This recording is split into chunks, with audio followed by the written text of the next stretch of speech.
Hey, Serp, how you doing? Happy Wednesday, everybody. That's too bad, Darkstar. You're missing a pretty classic Monty Python and the Holy Grail reference there. Alright, let's get started. Today, we've got a couple games from our subscriber block. These are games that have been recommended by subscribers on Patreon. You can check it out at patreon.com/Marstead. Games today are from Leon, is Star Control 2, a game I haven't played before. And then Little D-Piece is in the second block with Breath of Fire, Dragon Quarter. Mario Maker and Smash Brothers typically be on Wednesdays, and that's going to be the case in the future. After this kind of pare down of the scheduled time, I needed to find some room to fit in sub-block. So next week, Wednesday, I expect to see some more Mario Maker and Smash at this normal time. Let me go ahead and get started here. Thank you for the host, Skyhawk. Appreciate that. New game. So I did play this for a couple minutes to make sure everything was working okay, and it's pretty cool. It's kind of like a proto-Mass Effect, as we'll see here. So I can see absolutely why Leon recommended it. One of the cool things with Subblock is you can recommend any game you want. Doesn't have to follow the normal rules of the stream, and we don't necessarily have to commit to beating it. Hey, Light Void, how you doing?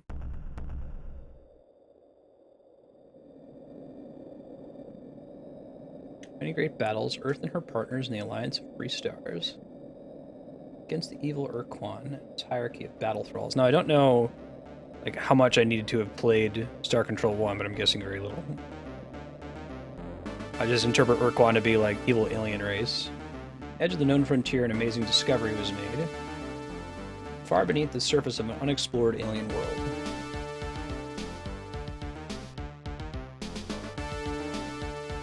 Underground city.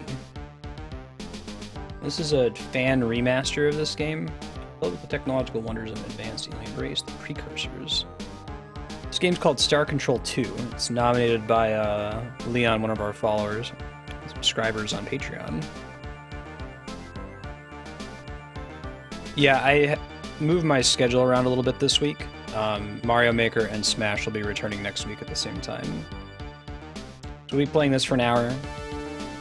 Followed by an hour of Breath of Fire, and then Smash will be from 4 p.m. Pacific through 7:30.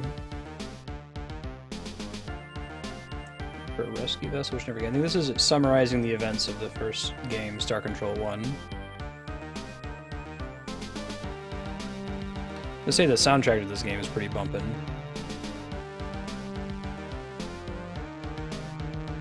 Investigation of the underground city.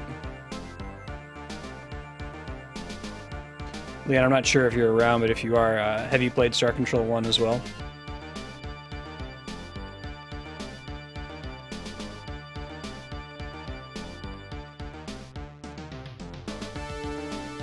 Yeah, so this is all very similar to some of the stuff we see in Mass Effect and Knights of the Republic, actually, without going too far into detail about what's going on in KOTOR 1. But a factory that constructs starships is a feature of that plot. So it seems like BioWare took a lot of inspiration from this game.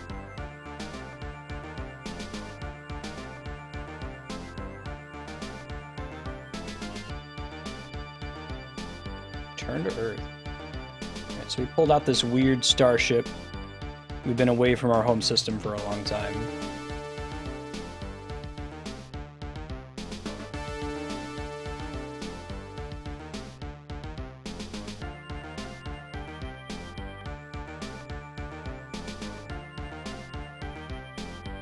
Cool. Will do.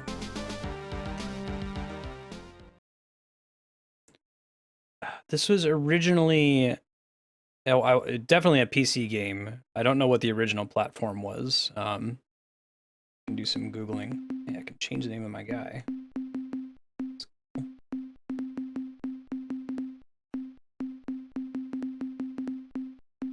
I'm using a controller here. They added that in the remake that I'm playing here. They mostly remade it for compatibility reasons. I understand that you couldn't just play this on a Windows 7 machine without doing some crazy emulation. It may have been a DOS game. It kind of looks like a DOS game.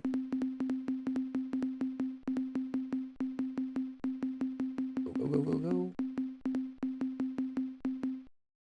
Do I have to do something special to get a lowercase letter? Oh, it can be Marstead with a big D at the end. Vindicator is the name of our flagship. I like that name. We'll just stick with it. Alright, so we got control of this ship here. And it looks like we can fly around. We're beholden to gravity. It looks like we're in the solar system. Autonomous solar system. Not a solar system. Jupiter there. DOS and then 3DO, interesting. I saw that some of the graphics in this are inspired from the 3DO version. Alright. I think the game is telling me that I should be going to Earth, yeah?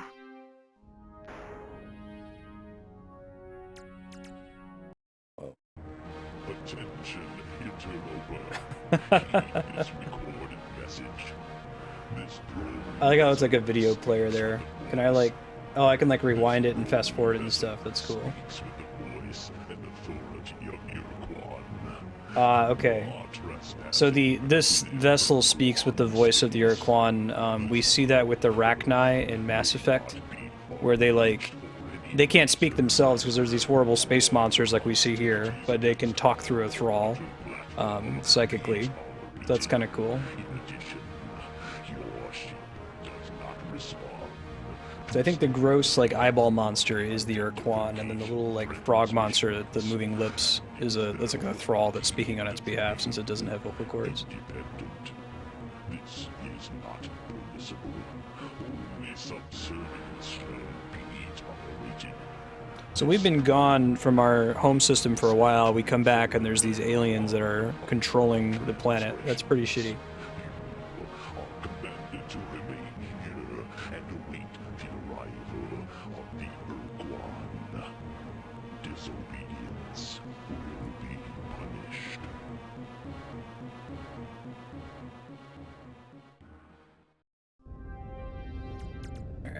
Let's check out what's going on here.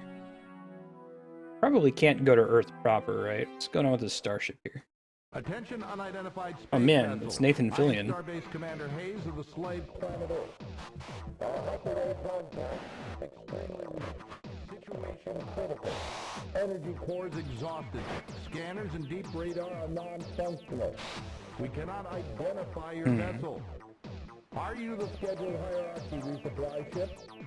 Check the schedule below the stream, Zeke. We've changed the schedule for the week. I'm starting to pare down. So in the future, Smash will likely be from 4 or maybe even 5 until 7:30 Pacific. We'll be running late though. Oh, so I have conversation options, again, like Mass Effect. I mean, this is a lot more common in video games back in the day, especially when you weren't expected to voice act the main character. It's becoming less and less frequent. Yeah, what's going on here? I don't know who you are. Hey, Fury, how you doing? Right now, the only thing I'm worried about is saving the lives of 1,900 men and women aboard this starbase, and right now, you're our only hope. I can't keep the transmitter on too much longer. We need the power for heat and air, so if you don't have any radioactives on board your vessel, please get some and bring them back here before it's too late. Yeah, go get radioactives, alright. Oh, where do I get radioactive elements? The fastest way to get radioactive in this system would be to land on Mercury and scour the surface for deposits of radioactive elements. Okay. Be careful. Mercury's a pretty inhospitable. You think so? What's the line from Futurama that's like, oceans of lead, boiling lava? Oh, so shorts? Make sure to mention this the next time I talk with our masters. I'm sure they will reward you. Man, who are your masters? Are they like the dudes? The nasty dudes that we're not friends with? Okay. I'm able to get out of there. Going to Mercury. We got a task. How's it been, Fury? Good to see you.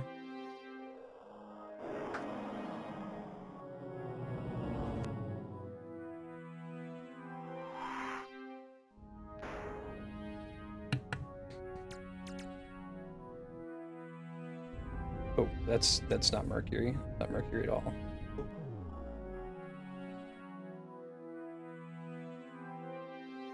What is this cruel injustice, Leon? No, don't fly into the sun. Okay, we don't want to go to Venus. Here we go. We need to go collect elements. I'm gonna try playing around after I get these to see if I can explore some other planets here too. Looks like we could go to Earth's moon. So I think that on the bottom is an actual scan of Mercury's surface. And for minerals, energy, biological. Okay, so there's a ton of minerals. There are no, like, creatures here. I'm curious how they're going to handle hazards. I'm guessing that, like, the different colors represent different elements. Let's see if we zoom in. Start with the one that's the differentest color. Oh, okay, yeah, so you see mineral values there posted on the right side of the screen. I can move the ship around. D-pad. Oh god. Don't get hit by fire. Must be the oceans of lava. The Mercury problem. Oh no! Our ship blew up. Alright. What happens? I have crew that died when I did that. That's awful. Can't redeploy, it looks like.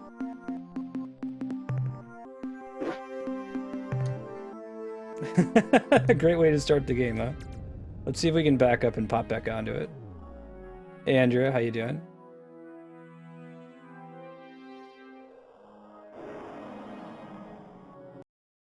Go back to the Earth station to get another one. Okay, sure. So we want to navigate carefully on Mercury to find some of the higher level elements so we can bring them back.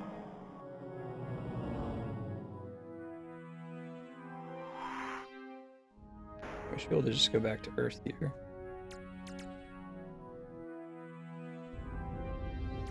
Yeah, I'm going to be posting Andrea's recorded talk on YouTube. It's not available just yet. I think it's probably going to be a couple days, but as soon as it's up there, I'll give you guys the link if you didn't get a chance to tune in. Actually, I died. Due to circumstances beyond our control, our only landing vehicle was destroyed. Manufacturing a new lander for you will use most of what little resources we have left. Sorry, man. I was learning the controls. We will transport the new lander vehicle immediately. Okay, sounds good, dude. Hurry back, Captain. Yeah.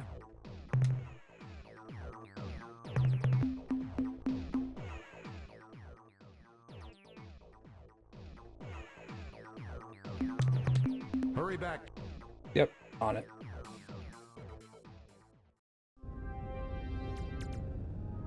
So they gave us a new lander, pretty awesome. Let's try using it on a planet that I assume isn't dangerous, like the moon. I mean, the moon's pretty close to Earth, so maybe there's dudes there, and we should be careful. But worth trying that. Yeah, that's totally an actual map of the moon. It's kind of cool. All right, so no fancy minerals. Don't know what that energy scan represents. We can go try to check it out. Oh, there's things here though. I'll give it a try. Why not? Try seeing what the energy is. Start on this side. Okay, let's not die this time. Looks like we got some crew back. Exciting. Oh, what the hell is that? Can't shoot this thing. We've discovered an alien base and explored its interior. Oh yeah, this is like an adventure game. The installation must have been abandoned many years ago. Great care has been taken to make it appear active. Life support systems are functioning, fusion generators are at full output. Robotic construction of vehicles have been programmed to roam the lunar surface. In addition, we found the installation's hyperwave, lock and transmit mode, endlessly playing the same alien recording. So this again reminds me a lot when you play Earthbound. When you play Mass Effect, you frequently are popping into planets and driving around and finding little descriptions of what you actually uncovered. Like, you have to use your imagination and picture what you found rather than actually seeing something. They got rid of that in Mass Effect 2 and 3, but it was definitely there in the original game. Alright, Alright, so I can shoot these green robots. They don't seem to be particularly dangerous. This seems to be the way to go, is land on one of these non-hostile planets to kind of get used to the controls and move around. Using the D-pad, like, forward moves me forward, so I don't, like, press left to drive left. I push forward to drive forward, and I move left to turn. That makes a little bit more sense. Aluminum. Aluminium. Do Canadians say aluminium or aluminum? Never tell you people. Alright, let's go down to Mercury again and try not to die. Now, why is it that our crew increased? We went from having 30 crew to 42 crew? Are they banging? Do we, like, recruit some people from that base on the moon? It sounded like it was, like, totally autonomous, unless if they're counting robots as crew members. Flexo outranks me? Alright, let's try not dying this time. Pick up the good elements, namely the red and the yellow. You say aluminum in Canada? Yes. It's not walking into the fire this time. Let's get out of here right away. We took some damage, but we're not going to die this time. Cool. Hopefully those are good enough.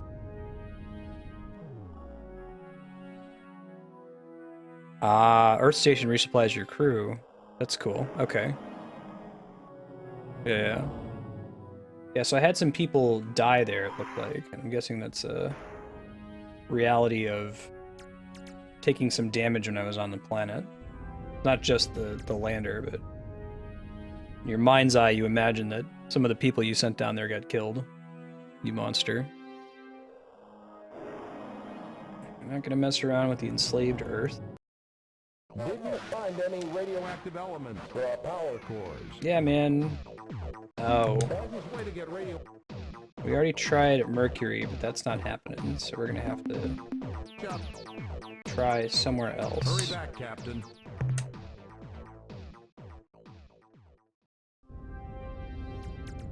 I think that our first lander went down and got radioactives on Mercury, and then got destroyed, so we gotta try a different planet. We can check in the Sol system, see what we can find here. Let's try go a little bit further out. I guess we can scan the planet. Jupiter and Saturn? Alright, cool.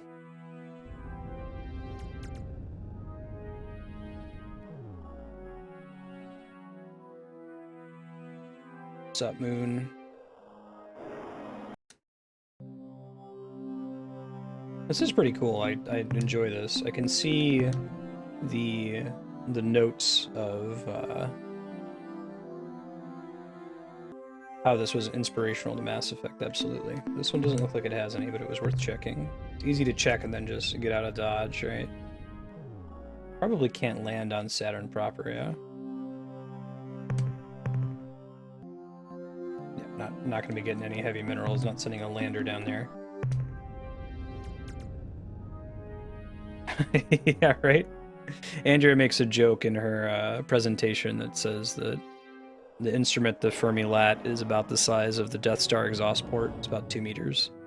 Also about the size of a Womp Rat, which makes you realize, man, Womp Rats must be, like, scary huge. Right, dupes.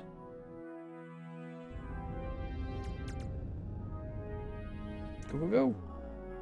Oh, man. Look at all these moons. Go to the bright green one. I don't know my Galilean satellites. Ganymede.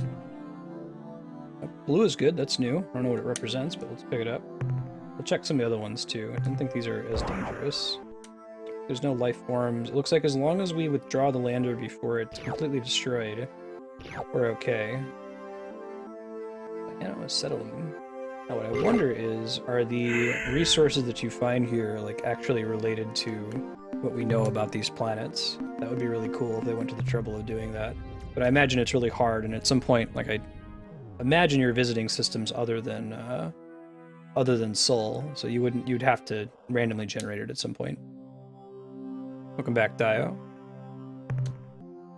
Yeah, this whole planet scanning mechanic and like seeing details about the planet at the top is very Mass Effect-like. Definitely see how this was an inspiration to both Mass Effect and Knights of the Republic. You have so much cargo capacity on each drop. I see that filling up there on the bottom. Red stuff. Okay, that's that orange stuff. I think that's what we really want here. Let's try to get some. Hopefully this is a relatively safe planet. I don't see any nonsense happening here right now.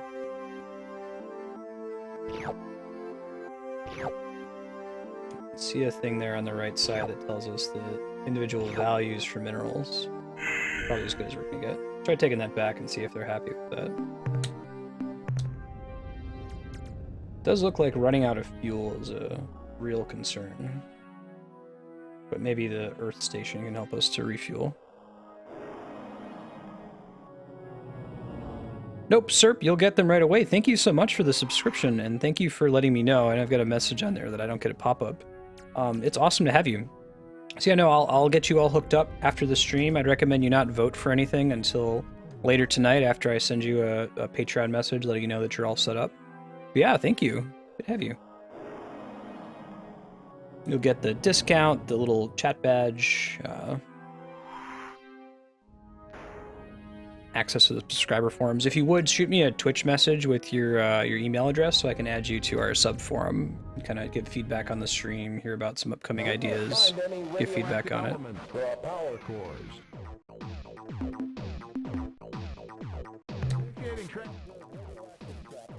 Now, as soon as our engineers can reset the energy cores, that's much Baylor. better. Power ratings are climbing. The Craigasm from the Life support is coming back into Astatine. the green. All right. That's much better. Power ratings are climbing. Life support is coming back into the green. There you go, Nathan These Fillion. radar systems and sensors are now online. Yeah, cool. And Awesome, I can sir. Scan your vessel. What the hell kind of ship is that? Just who are you, Captain? Now, remember, we have this weird ship that we recovered from this other planet. We learned about that in the prologue. Yeah, that's actually, I'm trying to broadcast to that mark a little bit, the kind of lurker that's working and has the stream on in the background and tabs in every now and then, so that's really, really cool. Yeah, Marston of the Vindicator were the survivors. I need you to explain a few What do you things. want to know? What's the purpose of the Earth law starbase? requires that we maintain an orbital space platform to assist hierarchy vessels which are in need of repairs or fuel. Hey, that's me. The shield around the Earth cuts us off completely from the planet. We're dependent on the Urquan resupply ships for our non-renewable resources. The resupply vessels are supposed to arrive every 5 years, at which time the Urquan somehow penetrate the shield and exchange those of us up here with replacement personnel from the surface. That's pretty messed up. So there's like a slave shield? Is that When the what's going on? Alliance lost the war, the Urquan gave Earth a single choice. Join the hierarchy as battle thralls and fight for the Urquan to enslave other sentient species, or become fallow slaves and be forever imprisoned on a single world encased in an impenetrable energy shield here on Earth. We choose not to fight for the Urquan. Oh, that's kind of cool. Yeah, where are they hanging Soon out? after the Earth accepted the Urquan's oath of fealty, they departed, leaving behind a battle group of Spathi and Ilrath ships based on... Those are named for Roman weaponry, I think. Yeah, what was the red fast-moving object that harassed us? Urquan security drone that keeps an eye on us. Captain, what happened to the spy drone? Yes, sir, we blew it to bits. I meant a different red thing. Oh no! Right now it's probably cruising through hyperspace heading right towards the closest hierarchy outpost. When the Urquan find out that you're here, they're gonna send a combat fleet instantly. Cool, Star let's get out of Control Dodge. Science mission, huh? Captain, I served as a Star Control officer during the war aboard several cruisers in the Corward Front. And if there'd been any scientific mission to Vela, I would have heard about Hey, it. Vela is a pretty important pulsar to Andrea's research. The mission was highly secret. Sure. You know, come to think of it, there were some rumors that Corridor 9, the Special Operations Division of Star Control, was directing some hush-hush operation near Androsynth space. The Vela star system, yes, that would be the right direction.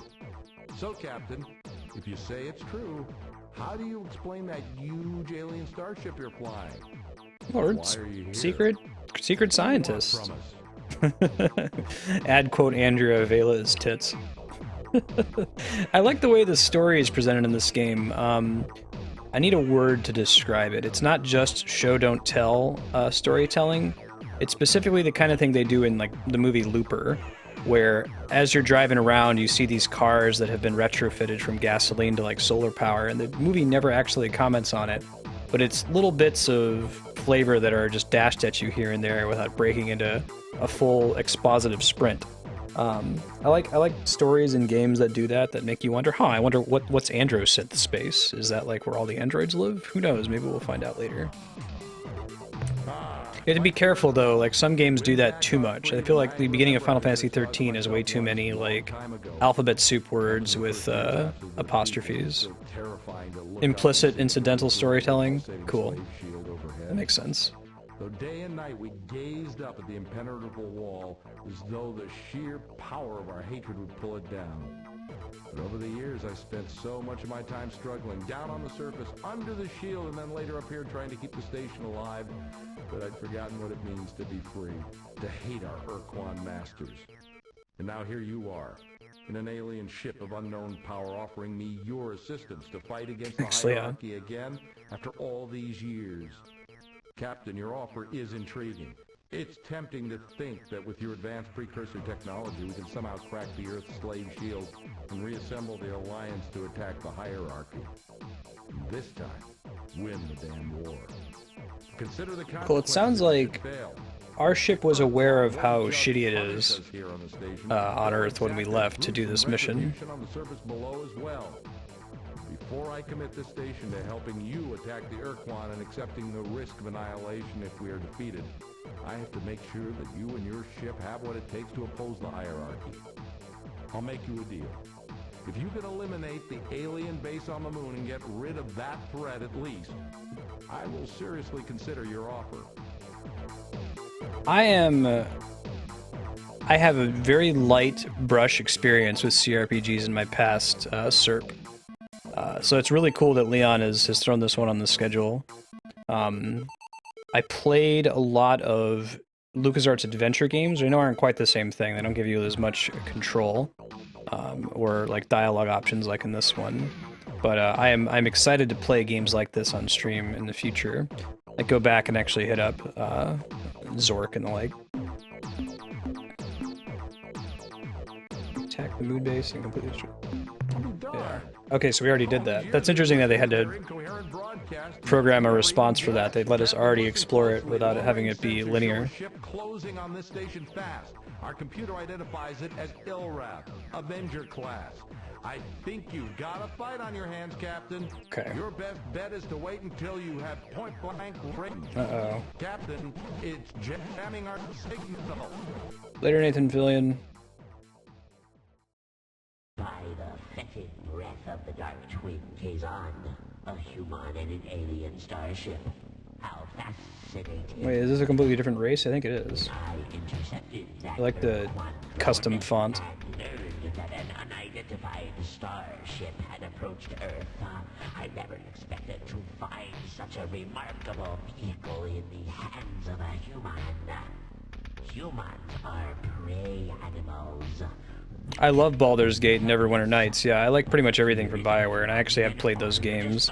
The kind of isometric D&D inspired RPG. Of the oath of fealty. I am sure our masters. I haven't played any of it on stream yet. Mass Effect is the closest thing, but yeah, like the old school kind of Baldur's Gate, Dungeons and Dragons inspired, gather your party, adventure forth. I love those titles. And your many charred corpses. Oh man, Crash Team Racing. Andrea is going to be excited with that, Dio. Andrea loved herself some CTR. Where the hell did you come from? I wonder if I can actually coexist. Surrender or you'll be annihilated. As alien as your ship may be. I haven't played Pillars of Eternity. My friend who's also into Baldur's Gate was trying to get me into it. That'd be a cool one to do on stream. Probably sooner rather than later since it's a fairly recent release. Hey D-Rock, how you doing? More than enough power to kill you. Oh man, you could put it on your sub-block suggestion. I gotta start thinking about that. You're really likely to get drawn for sub-block since you're a new subscriber, Serp. So you could put that in there. I'd be happy to pick it up. There's been a couple games that I've seen in Subblock and really liked and just added to the permanent list myself, so. Woo. Oh man, it's kind of cool. Because the ship mechanics are unusual. Holy crap, he just completely wrecked me. I was facing the wrong way when he came at me. Probably should have tried to negotiate a peaceful solution. Oh crap. Alright, it's that kind of game. Do we get any autosaves? Probably not, right? Okay, alright. Lesson learned. We can get back there pretty quickly. We'll skip the dialogue. When you're in battle, like, you have to obey gravity, right? So if you send your ship flying forward, it just starts moving. So you can't, like, turn around very quickly. Oh, okay. That sounds good, sir. Yeah, awesome. Oh, cool. D-Rock, did you pick up tickets? You're still gonna look into doing a, being a enforcer for PAX East, right?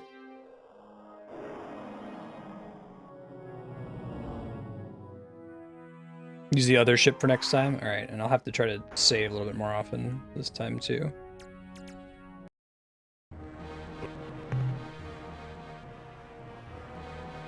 A game that has the ability to skip cutscenes this early.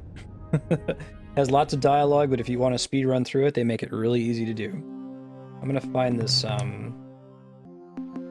energy signal again, since it's pretty easy.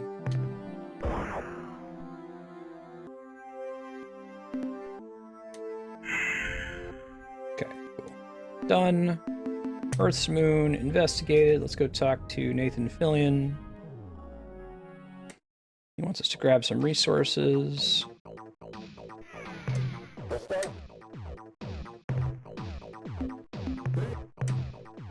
Okay, I don't know if I actually want to go to Mercury. It was really dangerous. I might just go to the, I forget which Galilean satellite they were on. I can go ahead and do Mercury. We'll try it again. I'm gonna get more used to the controls in this game. I do like the way the ship controls work. A lot of space shooters just have it so that, you know, you press down, you go down. That is not the case. Mercury, Mercury, Mercury. You have to thrust in a certain direction.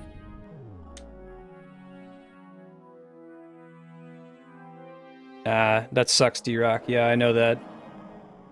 You have, like, usually, like, 6 minutes, maybe. Sometimes less than that, to get PAX Prime tickets when they go on sale. Fortunately, it doesn't cost that much extra money. Alright, we're just gonna pick these two up and then, like, fly out immediately and not worry about the fire. Yeah, alright. Get some uranium, get out of Dodge. I think that's the way to do it.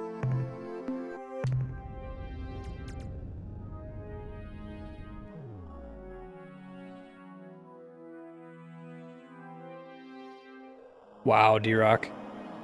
Yeah, when I got tickets for Prime last time, I had like a whole bunch of monitoring things running to try to make sure I got tickets right away when they went on sale. And I had like a script monkey running and watching Twitter. I got in at that instant, and by the time I finished checking out, like they were already sold out. Alright, give this guy his radioactives.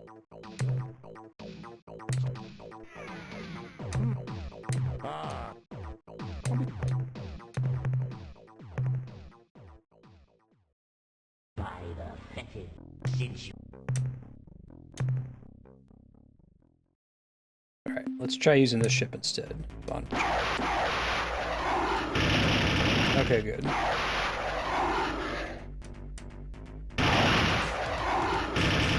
Run!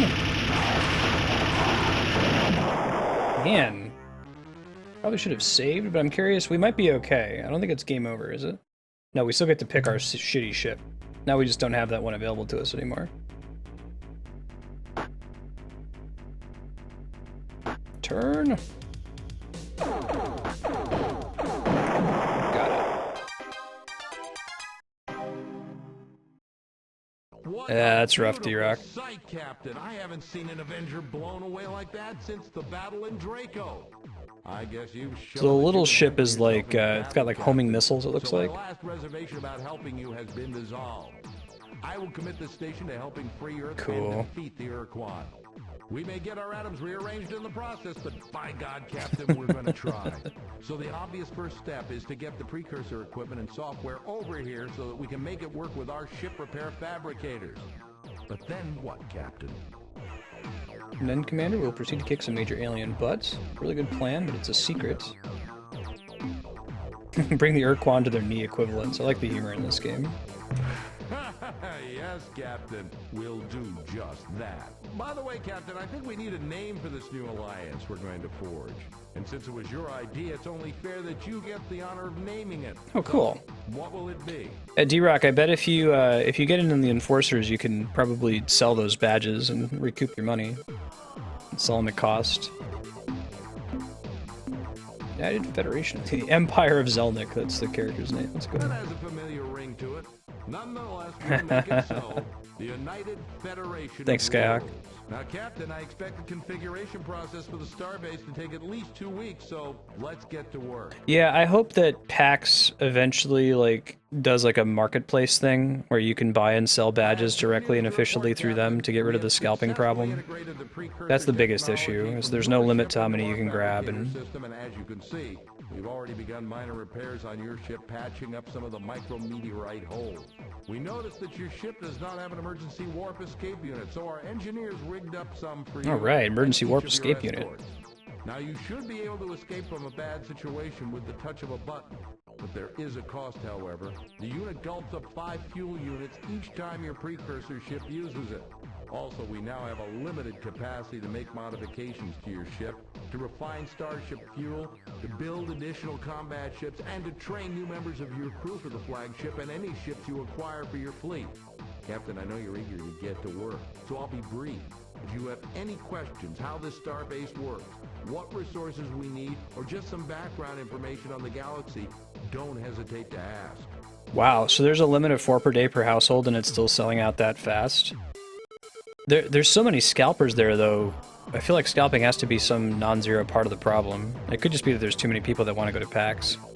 But I guess the issue is you have all these unused badges that you can't sell safely. You know, they won't let you sell them at the Penny Arcade website for good reason. You have reason to be distrustworthy of people selling on eBay. I like to just have it be a marketplace where, yeah, you can buy them up initially, and then if you end up not being able to go, you can get it sold to somebody roughly at cost or market value. And give them my minerals. The more minerals It gives us money. the faster we'll be able to tackle the Urquan. Try to avoid. Okay, let me actually save when I get out of here. Really, Leon? Interesting. Okay, my starship, plenty of fuel. That's cool. So I can add more fuel, more crew. Don't worry about it too much right now.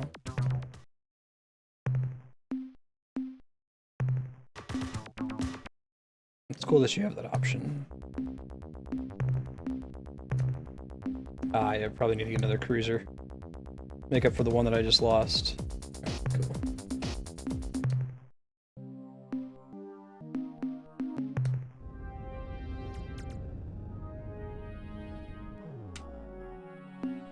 Just saves, we're probably good to go.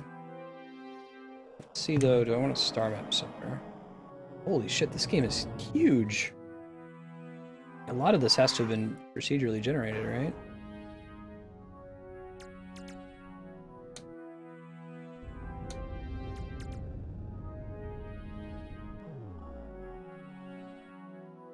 That's just a map. I can't actually use it to go anywhere, it looks like. Recrew. Can I get more than the number that I have right now, Leon?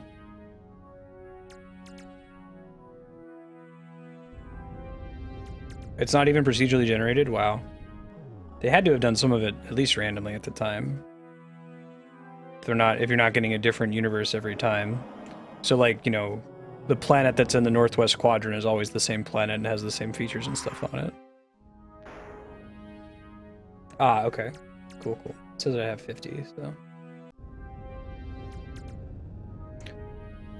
Do I like fly out to the edge? Yeah, that could be Andrea.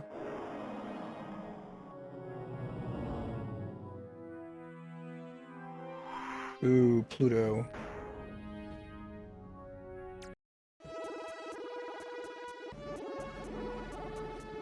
Like the interstellar oh, this is like hyperspace. That's cool. Yeah, you can see a little mini map there in the corner. Nice. The music in this game is just bumping. I kind of want to just pull the soundtrack for this. Rip some of it off for my D&D game. Check out the star that's like southwest of us.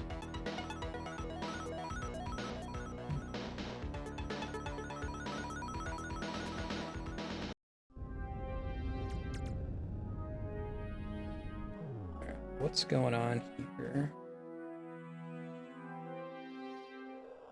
You can definitely see how this inspired Mass Effect if you've played it a bit.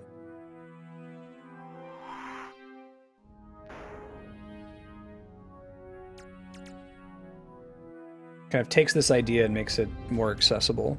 But I really like the way this game is set up. It's super open-ended. Like, just go out there and get minerals and shit. Fight dudes in space. Have a fun time. The chance of finding biological anything is probably pretty low if they did it right. Would be my guess. I think tectonics represents the chance of having to deal with like earthquakes and stuff when we land. Yeah. This place is pretty dangerous. We don't want to be on top of one of those little quakes that we see.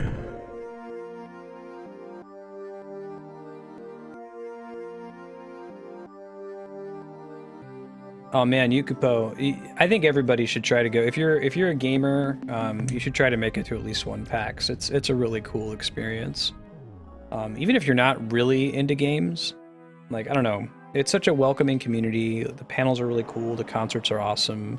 They've got a lot of stuff that's pretty unique to PAX. Like Mario Maker was the finals game this year for their Omegathon, and it was just so cool being in this like packed auditorium of people cheering and booing and yelling, almost like it was like watching a sport at two people playing Super Mario Brothers, you know? The moon.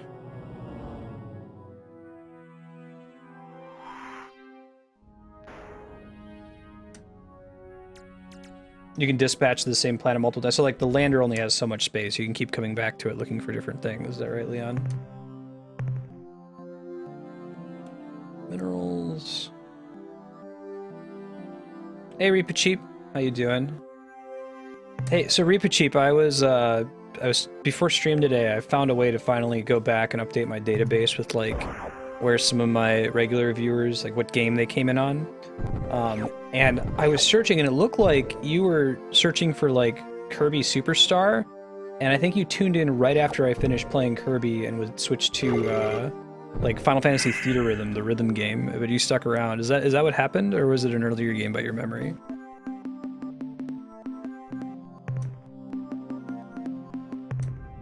It's serendipity. Also, grats on your Mirror Shield badge in chat. 120 hours. Holy shit! There's hella minerals on this planet. There's something else we gotta worry about? Biological. I see, Leon. So you can like go in, pick up some stuff, back out. That's cool. Oh wow, this is new. Something that actually damages us. Maybe. Right, gold.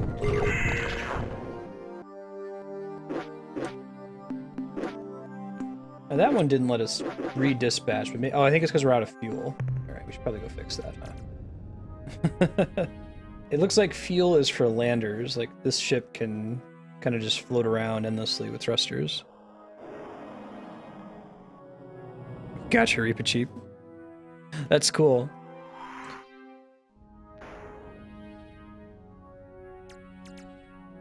I was just remarking on how I've had a couple people that popped in right when stream was ending for the first time, but then stuck around, or popped in for some specific game, and I had just switched and they hung out anyway.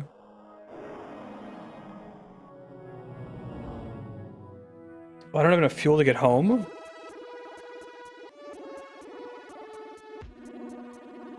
What happens when I'm out of fuel in, what is it? I think it's...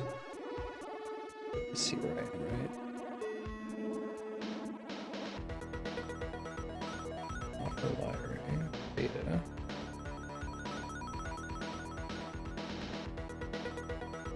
Soul is here. Serious, that makes sense. Oh, cool, you can chart a path. Out of fuel. Yeah, what bad things happen when you're out of fuel?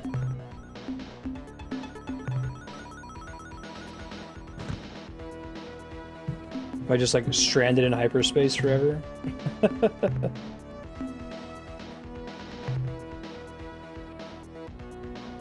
Cool. Good to hear, Reaper Jeep. I like eat some of my resources to get fuel back. Probably not.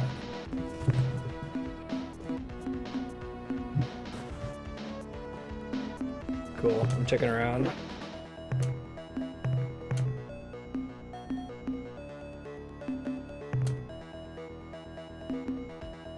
That would be pretty brutal if you just get like stuck out in space. Because they had this fuel mechanic in Mass Effect, but I think what ended up happening is if you ran out, it started consuming your resources to keep moving. And maybe in this one I just have to cannibalize them. I can always just try loading to keep that in mind. I guess I shouldn't be flying that far away. This isn't too far back. Let's add some more fuel modules, how about it? Ah, so you can add all kinds of things to make it a little bit more efficient, looks like. I like how you have this really modular ship. Excuse me. Yeah. Tons of fuel. Yes, Captain? Oh, a merchant shows up to help you. Gotcha. So he comes up and tries to sell you some stuff. Sir? Return. So I need to see where to go to actually refuel. I think that I have that capability here.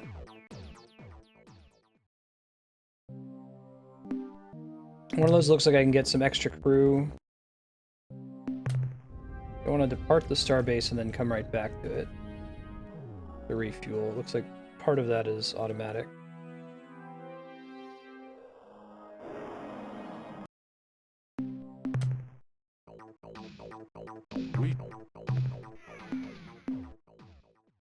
Check the Majora. Zelda was yesterday. Phantom Hourglass. It'll be back again next week on Thursday. You can check the schedule below the stream to see when it'll be on. Usually Zelda Day rotates. You know, Monday 1 week, Tuesday the next week, Thursday the next week, Friday the next week, and so on. Oh, I see. Spend money, cost 20 per fuel. Okay, got it for next time. Let's go get some cash. That cost a lot. Let's go back to that same system or a nearby system. Maybe we can plot something from a star map. Although it looks like we can chart a location, then we just fly there automatically. Yeah, so let's go to Sirius. Because there's really not a lot of reason for us to leave the home system. Like, we could also just try to mine everything that's here, but I kind of want to explore around. That seems what's really cool about this game.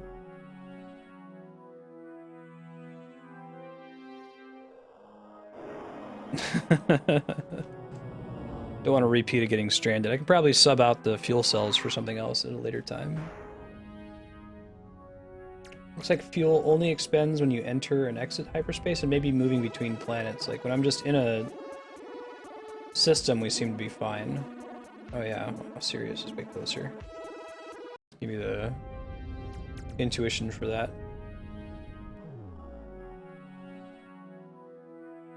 Yeah, since I wasn't able to max them out, that makes sense, Leon.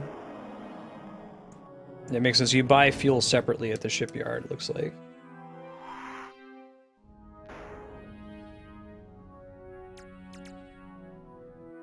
Get it.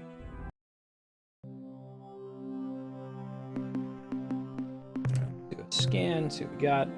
Got a bunch of green minerals. No energy signals. No biological scans. I'm guessing to find like an interesting planet, it probably has to be like story relevant. It's unlikely that you would just bump into one. Holy crap! Whoa! That is not one that we want to land on, and I think that the hint that we got to that was the temperature. Rivers of molten lead. The shorts weather, right? Alright, let's see. We had a really good load spot. We had the load spot where we don't need to buy it quite so much. Let's see how much fuel we can fit.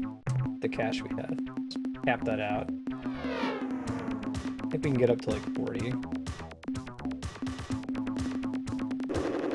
60, yeah, that seems great. The number of fuels that I added were not worth it. Alright, so we need these turning jets.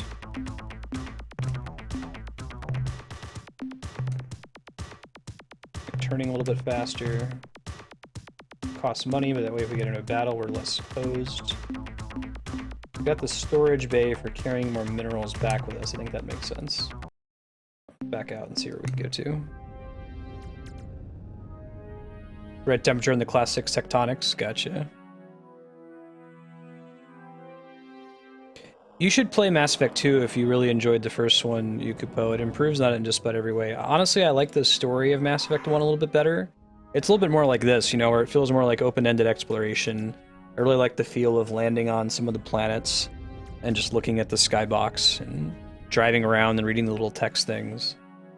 So Mass Effect 1 is a lot more like this. Mass Effect 2 is more of a traditional, like, action RPG. It's almost like a JRPG, really, in that it focuses on the development of the characters way more than the development of the plot. The plot in Mass Effect 2 is cool and it's important, but like it's all about building this team and what their backstories are. And JRPGs tend to be more character focused. Let's talk about these characters' backstories. Let's talk about what drives them. The setting and the plot is sort of backseat to that. Western RPGs are more like, what's the setting? You know, what's the big overarching story? What are the politics? Yeah, I highly recommend you check it out. It's really good, especially if you're a fan of the series. Mass Effect is my favorite setting of any video game. Well, it's my favorite fictional setting, period. Probably can't do anything here, right? And scan it. I like that you can kind of skip through the scan too. Just checking around. We got a good save point there at the shipyard, so we can kind of dork around. I think that increasing our turning capability was a good idea, though, in the long run. A really big ship. I love this whole, like, you go to each of these systems and you're like, there could be anything here, you know? Actually being able to go to each of the planets.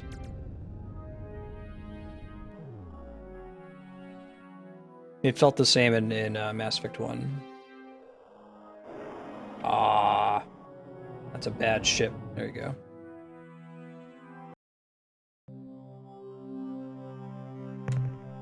What do we got here? Got some minerals. No energy. No life forms. Makes sense. Grab.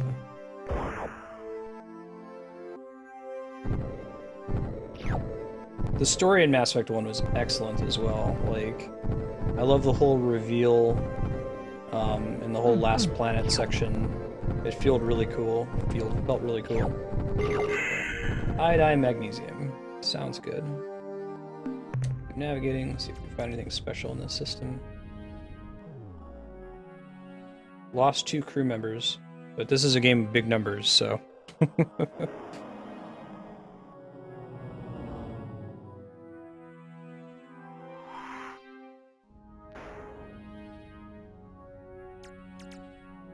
Get it.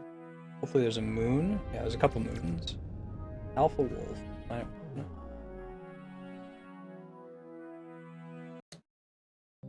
What we got here? Nothing. Oh wait, no, there is some blue stuff. It's kind of hard to see at the background.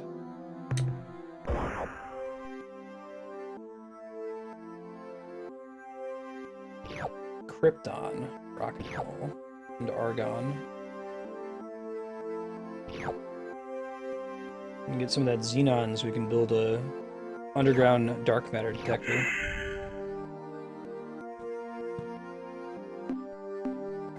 navigate to the other moon over near. We're going to be playing Star Control for another 5 minutes, and then we're switching to the next sub-block game, which is Breath of Fire Dragon Quarter from Little D-Piece.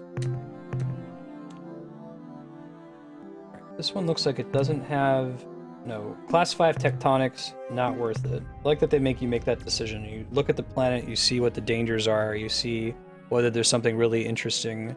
I'm guessing the longer you play this game, the more you can upgrade your different ship parts so that you can tolerate some of those planet environments a little bit better. Like, I wouldn't be surprised if there's a main story event later on where, like, you need to go to a planet that has a really, really high temperature that normally would just melt you, but maybe you have a ship upgrade that makes you resist heat. This would have been a game that if I had had this as a kid, this would have been like hundreds and hundreds of hours sunk into it. Absolutely, just going from system to system. Upgrade the lander, that's awesome. Nothing.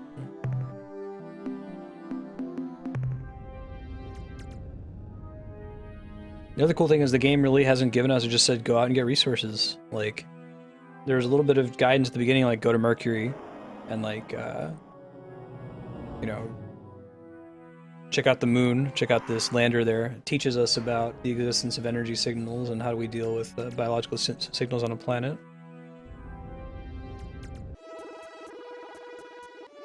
Awesome shiggles. Yeah, this game's really cool.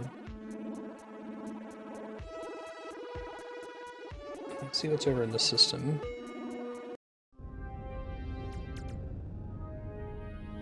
And I like how they make it all a surprise to you, right? It's like, you don't feel like you're in this universe where everything is really well known. As much as I love Mass Effect and I love the races in Mass Effect, like, you know, it's in a setting where humanity has joined the Council, they've joined Citadel Space, and you're not really finding unknown races, unknown sapient beings all the time. In this one, it's a surprise. You're like, oh, there's like a spider person who just ran into me. What's their deal? Let's get some of these blue resources.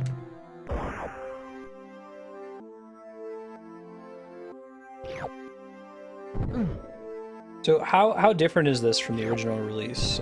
I got the sense that this is not a lot of like remade textures or anything. It's mostly reusing textures from the 3DO port. But the main thing they did with this, you know, re-release, the one they called Urquan Masters, was make it playable on more modern operating systems without requiring a DOS emulator.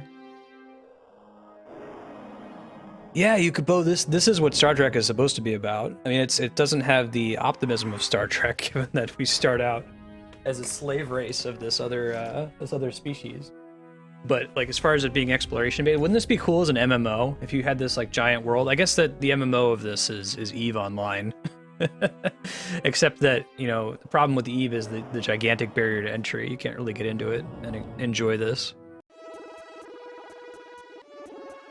Let's try going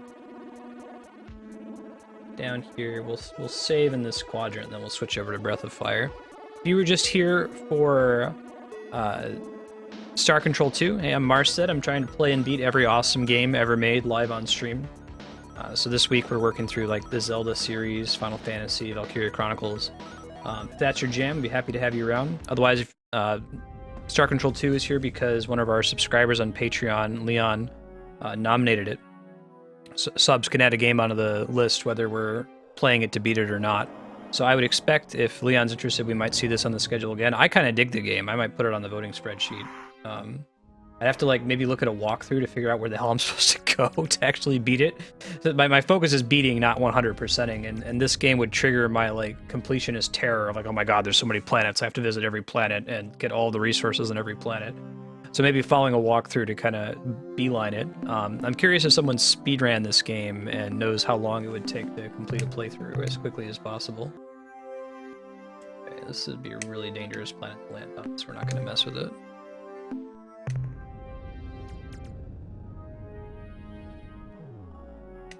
Oh, interesting. It'd been cool to hear the MIDI-based audio as well. I really like this version of the songs though. Like the soundtrack is pretty bumpin'. Make a second save just in case. All right, guys, give me a couple minutes to switch over to Breath of Fire Dragon Quarter, already in progress.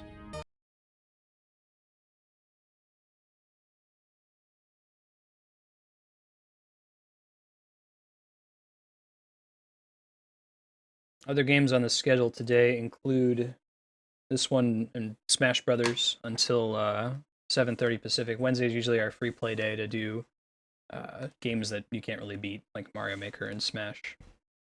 35 minutes for a speedrun. That's awesome. So it's this game that you could potentially, if you were just playing it as a kid with no walkthrough, that could be like a couple 100 hours, or you could beat it in 35 minutes. You know exactly what to do, skip all the cutscenes and everything. So this game, Breath of Fire Dragon Quarter, is the sub-block game for Little D-Piece. And I've played other Breath of Fire games, but had never played this one before, so this is also a blind playthrough. This game has a really unique feature that I think has also shown up in one of the Final Fantasy XIII sequels, where you have a time limit on the game. So, like, I don't think we've actually hit the time limit yet. We only played it for an hour last time. But the way that it works is, at some point, the game stops you and says you're out of time, and it, like, restarts you from the beginning, almost like a New Game Plus. And you start back over with all of the upgrades that you found. And I think it's kind of neat because it's like there's this cool feature in RPGs that's been around probably since Chrono Trigger called the New Game Plus, where when you beat it, you can start again with all of your old upgrades. But games these days, like, who's going to do the New Game Plus in Xenoblade Chronicles, which is like a 100-hour game? Like, a lot of people just feel done and tired and don't want to go through it again. So building an entire game around that kind of niche feature is really cool. You're expected to do the New Game Plus several times before you can actually beat it. Yeah, Gage, we had to scale back. I'm looking for a new job out in Los Alamos, New Mexico. But right now it's from 2 to 6 instead of from noon to 6. For Smash Brothers and Mario Maker in particular, starting next week Wednesday, you can expect to see Mario Maker probably from 2 to 4:30, 2 to 5, and then Smash for the rest of the evening. So Smash 3DS will return. It'll actually be on the schedule today at 4 o'clock, so 1 hour from now. You can join the queue if you want to. Exclamation point Smash, followed by your friend code. I'm going to find a better place to fit in these sub-block games. We're going to try to do some bonus time on Mondays rather than eating into Mario Maker Smash time. Let's go. Now, did we heal up last time? Holy shit, no we didn't. Alright. An interesting thing about this game that's very unusual for a JRPG, this is really kind of more of an action RPG. It's kind of like a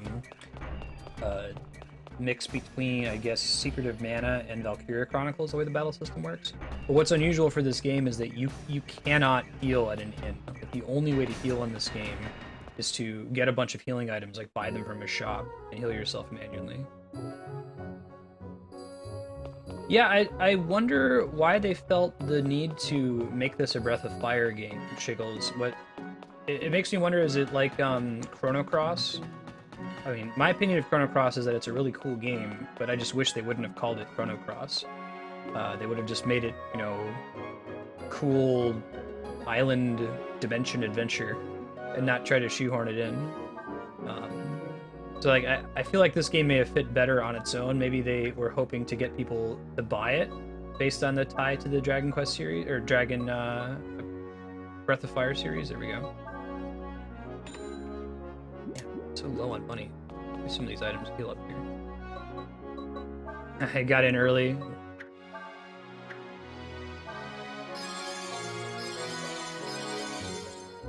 Yeah, it seems like it's pretty rough until you start to really get really hard-hitting attacks and the like. How you doing, Little D-Piece? I mean, it's also very different. All the other Breath of Fire games are very, like, fantasy-forward. Maybe a little bit of science fiction, but this game is very much a science fantasy game right from the beginning. It's a much more futuristic setting. You know, it still has the classic Ryu, Nina, blue-haired hero, swordsman.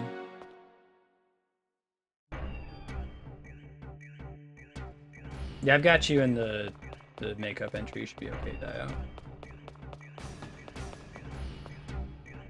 But the thing, though, Shiggles, for me is that, like, if I go, man, this game would be a lot better if it wasn't called Chrono, but is that really true? Like, the name obviously doesn't actually influence the quality of the game. So the fact that it's called Breath of Fire, like if I still like it and I feel like I would, it's just like managing your expectations kind of a thing, I guess. I guess giving it a subtitle, not calling it, I think they called it Breath of Fire 5 in Japan, and it's in the West that they just called it Dragon Quarter. Let you know that this is different from what you're used to. This ain't your grandma's Breath of Fire.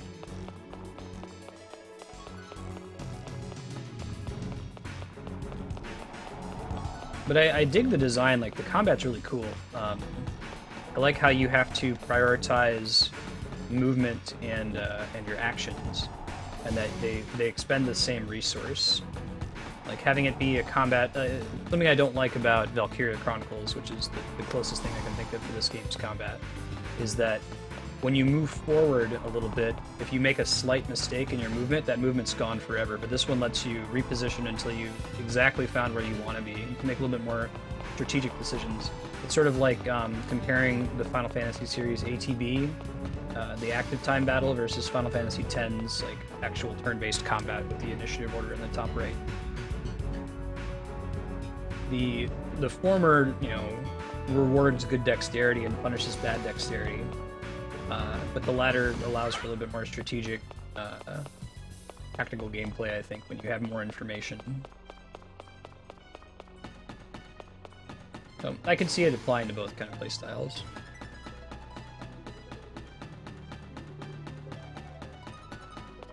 These guys do. I think it still doesn't do anything.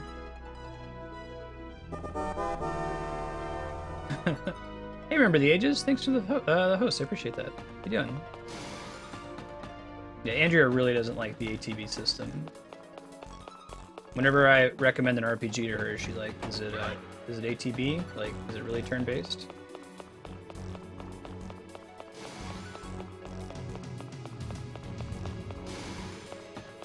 Right. So a big chunk of this game is exploring deeper and deeper into this main dungeon. In fact, that might be the entire game. Now, we haven't gotten to the point yet where it started the main clock. Heck yeah. Have you played this one before? Dragon Quarter? The only Breath of Fire games I've played are Breath of Fire 2 and 3, and maybe about an hour of Breath of Fire 1, but I love both of those games. They're extremely dark compared to a lot of the other main series JRPG titles. I feel like they're more than like Capcom JRPG.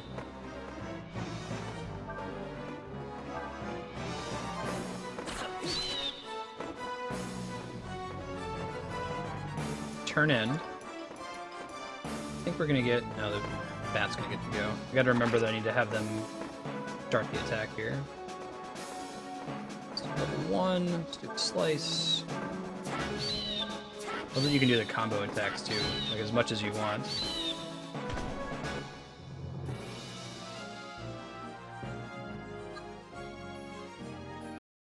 Yeah, I feel like it's certainly an interesting idea, and I'd like to see more games iterate on it. Like the idea of, hey, we're gonna take this New Game Plus mechanic that, was popularized in Chrono Trigger and is now being applied to these crazy, 100-hour games like Xenoblade. Let's make an entire game out of that. That's a really cool idea. But it's probably one that bears iteration, like the leveling system in Final Fantasy II for the NES. Something that was a cool idea, but really needs some work. Let's try... And we have a move that can hit multiple dudes here. Yeah.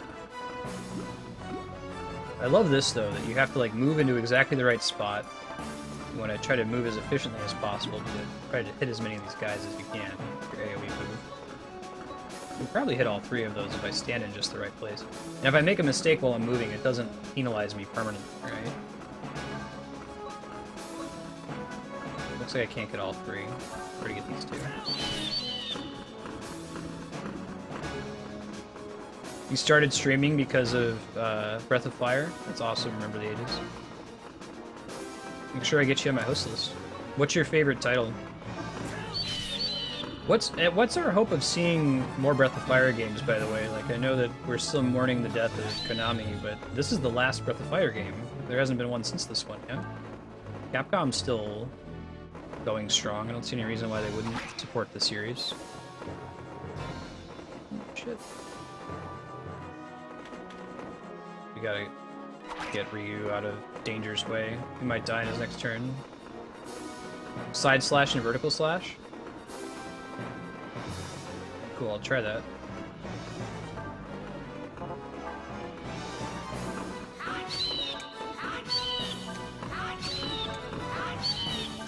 I don't think he has vertical yet, unless it's with the two characters.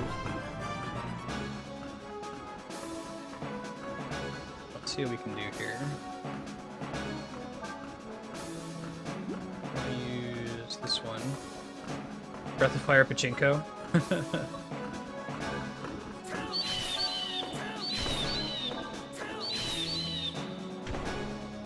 Okay.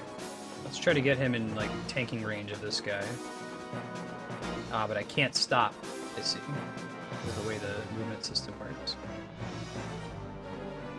As far as I can take him. Okay. I like that they let you play out that scenario where you try to move further away. I think he gets back up with 1 health. Or it's not the end of the world right now. Oh, is there a trailer for Breath of Fire 6? Awesome.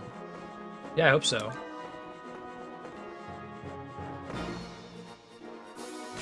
Ah, 4 is the one I've never played.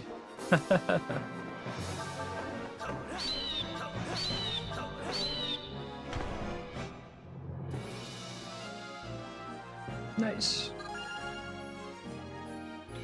Oh, little D piece. Okay, that makes sense. Try that next time here.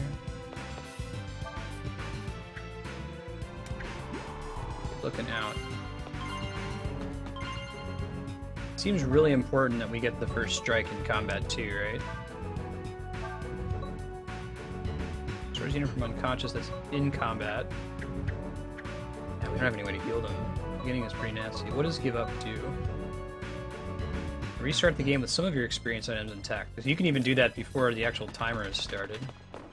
Interesting. Okay, we got the first hit there.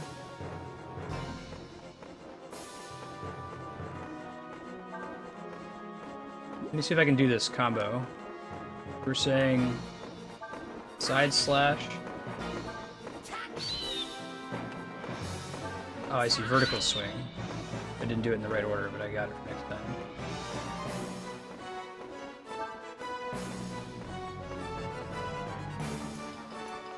Go.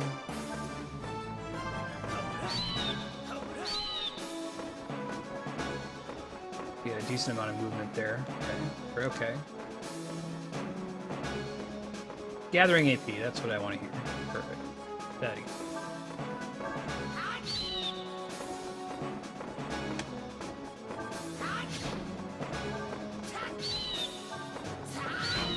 Oh, it lets us eventually change it into vertical slash. So we do like side swing and then swipe or slice and then vertical slash. Gotta turn into a dragon. Oh, I've got party experience I can distribute? Alright, let me get on that. AP plus.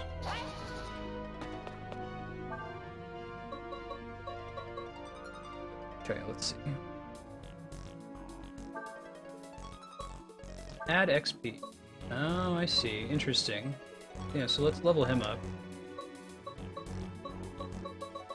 Is that all the time? Are they leveling up separate from that, or am I always deciding how to level up individual characters? This is like as a bonus in addition to the individual XP that they earn to kind of keep people balanced, I'm guessing.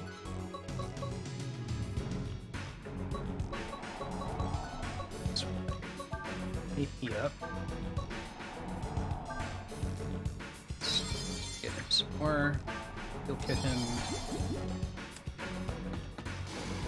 Yeah, that makes sense, little DPs. I assume that my usual assumption with games like this is that the main character is the one that I'm guaranteed to have, so I try to keep them as upgraded as possible. Since the beginning of this game is really tough compared to a lot of other similar JRPGs.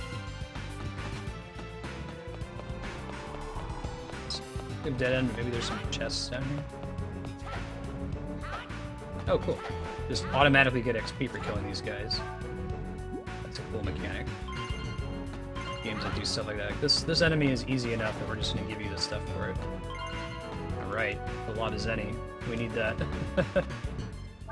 Oh, okay. That's cool. Right on, good looking out, little DPs.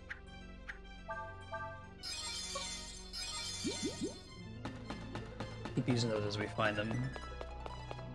I don't know though, man. I like this game. I see how it's different from the rest of the Breath of Fire series, but I don't think that's necessarily a bad thing. I can see how they could have not called it Breath of Fire, but I guess the subtitle certainly helps with that. The pillbox and to drop healing items. Cool. I love this combat system of having to get really close to them.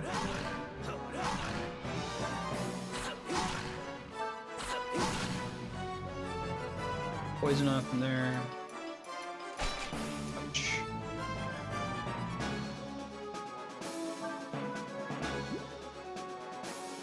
Might be vertical slash first, yeah.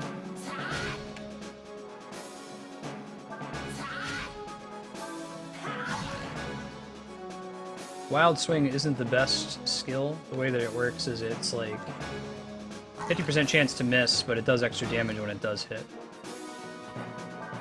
Oh wow, yeah, it can be pretty punishing to get knocked back like we just were. I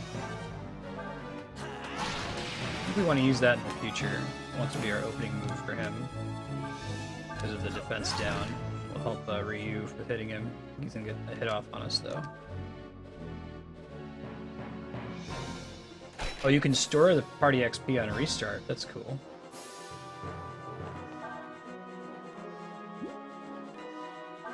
Absolutely agree on that. I see. So when you like go up a tier, you get a combo damage bonus. So you get some kind of in-game reason to not just spam a single attack over and over to try to do combos that go across multiple tiers of cost. Any heal kits, much needed heal kits.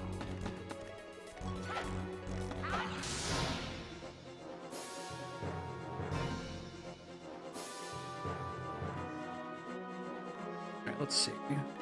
Yeah, you can tell Hitoshi Sakamoto has this very, like, trademark style, I'd suppose, the way that he does video game music. The Final Fantasy Tactics, Final Fantasy 12. Valkyria Chronicles as well, actually. We're going to be playing Thursday and Friday this week.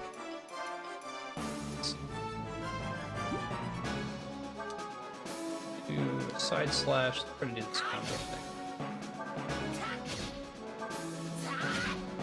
It's hard to hit. Well, at least we didn't take damage. It's an all loss.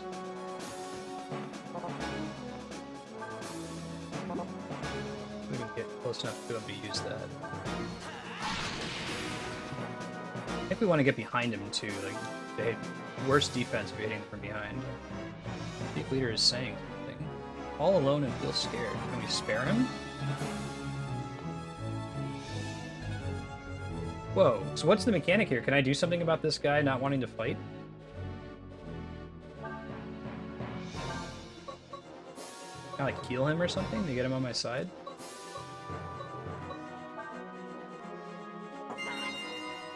I don't want to fight him if there's something I can do with it.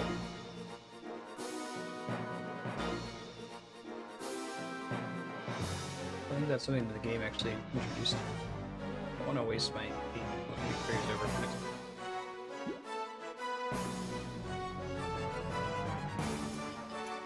Oh, I see, little DPs. Okay, that makes a little more sense. You know what the deal is with this dude not wanting to fight? Can I, like, not fight him? Been playing too much Undertale.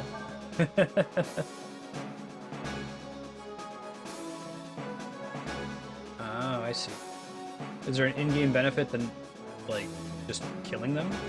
It seems like that's the right thing to do, is just get behind them and murder them. But I kind of feel bad now and want to.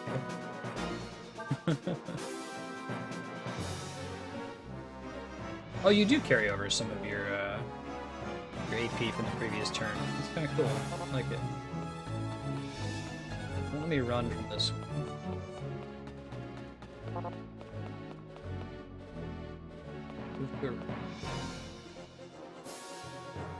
keep ending my turn and see what happens, see if he actually gets away.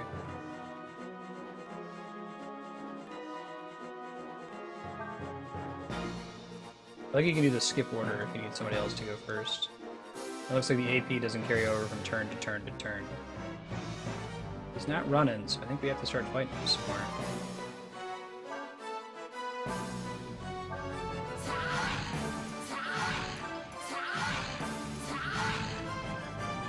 Oh wow, yeah, like... waiting a turn like that is a pretty good strategy. Just getting a whole bunch of AP built up. I might do that next time, especially with a character like Ryu, who does a lot of damage, but it's kind of a glass cannon right now. Sorry, dude.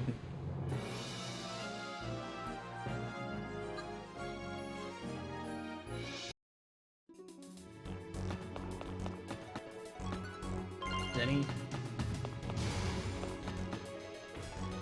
I feel bad, though. Goes up to double your max AP. I like that. That's a cool system. I like that they let you increase it. They didn't have to do that.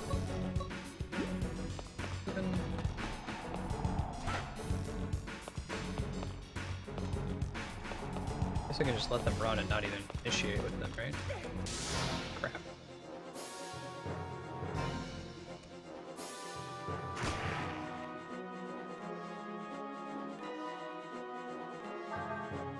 Lion smash.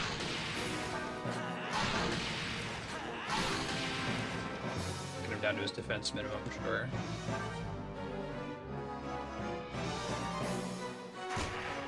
Building AP is mandatory in certain fights. That's cool.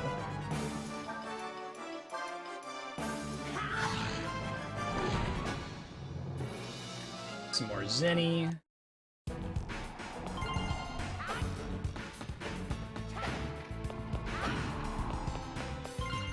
This game has like a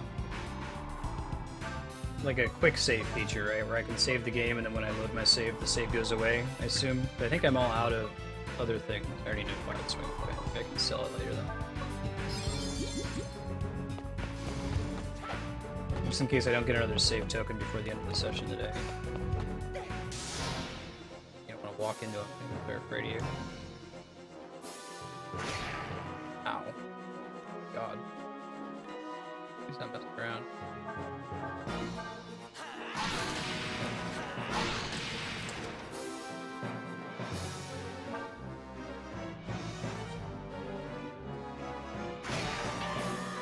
There goes Ryu. Alright, Dauber. Bring Ganondorf destruction, right?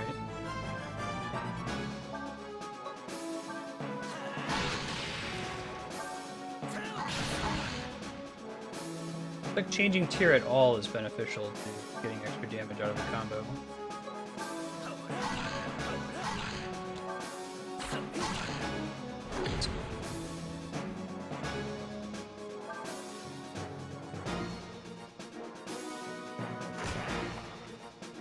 Alright, I got Ogre Slice. I think we already have Ogre Slice for all of our party members.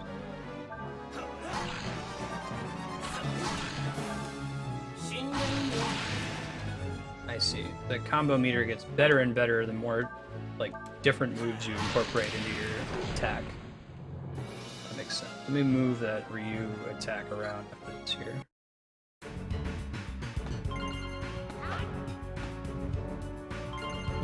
There is a soft save? Okay, I'll just use that next time. I already know. Try to move Ryu's skills around. We want sides. Oh, we can't do it. Could make this be vertical slab.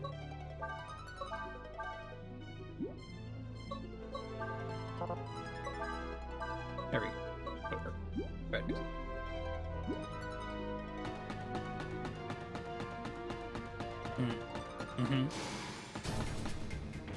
Play a little D-piece. The rest of the run will be on YouTube.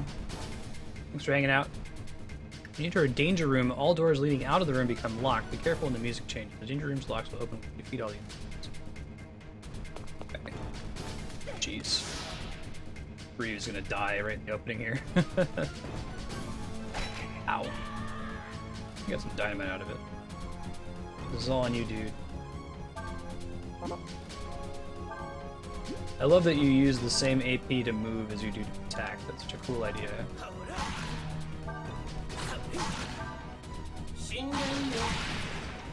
Ah, it's almost out of film.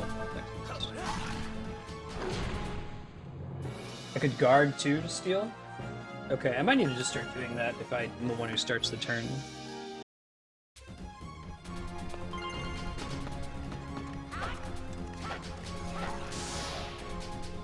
I need to get better at using the meat as well. I haven't really used that at all so far. I guess I could just chill over here. Because guard probably doesn't use AP, right? I have guard. I don't have access to it.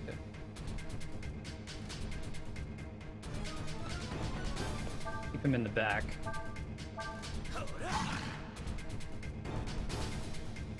More likely for the enemy to hit the person who's right in front of him. It's kind of a cool implicit tanking system where the AI is incentivized to not waste its movement, so it wants to fight things that are right in front of it. Oh, I did a skip. Let's see. We have a thing that lets us reset what we've done so far.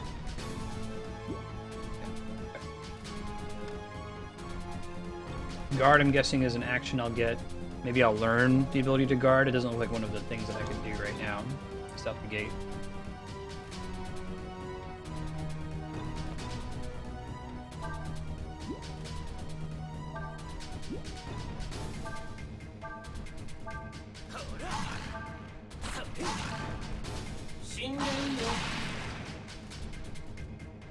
If I go in for the kill, I don't know if we're gonna get it. Looks like poison applies all at the same time at the start of a turn, so push to kill him.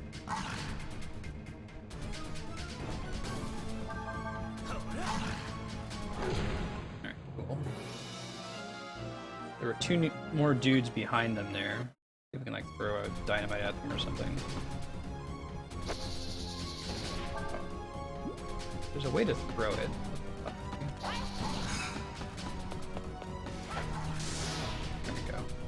This doesn't count as one combat, would be my guess. If I use his extra turn to pass, then I get a really good turn next time, right? My guess.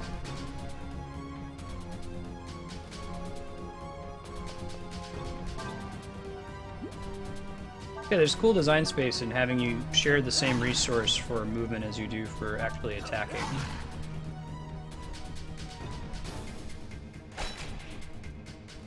Dynamite off him, down 5 health.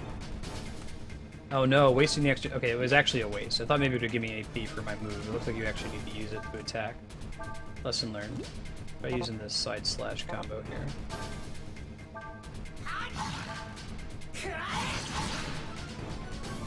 X-Blade, I see.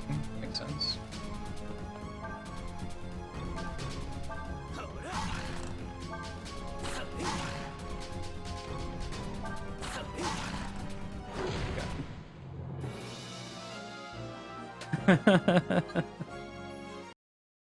Probably a lot of overlap there, Andrea. Yeah, I can hear that, Dauber. I've had a roommate that was really into the whole Fallout series, so I've seen quite a lot of it.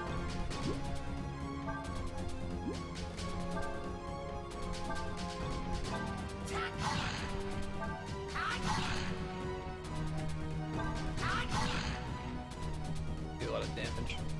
More than 0, though.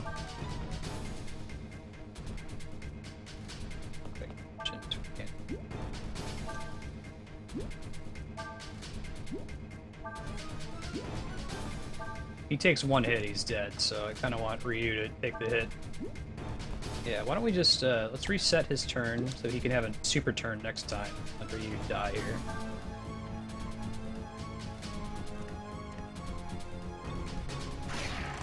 Ouch. Could unlucky on the wild swing. Decent chance they would just miss.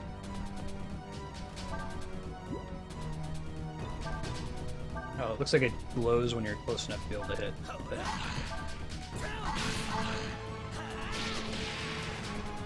Ooh, really unlucky miss there. That's really bad. We're gonna game over because of that. I don't think there's anything we can do about it. Unless if he like does wild sling and misses.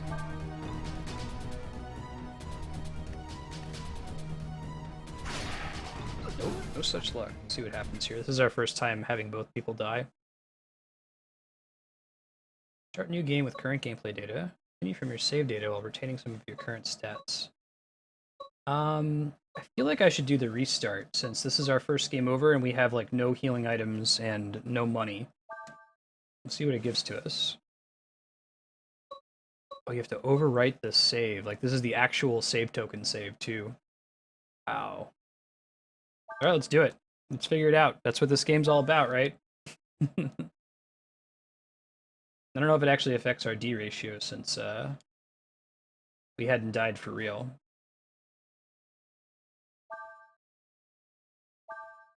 That's a cool way to account for deaths, though. So I think we can skip everything at the beginning and just go right back to exploring the dungeon. Yeah, right, Yukubo? This game's not screwing around. Sort of. There's like this dungeon that you're exploring multiple times, except that you're carrying stuff over every time.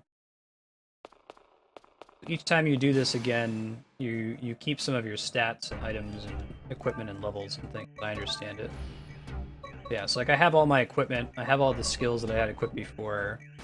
Looks like I have not all of my Zenny, but a decent amount of it. See what else is in here. AP dropped a little bit. Give me a save token back.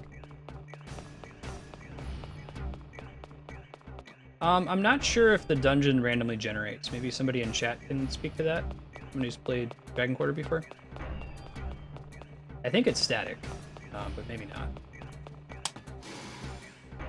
It might be that the layout is static, but like the enemies and the chest contents and the like are random.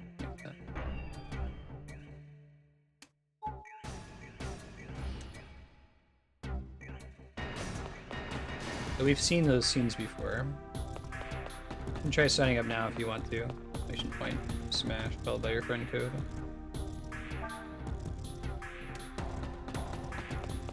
Down. It's completely static. Is there any random component? Remember the ages?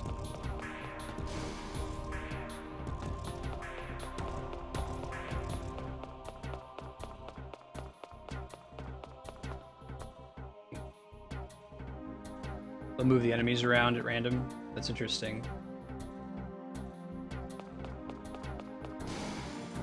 Yeah, I mean, is there a roguelike that is what's the word? Persistent in that way, where yeah, you can die, but each time you die, like you get to keep some stuff from the last run. Usually when it's roguelike, it's like death is death. You start again, it's completely from scratch.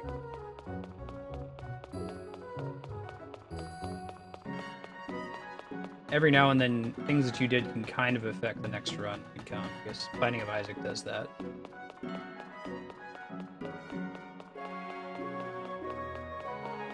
Yeah, you can join the queue now if you want to, HDL. Exclamation point smash followed by your friend code.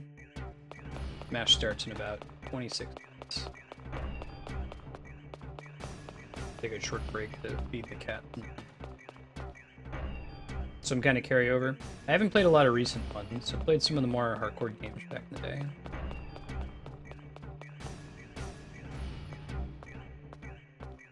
Yeah, it makes sense with Binding of Isaac, where those unlocks apply from level to level. It went really well. I'm excited to share the lecture with you guys once it's on YouTube.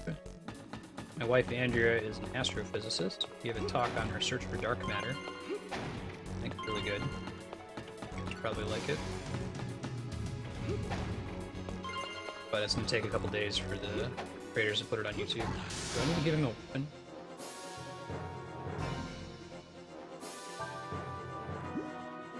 No, I think that's just his kick. He doesn't attack with his sword. He tries to get in battle with somebody. Interesting. His moves are all the same.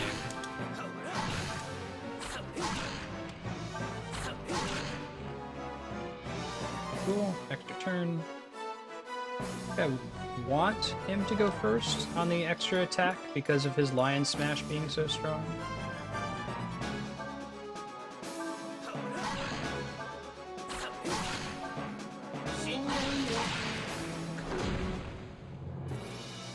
This is really what we needed to do, is restart, get everyone at full health, keep some of our abilities. We had just hit this really brutal point in the game where every single fight was a potential game over. But I kind of like it's not just a new game plus mechanic, although it could be if you're good at the game and don't die like I. Question mark. Oh, that's right. There's this item identification system. Check in at the arsenal. Kind of a Diablo-like feature.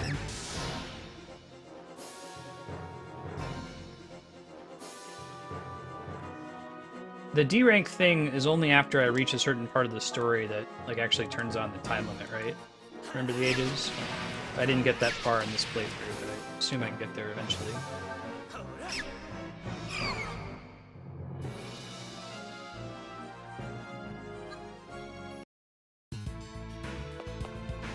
This game is, if you've played a Breath of Fire game before, it's kind of a similar vein. There's a main character who's a blue-haired swordsman.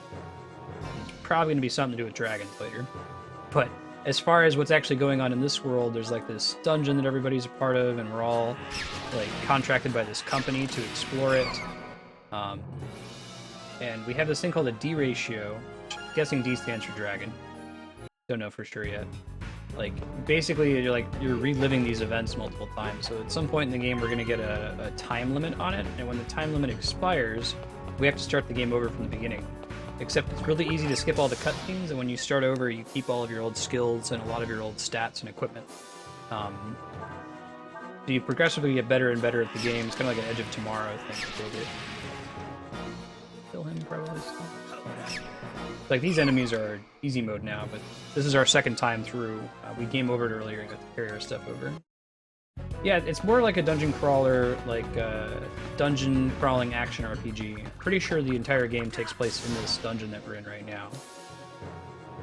Going down through it each time. I'm guessing at some point, like, I'm so strong compared to these enemies that they just run away from me, or I can otherwise deal with them more trivially.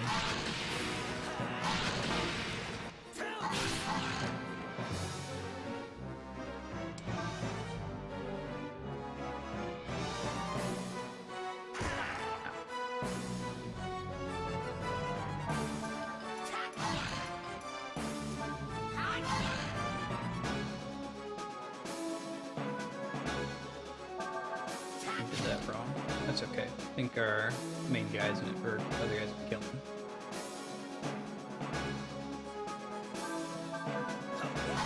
My favorite thing about this game so far, though, is the combat system. I really, really like the way that you use movement and actions in the same way. Very, very clever. And that they let you, like, undo your decisions. So, like, I can walk around. You notice that while I'm moving, that AP meter in the top left corner is draining. But if I walk back to where I started, it refilled. So really what that's tracking is how many steps did I take from my origin. Instead of like Valkyria Chronicles, where it's like, how many steps did you take? Were you an idiot and did this for a couple minutes? Then we're going to punish you. This one's a little bit more strategic and lets you decide exactly where you want to stop. I think that's really neat. I can get close enough to these guys, I can probably AoE them with that.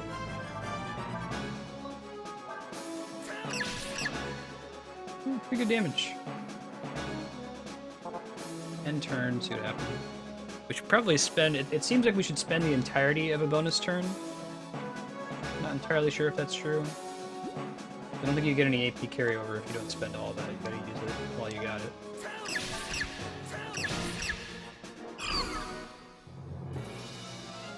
And there's lots of little cool ideas that are in this. Gotta eat. Certain chests we'll find that require a key to open. I remember from our last pass through this area.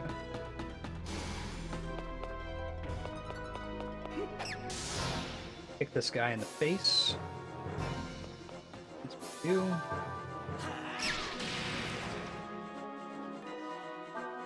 Yeah, you want to use as much AP as possible on your bonus turn. You get a bonus turn if you hit them, and they get a bonus turn if they hit you. Before the combat actually begins. This combo bonus you can see at the bottom is the move changes name. It's because I'm using different moves rather than just spamming one thing over and over. It rewards you for doing that. It looks like my level doesn't carry over when I restart in this way, but other parts of my statistics do. Or maybe it's just that my equipment is so powerful that it doesn't matter that my level didn't carry over. So this guy got a preemptive strike on me. But he's trying to run away. Last time I tried to have pity on them for running, nothing good came of it, so I'm just gonna try to murder them.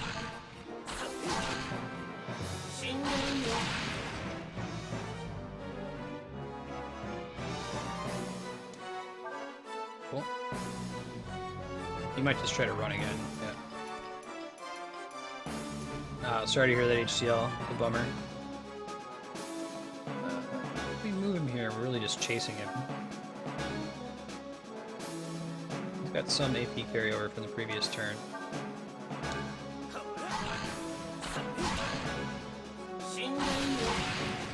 That'll do it. Doesn't look like there's like a morality system. I just played this Undertale game, right? If you haven't played Undertale yet, I recommend you check it out, especially if you're into RPGs.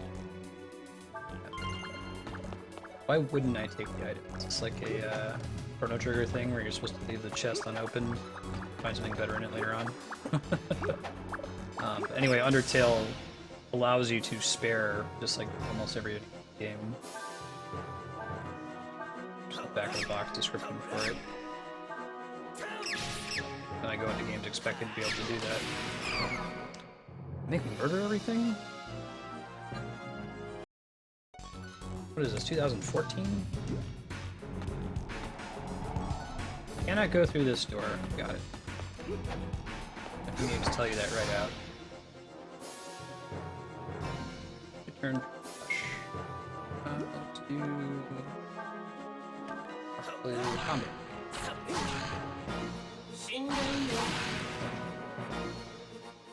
Yeah, the AP usage seems pretty brutal. Remember the Ages. Like if you can just be standing next to the enemy at the start of your turn, that's the best possible thing. I'm gonna try to like inch forward until you see that they're in range of you, and then back up. Escape. Chest over here. Kicking boxes. That's how we do. A whole bunch of Zenny.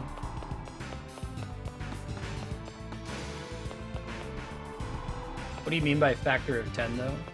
Remember?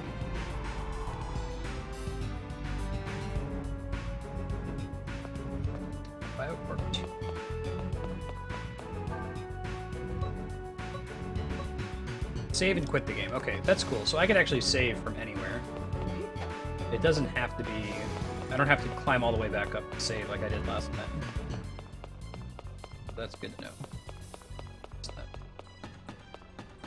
Enemy over here? Some kind of sludge monster. Inch closer until we see if the enemy is lit up and try killing him. The game was called Breath of Fire Dragon Quarter. It's a Japanese RPG from Capcom, PS2, and it's pretty cool. Got all kinds of really innovative features that you haven't seen in games since then, except maybe the Final Fantasy 13 sequel. They have that. I understand Lightning Return is kind of a similar mechanic in this one, where you're expected to do a series of new game pluses.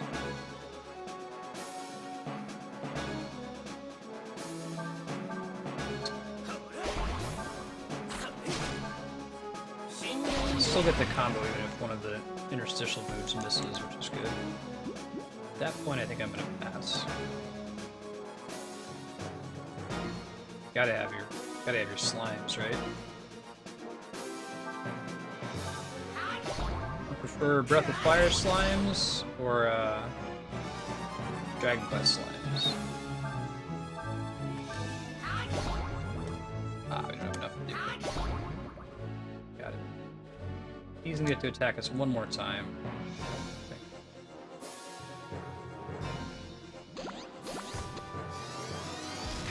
Ow. There's some penalty for keeping your characters too close together if you know the enemy has an AoE attack like that. Or strategy position.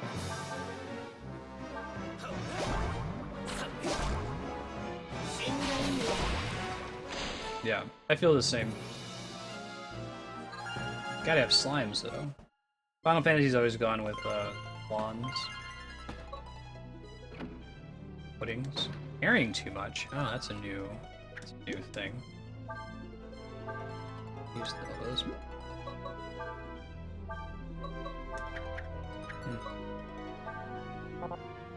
We could just dump that since I already have it, right?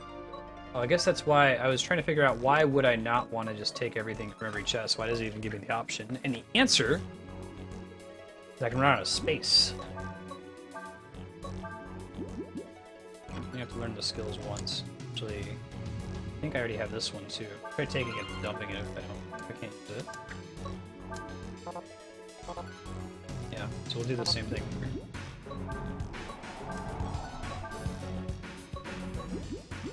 Let's go. Alright, Fleet Plus, look at that.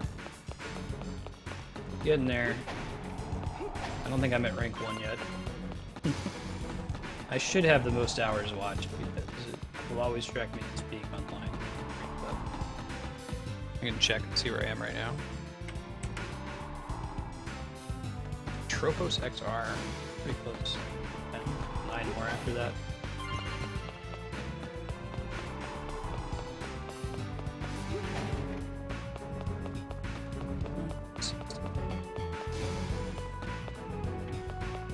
Yeah, I dig this game quite a bit.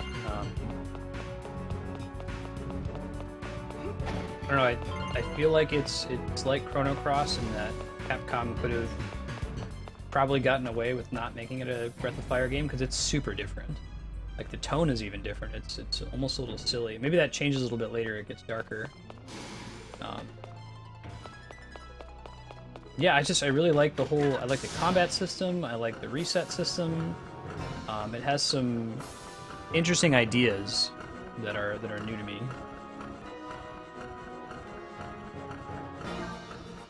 There's a lot of enemies in this fight. This is where we started to get our ass kicked last time, so we'll see what happens here. Yeah, that wasn't our combo. The other one was the combo. Yeah, this is a little DP to this game.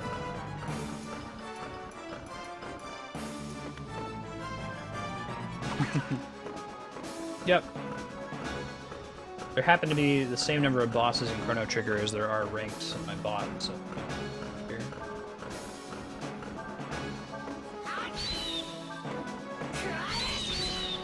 That's pretty good when it lands. This is where we were starting to get our ass kicked last time, and we got to this location in about, I don't know, a fifth of the time that it took us when we were playing through this for the first time a couple weeks ago. And this showed up for sub-block. Keep focusing a single one.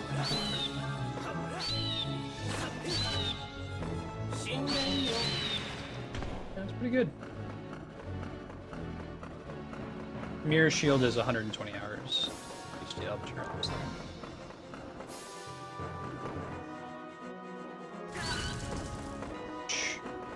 Yeah, you get in-stream chat badges when you hit certain thresholds. 30, 60, 120, and 240 hours watched. All the ones for subscribing on Patreon. And the ability to present games like this. This game I'm playing here is part of Subblock. Subscribers on Patreon, you can just pick whatever game they want, and I'll play it for an hour or so. So we can do a lottery. There's a pet game that you want to show off that you don't know anyone has played. It's a great chance to share it. Man, Ryu sucks. That's just not enough damage, unfortunately.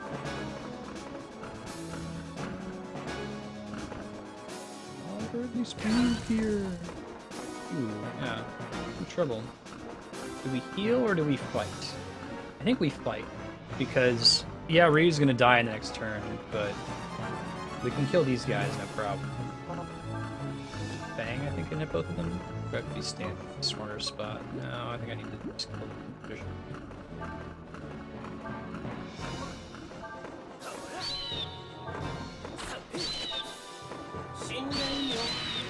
Does so much damage. It's almost a kill on its own. Ooh, I could, well... could try to line myself up to hit him. Rough, though. No, they're not both in my range. Do they have to both be lit up for me to know that they're in my range? Probably not. It might just be that they're not. It looks like they're close enough, but it's not quite. Try walking around a bit until I get them both to light up. Yeah, so what about this? Hit these two, but not these two. Okay, well, let me reset where he was. Like they give you that option too. Try to just do a quick little love tap. Finish him off. Yeah, I'm excited for Phoenix, right? We've played it before. Blind playthrough. Alright, that went pretty well. Just a big guy left now. He's probably gonna walk over here and kill Ryu. Or he hit us both for a bunch of fire damage. Kill Ryu. Also works.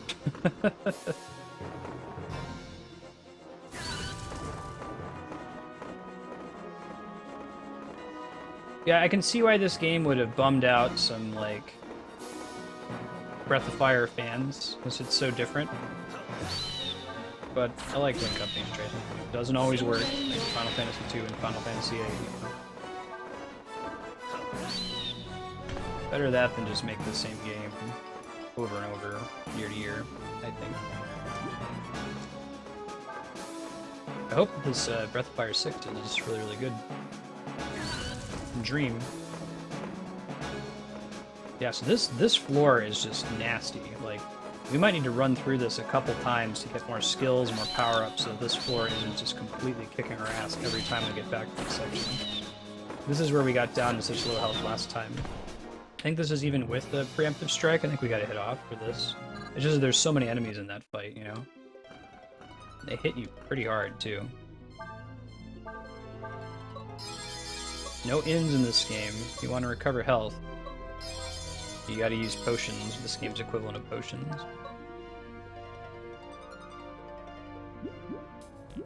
Let's see.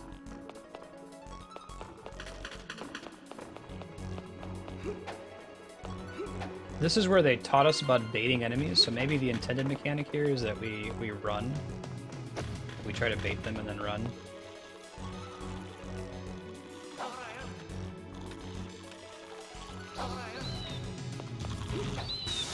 Or get a bunch of AoE damage off, or split them up. That could have been part of the problem, is that we were fighting so many enemies at the same time.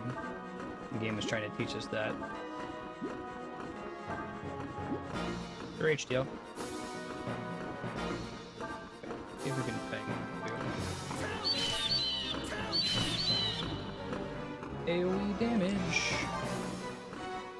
Probably gets to go again right after that, I hope. We'll just do that again. Yeah, perfect. Thing.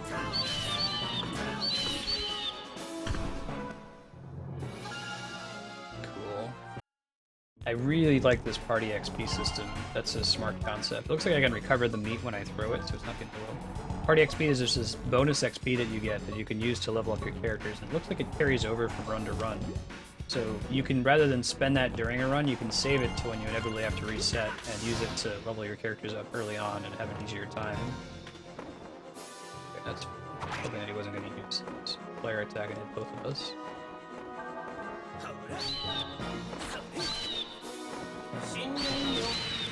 Really good move. Ryu's getting experience normally as long as he's alive in the fight. Okay. Yeah, so now I don't want to spend my party XP. I want to save it for the next reset, which at the rate we're taking damage will probably be early in the next mission. Yeah, so I think that what the game is trying to tell us is that we don't have to be fighting 3 enemies here. We're only fighting 3 enemies because I didn't bait them and try to pull them apart from each other. You almost need to treat it like an old school MMO where you couldn't pull a lot of enemies at once safely. You had to like separate them from each other. You get 2, but not all 3. Maybe if I step one more step forward. Suspicious that I might be able to hit all of them. No, not quite. Bummer.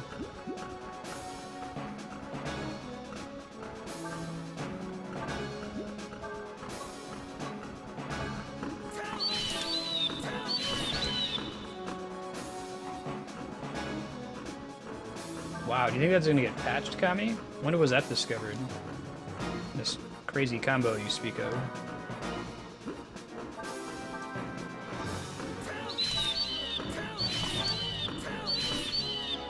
Two bats.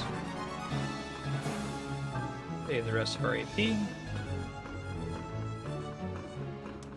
Okay, cool. Means I can murder you. Relative impunity.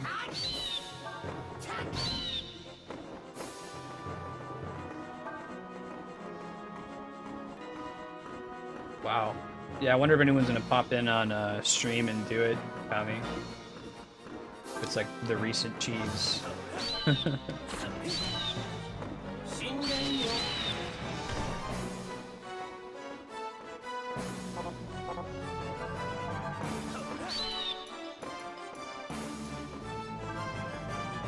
He's probably gonna get to go. He might use his fire magic on him. It's gonna use his fire magic now.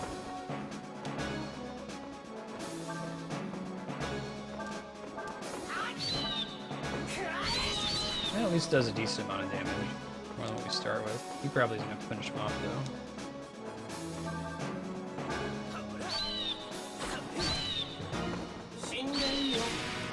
Twin Wake is the shit. That combo that I'm doing. Alright, you got another level, much needed level. Wow. Wonder expected Pac-Man. Ah, I see. So it's not just gonna be something people can do like cheesy chain grabs back in Brawl.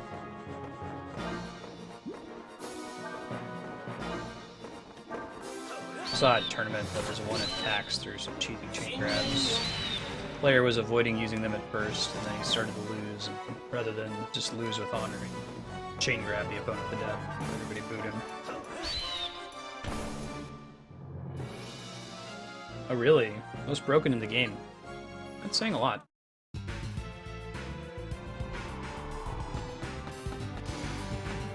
Alright, I found some chests. I found some chests. Heal kits in. I want a reflex. Sure. I bet there's a box or something that I can put these things in so that they carry over between playthroughs. Or some way to do that. Keep building up. Now, those stat upgrades that I find, do those persist between playthroughs? It feels like they do. Like, even though I get reset to level 1, if I've upgraded Ryu's agility a couple times when finding a reflex, doesn't even know if that sticks around. It'd be kind of cool. It makes you extra excited to find those items.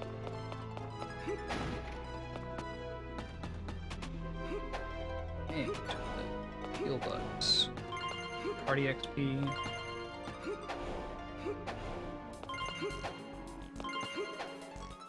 Great way to restock you. Kind of like this game's equivalent of the hallways in Metroid Prime. There's a bunch of little enemies that you can kill.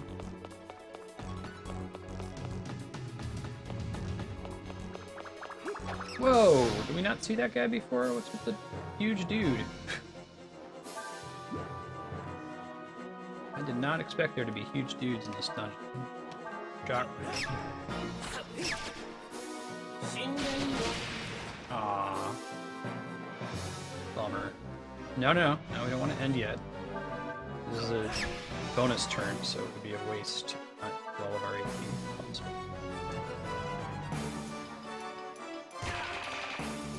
After this fight here, we're going to go ahead and switch over to Smash Brothers. I'm going to take a short break to feed the cats and let the queue finish filling up. If you haven't queued in for Smash yet, you want to do it now. Exclamation point Smash followed by your friend code. You can also enter that to double check your positioning queue. I don't think I'm going to get to do that again, so I'm going to wait. What's the snapshotting update, Kami?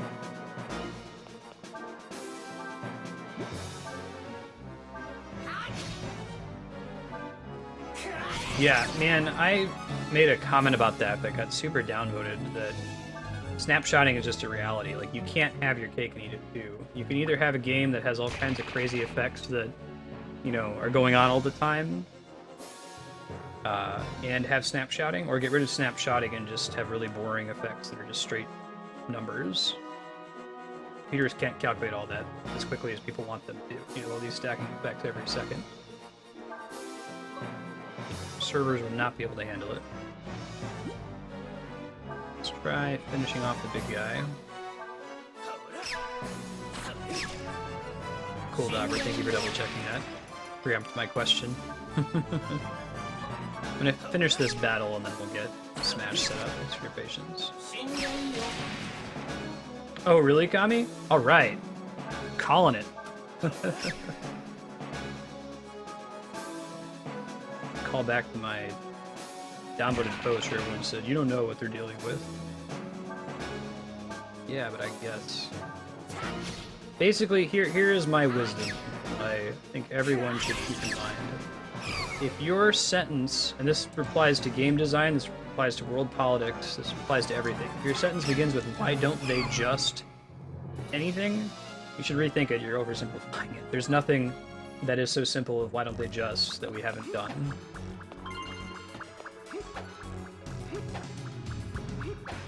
Juju. Well, we'll save. We'll worry about it next time. Figure out what the Juju is. Temp data, that's cool. So it's red, that lets us know that it goes away when we start. Okay guys, give me a few minutes. I'm gonna get Smash turned on. Get them things set up. Yeah. It's easy to do too. It's like, why don't we just solve world hunger? Why don't we just give every homeless person a house? Like, man, I'd love to do that. That sounds great. There's a reason why we haven't. Why don't people just stop saying, why don't they just? There you go.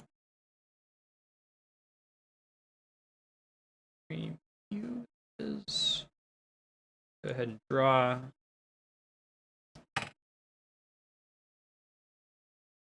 Couple secs here.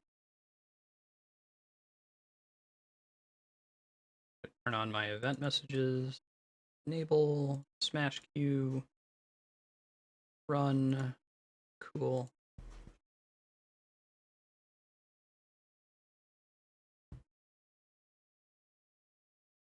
Put on all the rules and stuff.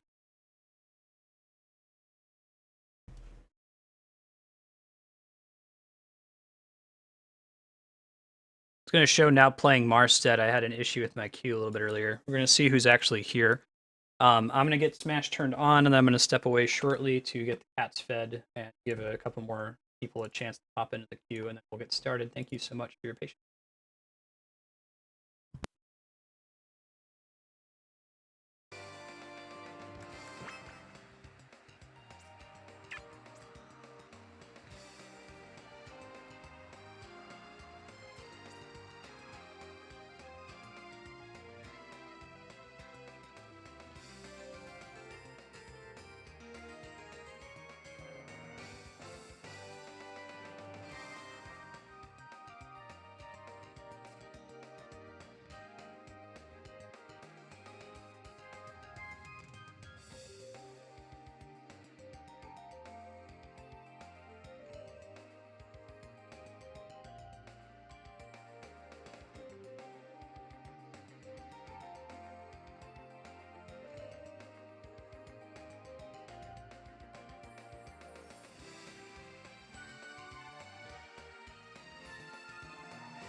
We were talking on mute for a good 15 seconds. Hey everybody, thank you for your patience waiting for me to get it all set up. I had a little bit technical difficulties with the 3DS. Smash wasn't loading the online.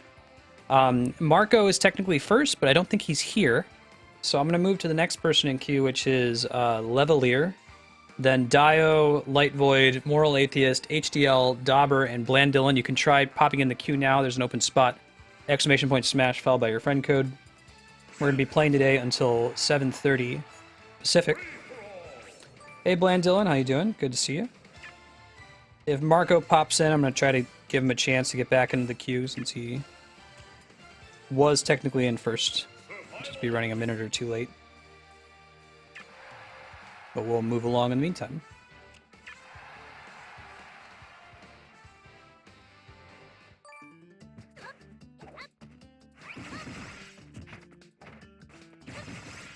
Sorry for the rough scheduling with Smash. I still have a few kinks to work out. I've pared down my schedule. It used to be 6 hours a day. It's now 4 hours a day.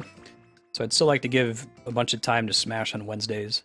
I think starting next week, we're going to see something more like 2 to 4 Mario Maker, and then 4 to 7:30 Smash Brothers.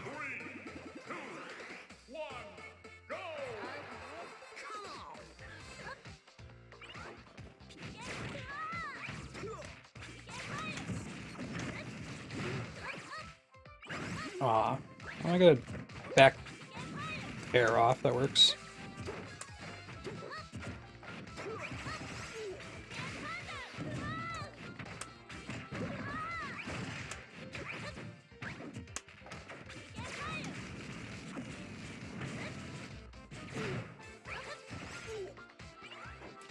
Reminder, you probably want to pause the stream while your match is up to help with latency a little bit. There's going to be some latency just as a fact of me playing the game and streaming at the same time. We can try to mitigate that a little bit. Nice. Shield and grab. Sometimes I get away with that, but I think people have watched me enough that they know not to let me get away with that nonsense. Unless if I catch them in mid-smash, and then it's a little bit different. Sorry, I was going to pause my own stream.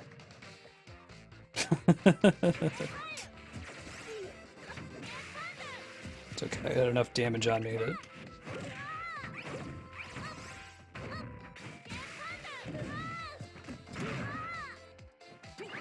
Usually keep my stream running down in the bottom so I can kind of keep an eye if anything goes wrong. Turn it off on Smash, but forgot to do that, so... And that was the error. That was the error that led to my SD there.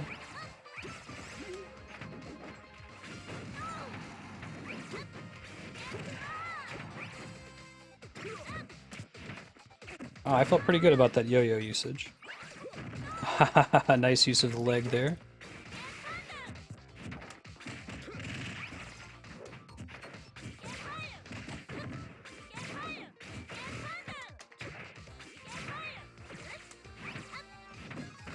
Nice grab. Need to better punish him when he charges smash attacks from that far away, though, I feel like. Queue is full at the moment, but you can still join. Watch for my bot to draw somebody. Ooh, is that going to be GG?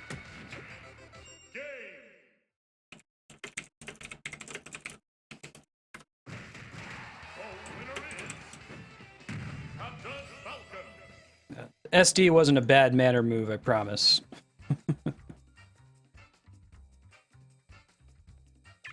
Hey, Totally Not Gay, how you doing? Seeing you again. I implore you, while you're waiting for your turn to Smash today, that you exchange friend codes and play with each other. There's a lot of really good Smashers in chat right now. Notice that have played in the past.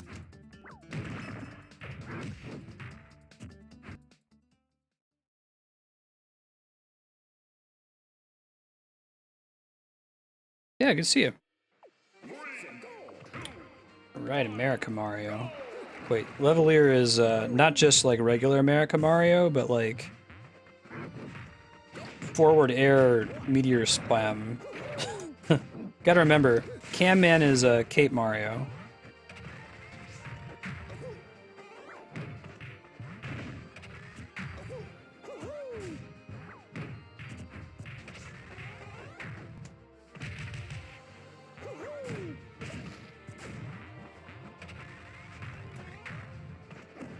Ouch. Nice throw. Up air combo.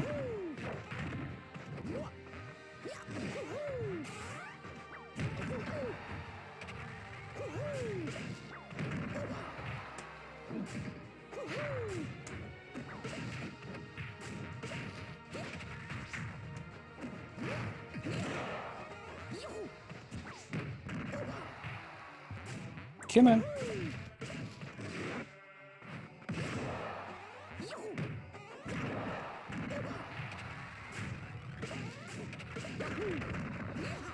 Probably need to be careful using that down B. Last week I realized that I used the down B pretty effectively. A lot of my kills come from landing that, but it's harder to land than it looks. Shouldn't just count on it happening. Nice. Gordo forced him to waste his air dodge, and I was able to get a smash off to kill him. I'll call that intentional. Oh, darn! I thought I had him. He managed to dodge at just the right time.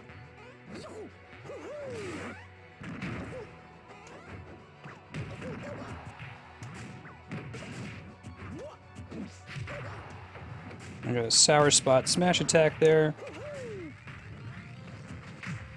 GG, very nice. Alright, Dio's up next, followed by Light Void, Moral Atheist, HDL, True Dauber, Bland Dylan, and Gage. I think I have everybody on my friends list, but just in the interest of not slowing things down later, I'm going to try to add all these friend codes real quick. If you haven't shared your friend code when you've queued in, I'd request that you please double check your friends list and make sure I'm still showing live on it. I do have to delete 20 or so people at random every week. If I recognize your name, I try not to delete it, but cannot guarantee. 920294. Yeah, sorry, I left a lyric about that SD earlier. I realized that I hadn't paused my own stream when I was talking about please pause the stream when your turn comes up. 8363. What's the rest of this thing? 242. Fine. 2251 6718. I think we still have this one. 6221. HGL and Dauber, both fine. You can just double check for me, totally not gay, that I'm still showing online for you. I appreciate it. Okay, I think we're all good. We got one more to check. 9929 7910.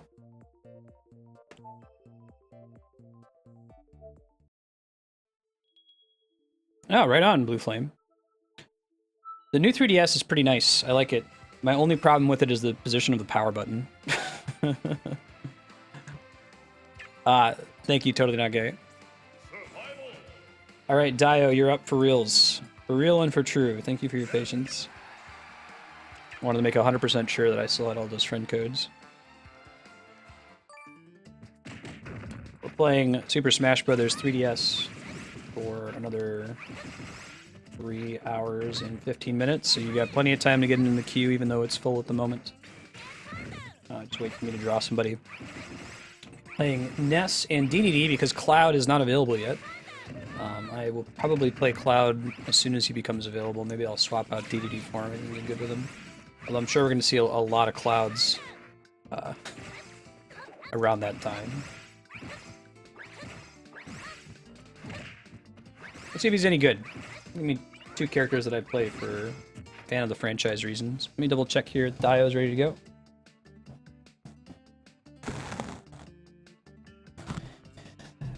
Yeah, who have you not thoroughly trounced me with yet? Totally not gay. You've wrecked me with your Falcon. You've wrecked me with your Ganondorf. Try to go for the character that would have the maximum disrespect. I did see the direct, yes. I'm very excited for it.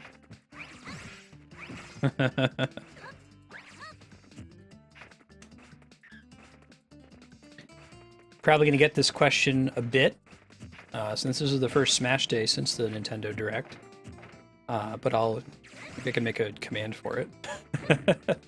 My opinion on the inclusion of Cloud in Smash Brothers is that that's awesome. I'm excited. I want there to be Cloud in Smash. And the main reason for that is that Final Fantasy is an important worldwide series. I'm going to move over Dio for a sec if you want to pop in Light Void. Thank you. It's an important worldwide series that has strong roots in Nintendo.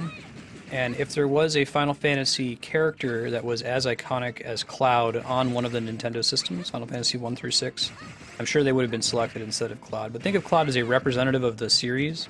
He just happens to be the most iconic. The fact that he was only on a Sony system, I think is irrelevant. Another option that could have worked would have been the Black Mage, and as much as I love Final Fantasy VI, I would have loved to have seen, like, you know, Terra or Celis playable in this game, or even like Cecil from Final Fantasy IV. I get why they went with Cloud. Chrono would have been pretty cool.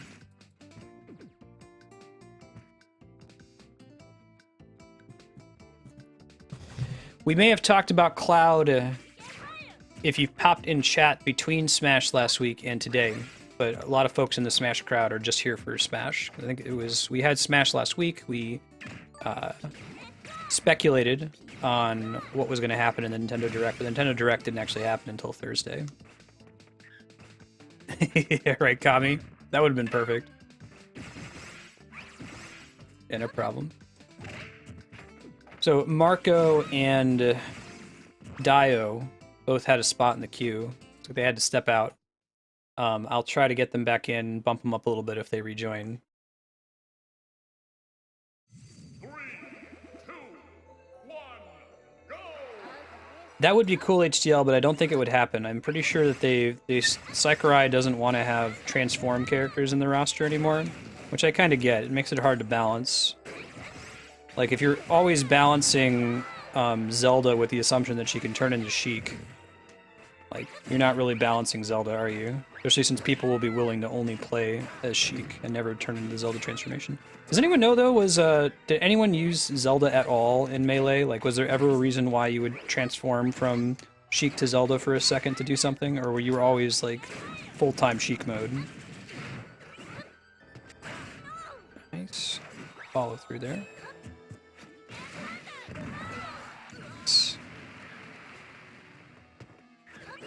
That's true. That's true. Maybe it'll come back. Transformations may have had something to do with the 3DS as well, which is less of a problem if the next generation of Smash is on the new 3DS or similar hardware.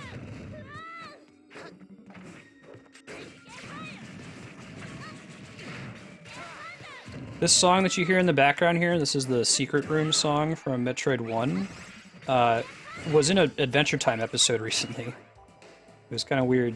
Aw. Bummer. Recovery, gotcha. Oh, sandpacking, of course. Was the up B a better recovery? Survival. King TDD. Gotcha, Link. Q right now after Light Void is Moral Atheist, HDL, True Dauber, Bland Dylan, Gage the Bro, Totally Not Gay, and Toon Link. The queue is full at the moment, but wait for me to draw somebody and you can get in. In the meantime, if you're in position 6 or 7, you're looking at about a 45-minute, 1-hour wait. You probably just want to play Smash with some other folks in chat in the meantime. I've seen a couple Toon Link players. I would have liked to have played Toon Link in this generation. I really enjoyed both Young Link and Toon Link in Melee and Brawl. Don't like the feel on his down air, though. I feel like that's a pretty important part to his kit. I think it's just Adult Link that has that feel now.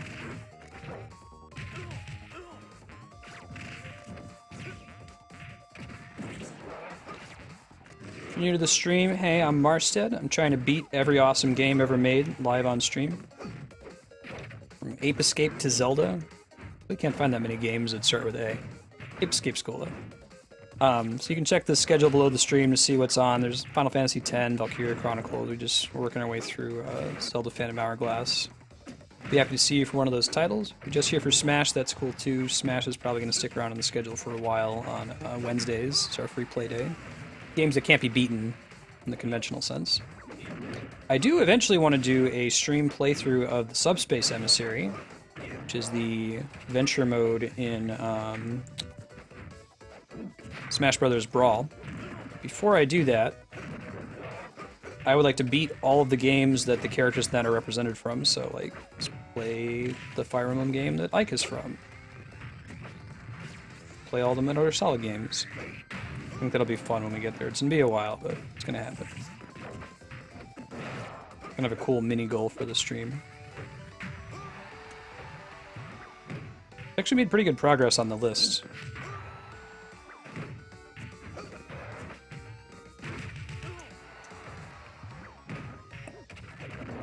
Ah. No! Damn it.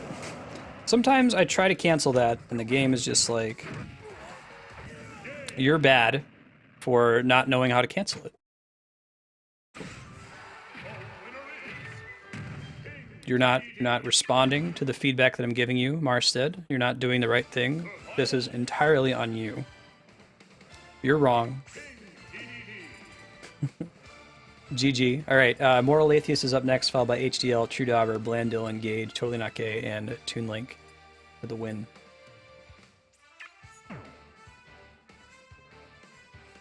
Oh, yeah, go for it, Dio. I can try to bump you up here. Let me play against Moral Atheist since I just drew them. Just barely missed the ledge.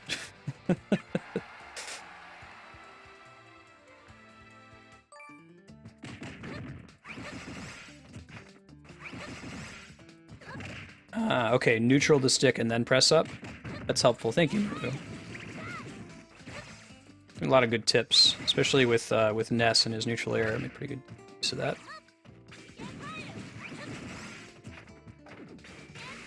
How many Sheik players do I see? Actually, not that many, given her dominance. I was worried we were going to see some folks abusing this, like, combo broken Pac-Man tech that Kami was talking about. We'll have to see. Maybe it'll happen. I'm going to bump Dio up here to the top. HDL, we had to skip him a little bit ago because his internet died. So we're going to do Dio next after Moral Atheist, then HDL, then True Dauber, Blandil, Engage, Totally Not Gay, and Toon Link. Thank you for understanding.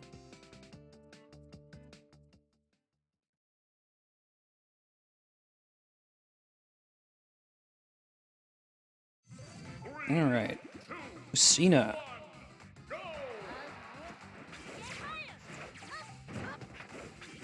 Lucina was a cool decision to include.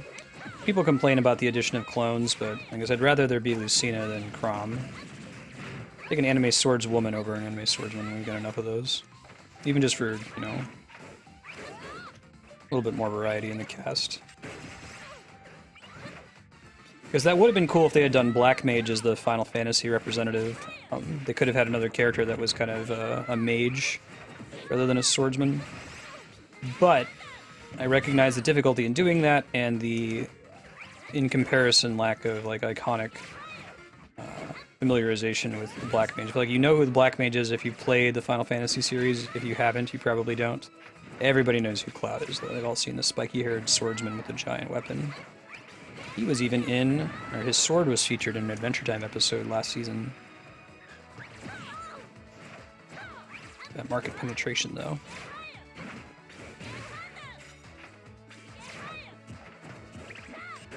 There's the show, there was a cartoon back in the 80s that had a floating creature that kind of looked like the Black Mage. I'm pretty sure it predated the Black Mage, actually. Crap. The Orko? Is this He-Man? He was like a little wizard guy with a pointed cap and couldn't see his face. Yellow lights.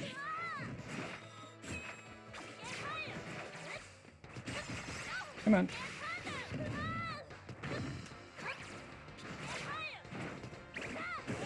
Ouch.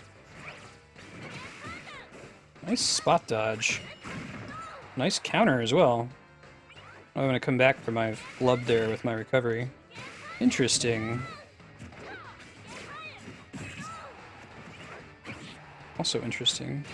A good command of Lucina here.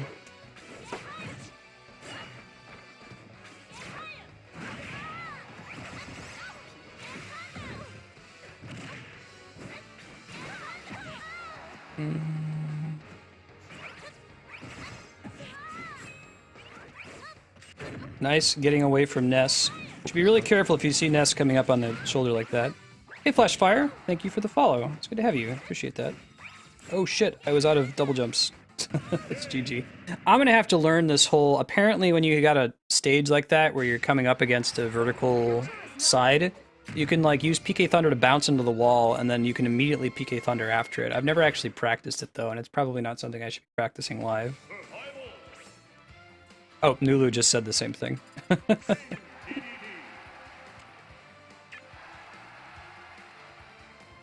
Aw, Andrea, that's awesome. My wife Andrea, AMA 4483 in chat, just gave a public lecture. She's an astrophysicist looking for dark matter. Gave a lecture yesterday. Get a live stream out for it. Gonna post the YouTube video. But it sounds like a really old lady went there and really enjoyed it. It's very heartwarming.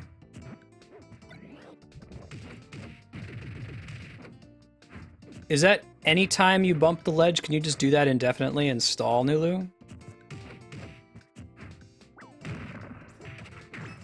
I've seen other people do it to me, but I've never been able to execute it, and it's probably just I need to go into single player mode sometime off stream and practice it. Oh, cool. I didn't know you tuned into it. Stabber.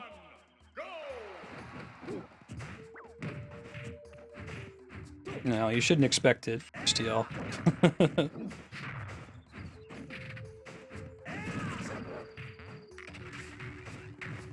Ouch.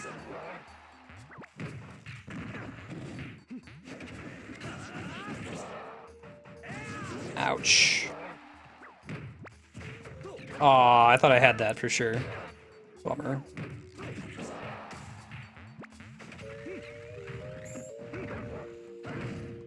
Throw me into the bomb.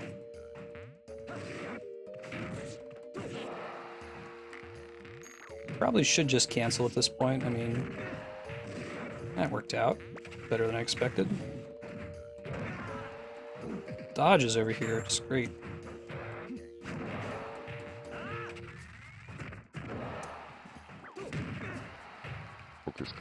Hey, thank you for the follow. Appreciate that, Royal Wits. Good to have you. If you are trying to join the queue, you still can with ! smash followed by your friend code. There is plenty of room. Wait until I draw somebody. We're going to be playing for enough time that even though the queue is full at the moment, you're going to have a chance to join it and get in. Just give it a sec. After I beat this match here, we're doing 2 matches per viewer. You're going to see my bot's going to draw somebody. You can try getting in at that time.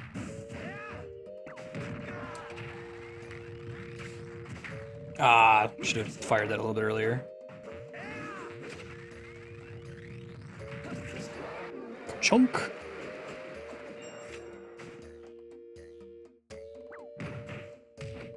Wait for me to draw somebody, though. Anytime you see a DDD match ending, you can try to get ready with the command. You should have just waited, but that's okay. Still didn't get to use it.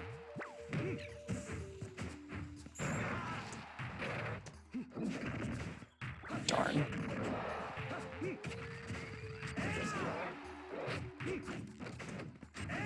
Should have just kept swinging there. Can kind of work like a down smash in that regard.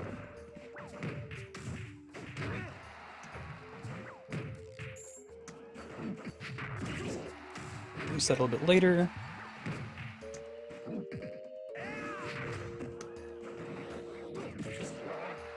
Come on.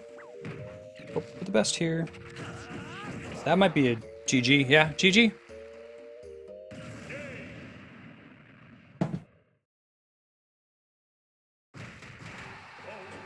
Oh, it's Smash Rules.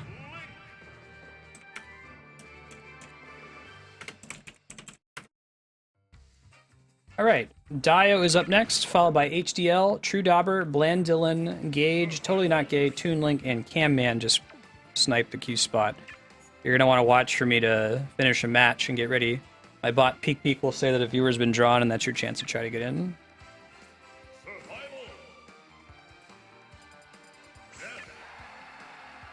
We're playing Smash Brothers for another 3 hours, so although the queue is full, you've got time to get in. Folks in position 6 and 7 in the queue are looking at about a 45 to 60 minute wait. While you're waiting for your turn, please feel free to exchange friend codes and play Smash with each other. I asked that everybody only go once today on stream, give everybody else a chance. That end, though, people tend to stay and chat after they've had their match, and if you see someone that's really good, offer to play against them. Check who it was up there at the top of the screen with now playing. Yeah, right. I should have, I think D-Rock has recommended this before, like running a series of, like, sub-matches to determine who gets in the queue. I don't think it's necessary. I'm not good enough at Smash to warrant, like, people battling to the top for the right to kick my ass. Hey, DJ, the queue is full at the moment, but watch for me to draw somebody here after the next 2 matches. You can try getting in at that time. Come on and slam. And welcome to the jam.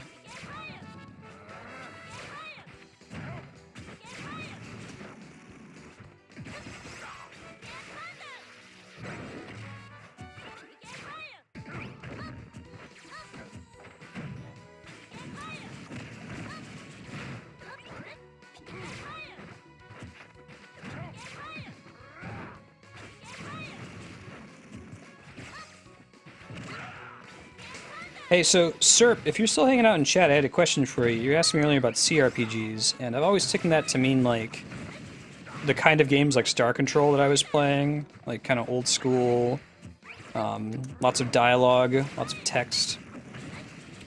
I hadn't really classified Baldur's Gate type games in there, but it's probably my failure in classification. Like, how would you define a CRPG?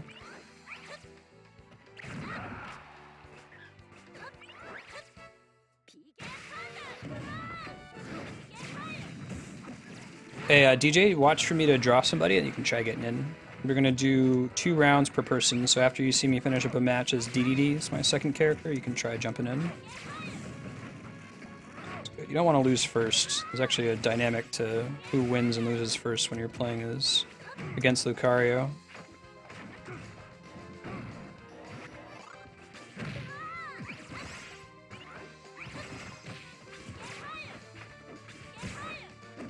Nice grab. Follow through in general.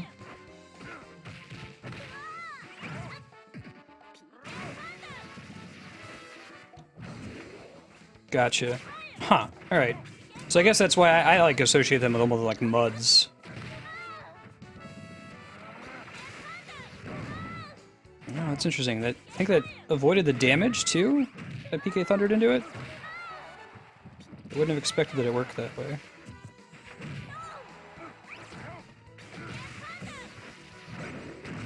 Nice counter.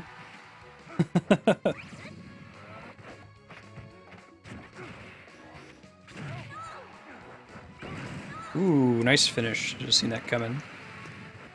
Those of you trying to get in the queue, you still have plenty of time to get in. We're going to be smashing for a while. It is full at the moment. Just watch for me to draw somebody, and you can try getting in at that time.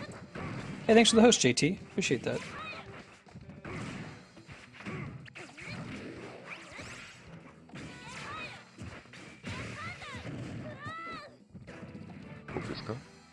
Thank you for the follow as well. Good to have you. Do you stream Smash, JT? Ooh, ouch. This is what I mean, being bad with Lucario coming back from low health.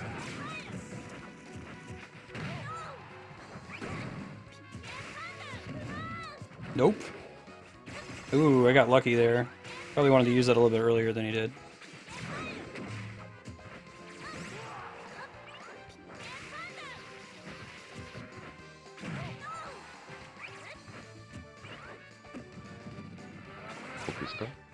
Thank you for the follow. Appreciate that, DJ. How you doing? Ouch. Crap. Up B is pretty crazy when he gets to these levels of damage, Lucario. Every character has this rage mechanic that increases your damage and knockback the higher your own damage is. But Lucario's is increased by a separate mechanic called Aura.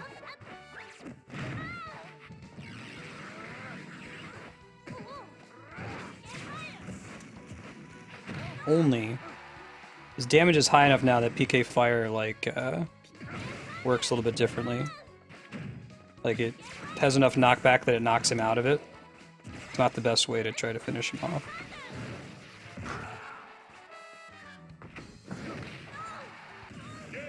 GG. Oh, you're right with me. Lucario.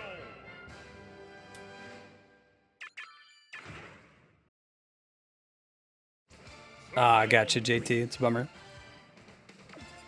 King DDD.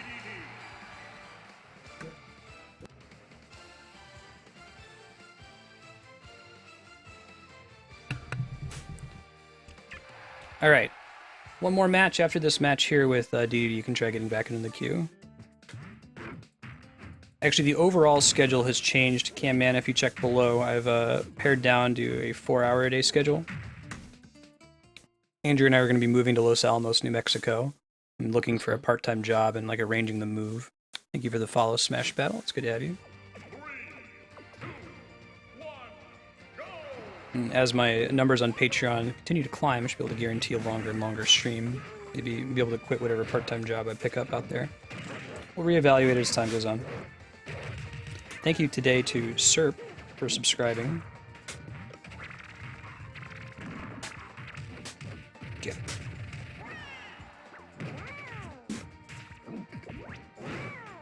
Getting it added up on there on that Patreon list for tomorrow.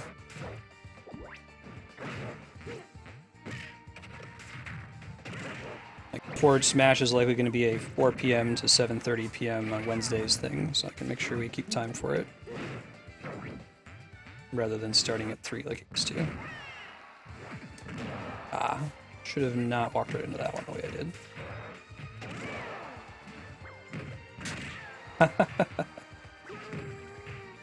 Gordo versus Egg. Should have used an up aerial there, I think. Darn. Could have hit if I waited a little bit longer. The thing I like about DDD is that whenever I make mistakes, I really know what I did wrong and what I could have done differently next time. Learning from them is a different thing. I don't really do that well, but... Nice.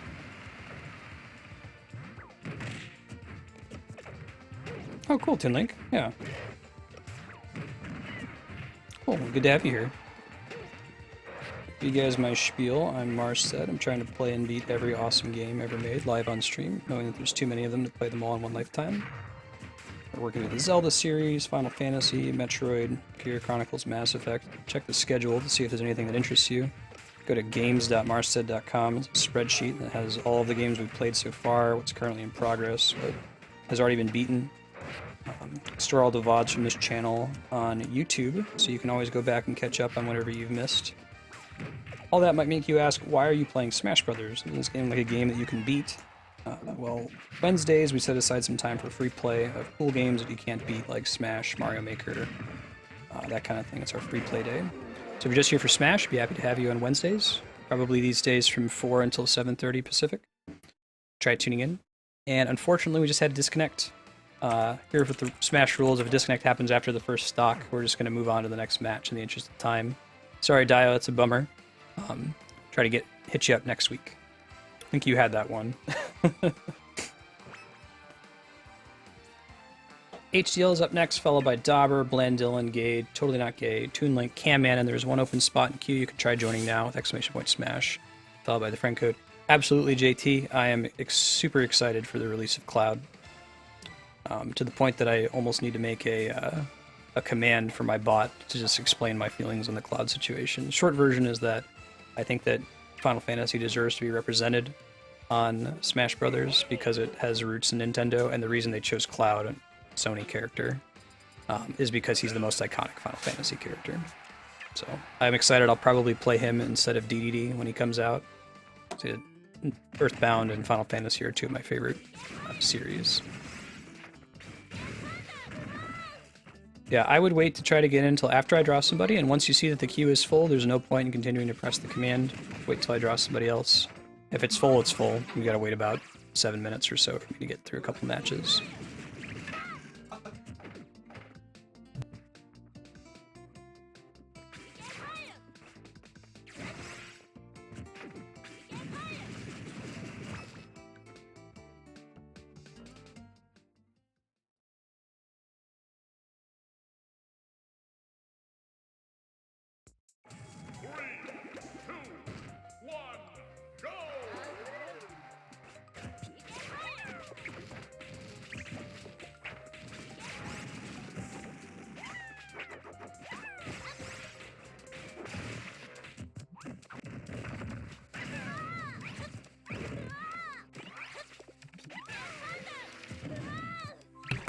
Yeah, it seems to me like he might be kind of similar to Shulk. Although it looks like his limit break is just a binary status. If he has limit break, it seems like it modifies his other abilities, would be my guess. Not like something he has to switch between. And what other characters charge themselves up and get better after it? I guess that's like Wii Fit Trainer, right? The meditation ability.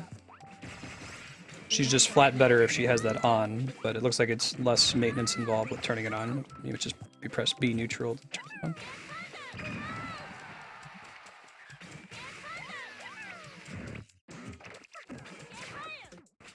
I wonder if the Pikmin trigger the PK Fire. Like, sometimes you want to have that little pillar in the air, like on a corner.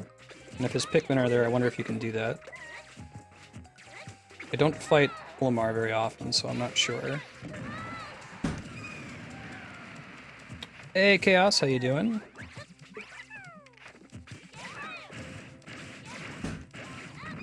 Yeah, I mean, Sakurai is very respectful of the third-party properties that he brings in. Like, Ryu is Ryu from Smash Brothers. He's perfect. Sonic is really good. All of these characters are just really true to how they're originally designed, and they fit into the Smash world really well. Probably the best character would be Mega Man. Like, he almost doesn't even play like a Smash character. He plays like you're playing a Mega Man game and fighting a boss. So I have faith that Cloud will be a good character. He'll probably be an overplayed character when he comes out. I expect the week that I'm playing him that everyone else will be playing him too, so we'll see a lot of Smash Dittos for a bit.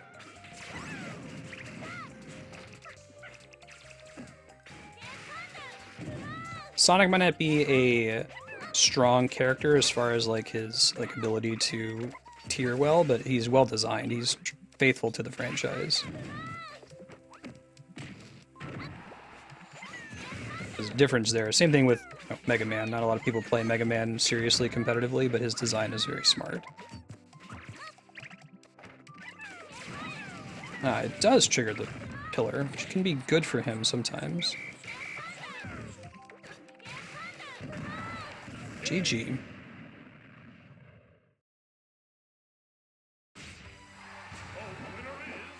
Oh, hear your Chaos. Good seeing you. The main valid complaint that I hear a lot about Sonic is that his, as far as like his moveset and the truthfulness of the character, is that there were other things that they could have possibly drawn on, particularly from Sonic 3, instead of just variations on the homing attack. Like, they could have potentially done something that involved the little TV upgrades you get, like the fireball and the water ball. At the end of the day, though, they're not all that different from the homing attack. I said, Sonic has always been a character with a fairly simple moveset. And without drawing on the much more recent Sonic titles that are a little bit more polarizing, controversial, didn't really have a lot of room there, I think. Don't know if I'm going to be able to do quite as well against Olimar with DDD. I'm not as good with DDD as I am with Ness. You haven't noticed already, I'm not the best Smash player. I try to get better from week to week, but primarily my thing here is playing cool single-player games. Play Ness because I like him. Earthbound's my favorite game of all time. I play DDD because I think his moveset is funny. And he's a Johnny player, talked about last week. He doesn't win all the time because he doesn't tier very well, but when you do win, it feels stylish.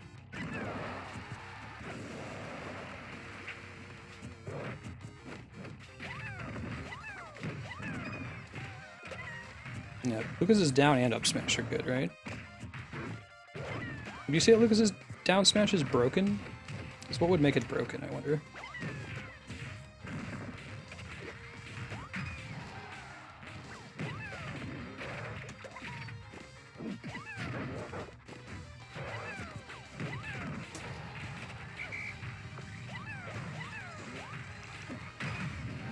Wow, that went through the bottom of the stage. Today I learned about DDD's. Maybe that's unique to certain characters, maybe he was getting up at the same time, maybe it was because it was as charged as it was. If his down B has secretly been able to be an edge guard attack and I didn't know that, I've been playing DDD wrong. So I often have the opportunity to charge that up. GG. Alright, True Daubers up next, followed by Bland Dylan, Gage the Bro, Totally Not Gay, Toon Link, Cam Man, and JT. There's an open spot in queue if you want to try popping in. Exclamation point smash, followed by the friend code. You can see it in chat right now. If you look on my screen, a little gray text there, it says Peek Peek, viewer, the True Dauber has been selected from Smash 3DS with viewers. Watch for that. Don't try to watch the stream because of the 20-second or so delay. That'll be your cue to type in the exclamation point smash friend code command to join in. We're playing Smash Brothers today for another... We're playing till 7:30 Pacific. Is that 2 hours and 45 minutes or so? 2 hours and 40 minutes.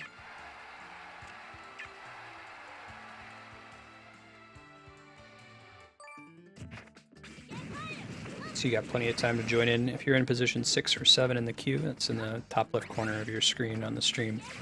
You're looking at about a 45 to 60 minute wait.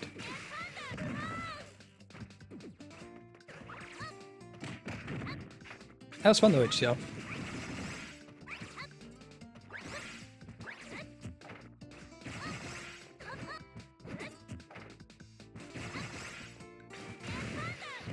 So yeah, so what's up with Olimar's Pikmin rotation, and why does that matter to him as far as playing him really well? I feel like it doesn't change the trajectory of the attacks, right? Why would you use one Pikmin over the other at any given time? I've never played Olimar well, or even for more than like maybe 10 rounds, so to me it's just like, oh, I'll just throw these things. They're slightly different, but wouldn't be at a high enough level to worry about changing up my strategy based on which one's available. 3, 2, 1, go! Okaska. Dauber's taunt here is a reference to the sound effect that plays when you click follow on this stream. It's from Earthbound. It's the creator Itoi saying, holy crap, I'm not gonna get to hit him before he kills me. Good lord. 0%. That was shameful. Say I'm not good at Smash, but I'm not that bad. I think it's just that Dauber's that good. He's got a really good Ganondorf. I'm gonna go toe-to-toe Ganondorf against True Dauber. Anyway, they got Itoi to record himself saying that, and Okaska is like a contraction of OK Desuka, which is Japanese for is it okay? So when you would set up your characters on the main menu of Earthbound, as soon as you selected something, it would say Okaska, is it okay? And then we'd move on. Turns out it's a really nice little sound effect to play because it's pretty recognizable. It tends to cut through whatever else I'm doing at the time. I can usually hear it in the headphones. And it's a callback to my favorite game. So.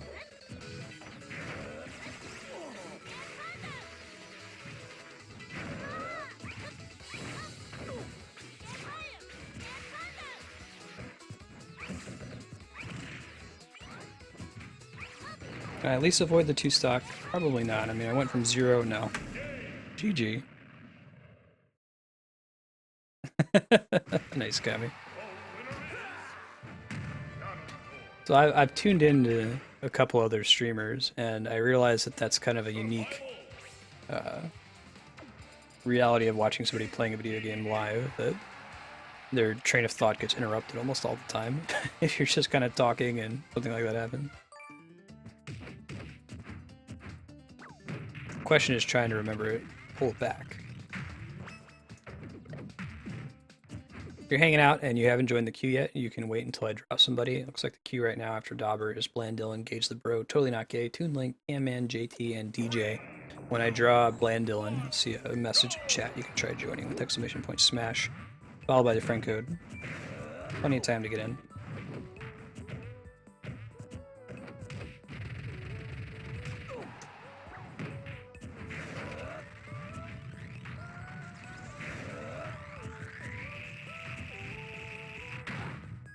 Nice. It's probably correct. If he had charged into me, I was planning on using it, but he did not take the bait.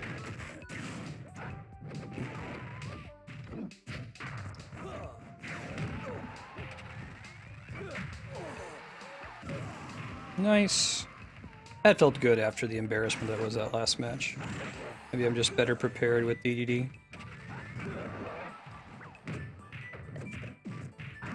Ooh, ouch. Nope. He said dying almost immediately afterward. Nice grab.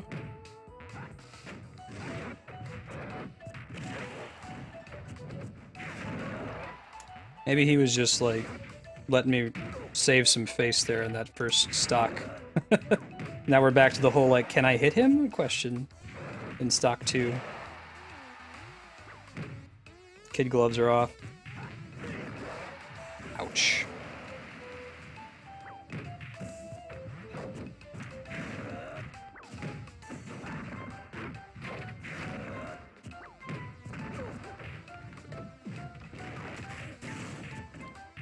Gordo, dang it, buddy. I rely on you. Probably a bad decision. I think I can avoid his little, like, meteor attempt by using my up B. That's nice. So I got that going for me. Nice shield.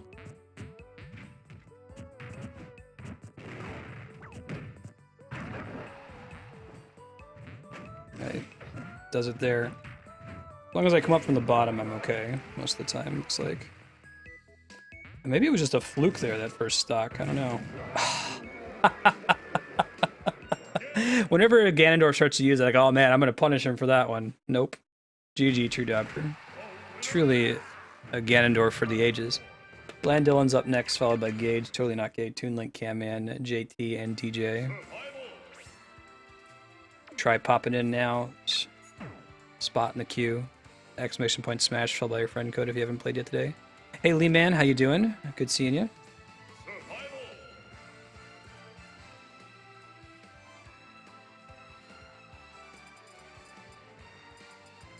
I fight weird.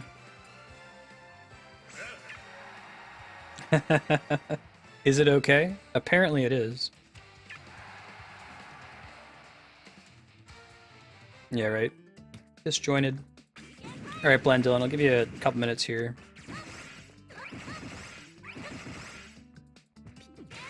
If you haven't joined the queue yet, there's a spot. Exclamation point smash, followed by your friend code. Hop in. While you're waiting for your turn, go ahead and smash the other people. If you see somebody on stream who is really good, ask them for their friend code. I'm sure they'd be happy to play against you.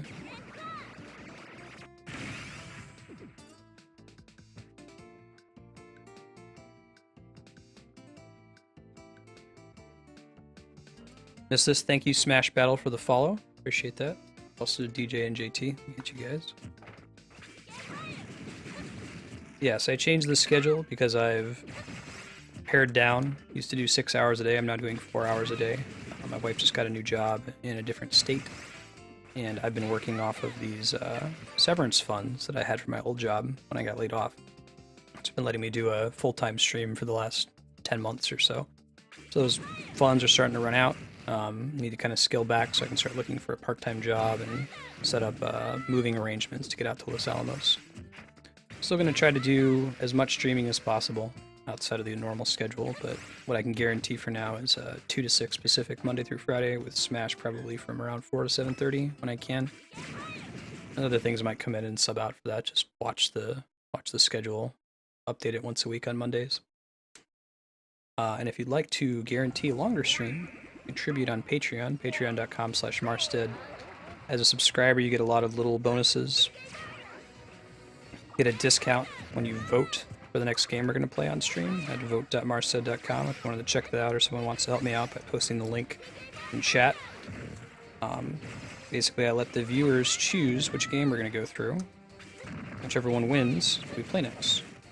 You vote spending sphere points, which is a currency you earn just by being in chat while the stream is live. You check your total by typing exclamation point SP.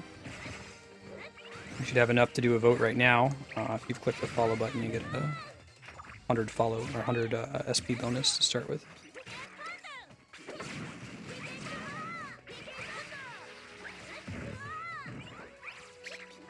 Subscribers also get access to a special feature I do once a week called Sub Block, which is where I draw one of the subscribers. Actually, 3 of the subscribers is the goal. And everybody picks a game that they would like to see on stream, and I play it for an hour, no matter what it is. Doesn't have to be something that we're committed to beating. If there's some game that you'd really like to see on the channel, you're able to share it that way. Alright. Up aerial kill. Okay, K-Man, catch you later. I do try to open this queue a couple hours early every week, so if you would like to make sure that you get an early position in the queue, just try tuning in, I don't know, around 2 o'clock or so. There's a couple people in this queue who joined a little early, and so they guaranteed their spot.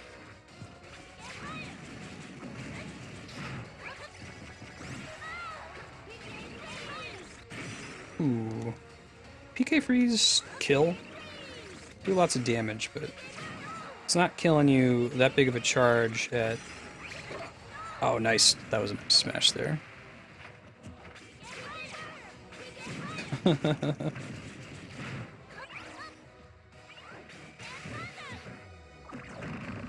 Man, I've had this goatee since I was like 22. I was working at this job. Like, I've been a baby face my whole life. I can't really grow a real beard. And this is the only thing for a long time that kept me from looking like I was 15 years old. So, like, I'm afraid now to cut it, because I might look like I'm a teenager again.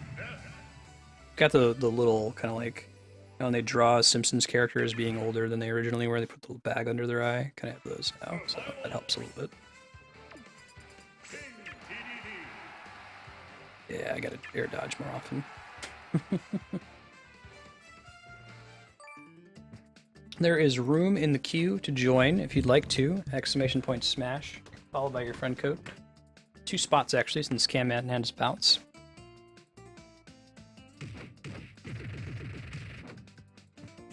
Hey, Shiny Peekaboo. Good seeing you again. How you been?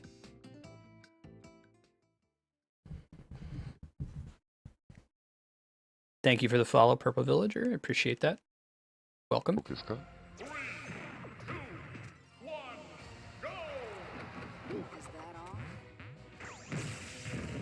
Yeah, so Blandillin joke Kami was making is that my name is Dylan. I must be the evil one. Good name, man. It's Welsh. It means from the sea. Name of a famous poet, Dylan Thomas. Writer of that Rage Against the Dying of the Light poem. Probably know from the movie Interstellar. Claim to fame. Or you can go with Bob Dylan. Rumor is that I was conceived at or after a Bob Dylan concert, and that's the source of my name. Spelled the correct way, the way you see on screen here, although I'm sure people will dispute. Although it's spelled the Welsh way, D-Y-L-A-N. See some people spell it D-I-L-L-O-N. Or pronounce it Dylon, you know, like the greatest rapper of all time. Dylon, Dylon, Dylon, and Dylon.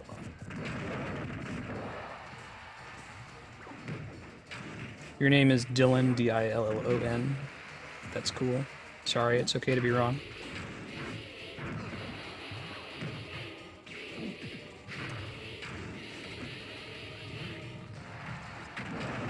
Oh, nice follow through there. I thought I was being fancy with this new thing I learned about the down B hammer. Turns out I wasn't being fancy at all. There is still 1 spot in the queue because Cam-Man had to bounce. So if you haven't played on stream yet, you still can. ! Smash followed by your friend code. Nice, Light Void. Yeah.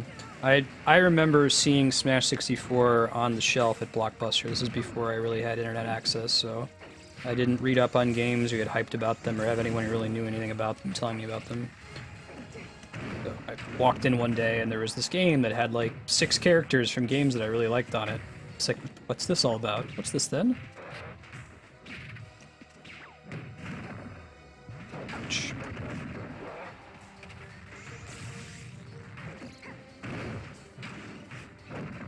Now, was there a game where air dodging was bad? Was it Melee?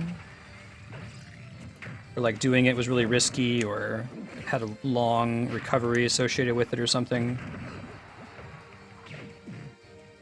I know that dodging was somewhat bad in Melee, like dodge rolling.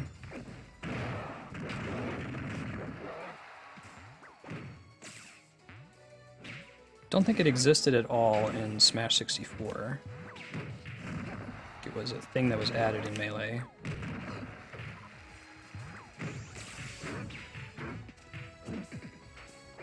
Oh, I should have released. Could have had a kill there. Nope, didn't get it. GG. Very nice. Punish more in the other games. Yeah, very nice. Gage is up next, followed by Totally Not Gay, Toon Link, JT, DJ, and Shiny Peekaboo. There's lots of space in the queue if you want to join in. Exclamation point smash, followed by your friend code. Hop with us here. Crazy Dude, cool. If you want to get in, make sure you use that command, the exclamation point smash, so you get in the queue with everybody else.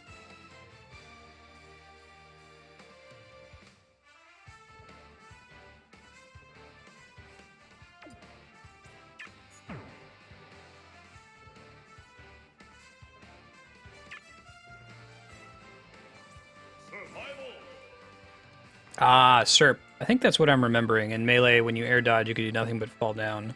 I have ingrained into my body, do not press the grab button when you're in the air.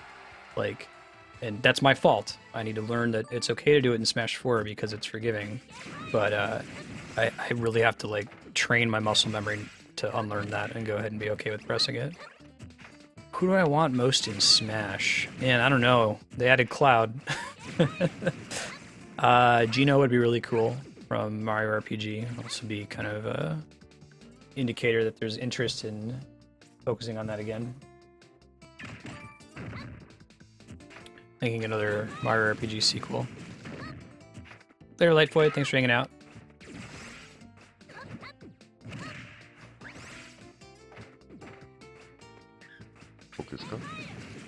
Thank you for the follow, Crazy Dude. It's good to have you.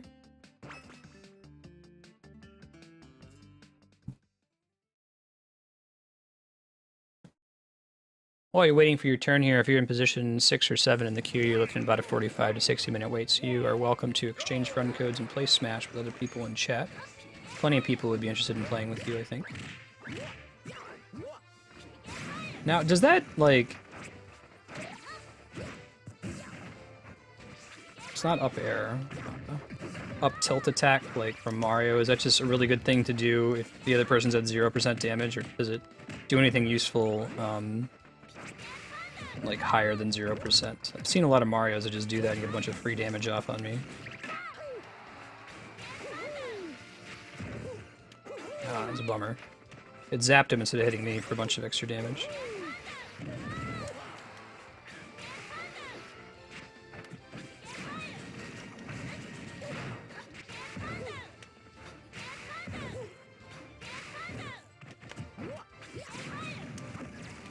They're gonna do it? Alright. Combos well at low percent? Sure. Low percent of any kind, not necessarily 0%.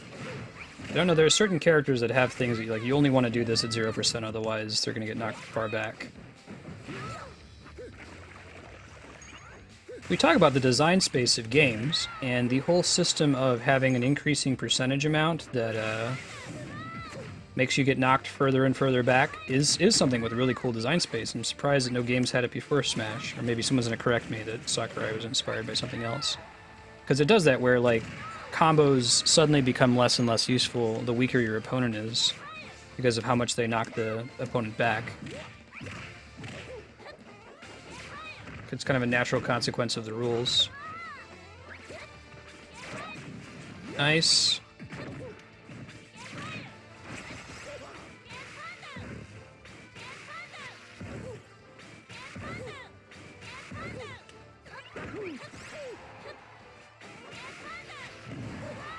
Alright, GG.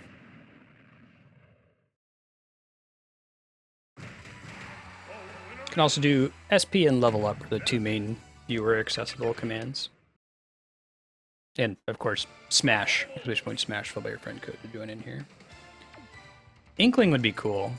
Yeah, it'd be a really cool moveset for that. I'd like to see Snake come back, although that's going to be rough with mostly gutted Konami and not really owned by Hideo Kojima anymore. I understand the main reason Snake was in Brawl was that Hideo Kojima went to Sakurai and said, I want Snake in this game. Hey, Blue Grogle, how you doing? Yeah.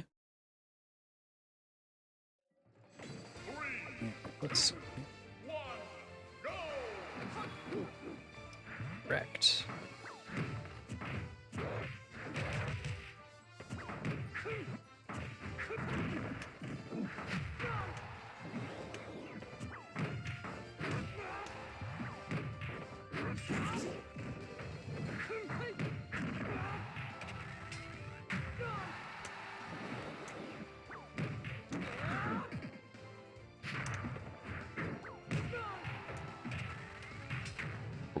Nope.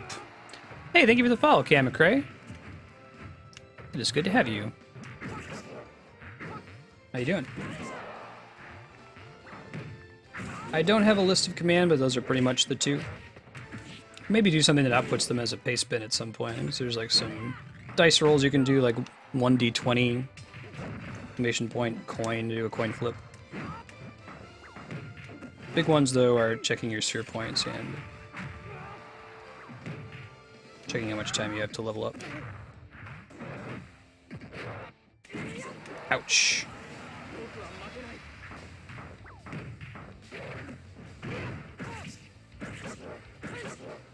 I don't know if the veterans can really think of it, some other ones that you use all the time. Maybe like my mission command, which just kind of says what my whole deal is. Stream. GG, very nice. Speaking of lag, I recommend that you pause the stream when your turn comes up to kind of help with latency. We haven't had a disconnect recently, which makes me suspicious that one's going to happen soon. This is a consequence of streaming this game while playing it online. Disconnects happen every now and then. Check the rules there at the top of the screen, but the rule is disconnect happens before the first stock. We will replay that match. If it's after the first stock, we'll just give it to whoever was in the lead and move on in the interest of time. There is space in the queue if you haven't played yet today. Exclamation point smash followed by your friend code. You can pop in. Totally Not Gay is up next, followed by Toon Link, JT, DJ, Shiny Pika Blue, and Blue Gravel.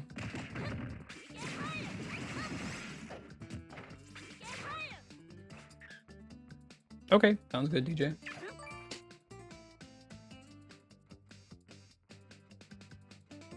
Oh, hey, Kevin.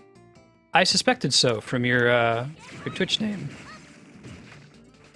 Mr. McCrae is a family friend.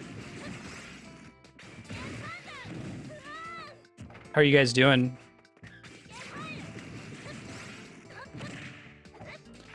Hey, Titus, welcome. Oh, that's right, I have to pronounce his name Titus. I've been playing Final Fantasy X on stream, and the protagonist of that game, his name is spelled T-I-D-U-S, and I've always pronounced it like the detergent, not like Teed. But Stream voted to name him Titus, like T-E-E-D-U-S. And I agreed that if you catch me pronouncing it the other way, like the detergent, that I will give everybody points. So when we have someone in chat who's named after that character, it makes it rough for me.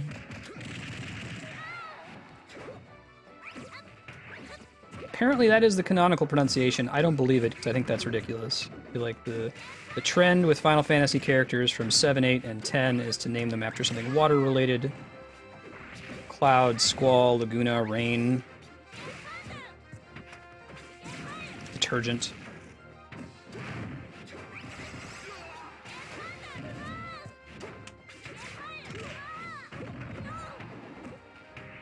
Gonna knee me? Oh no, he's gonna do this instead. Yeah, I tried doing the bounce off the wall thing. I guess I just have to be spamming up B in order for that to land the way I want it to, right? The whole, like, Ness can recover if there's a wall on his side if he bounces off of it with PK Thunder 2. I have never actually done it. I've seen people do it, so I know that it's true. You're not fleecing me. I just don't know what the timing is for it. Gotta get a back throw here, man. Can't get close enough to him. But for lack of trying, doing pretty well at the beginning.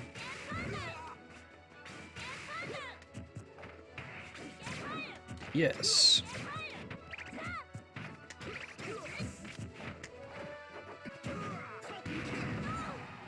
Nice Falcon. Oh, there's the knee. And a 2-stock. I was feeling so happy, so fine, and so good.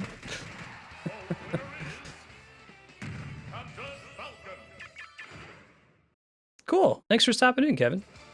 Have you?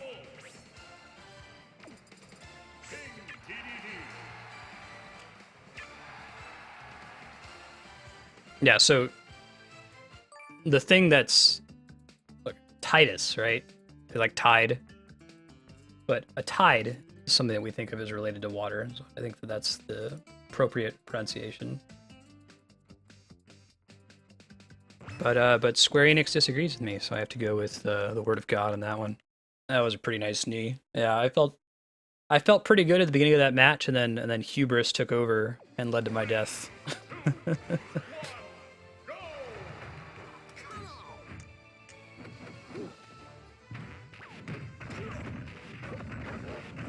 Holy God! Whoa! Can you not do all of those things that you were just doing, please? I beg of you. Won't someone think of the children? Totally not get. You got to play this guy's Falcon.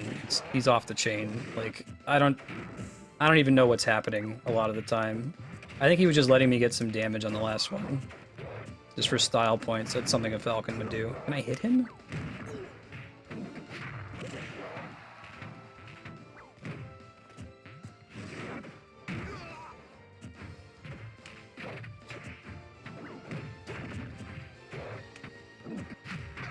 That went pretty well. Ooh. Got an elbow to the face. The butt, more like, but effectively the same thing. Can I recover my honor? Nope. Not there, anyway. Honor recovery is on the way. It's not right now.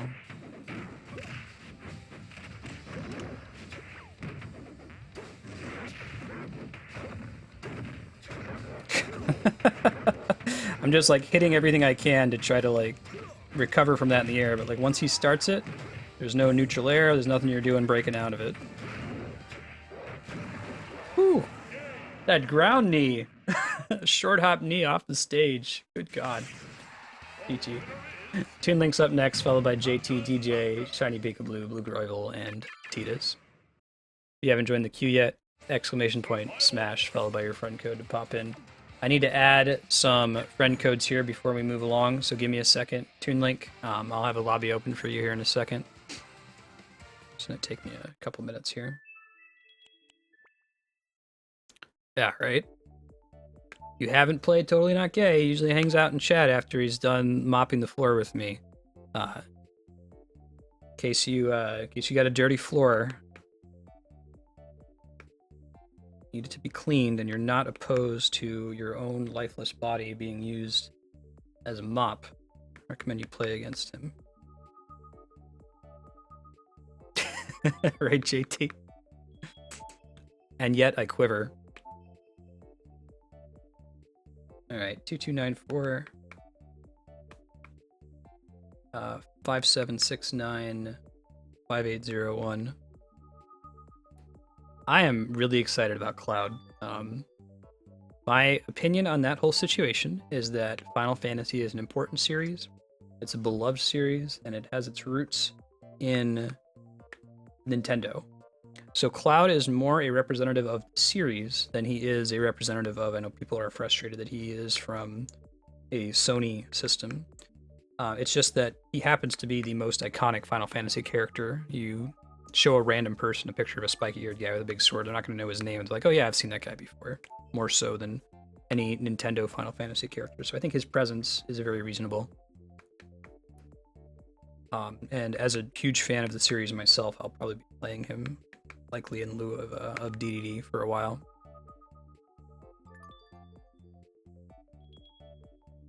Got Blue Groival, Titus. So close crazy. Just hit exclamation point before the smash, then you should be able to get in. 3067 7923 38 7875. Maverick King, would you do me a favor and double check that I'm still in your friends list? I have to delete something like 20 people every week because I hit the friend code cap, and I just do that at random. Just make sure that I still have you added, and if you don't see me online, just enter that same command again and add your friend code to the end of it. I know we've played before. Nintendo limits me. Still got Titus. Let's do Idiot Martyr. Welcome, Idiot. How you doing? 724 9180.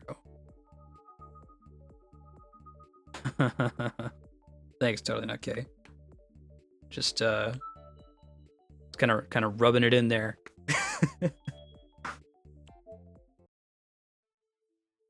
Cool, thanks, Maverick King. All right, let's go. Toon Link, thank you for your patience. You're up next. Toon Link, it's JT, DJ, Shiny Pika Blue, Blue Rival, Titus, Maverick King, and Idiot. Survival. Death.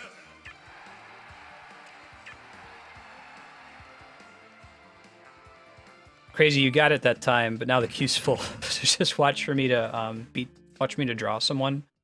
It'll be after the second match. So my first match I always play as Ness. The second one is DDD. When you see the end of a DDD match and you see my bot draw somebody, you can try getting in. That was a lucky disconnect, Toon Link. It happened right before our match started, so we don't have to worry about skipping anything.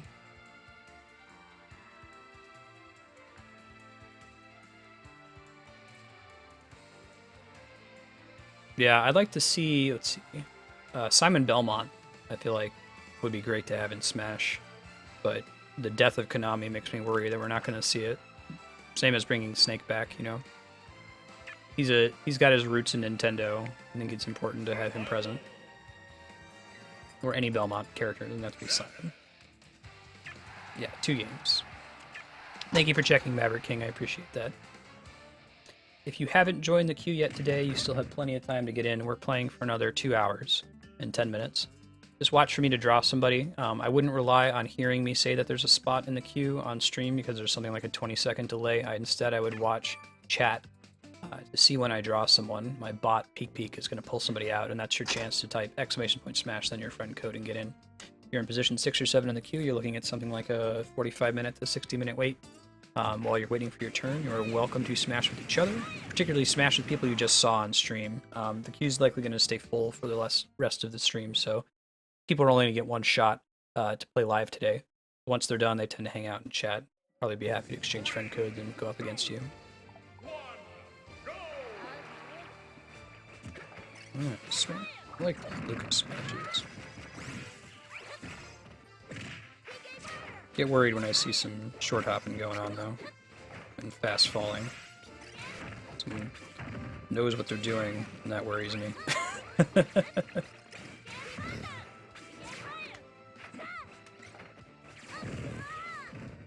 Yeah, gotta get used to the fact that his PK Magnet damages you.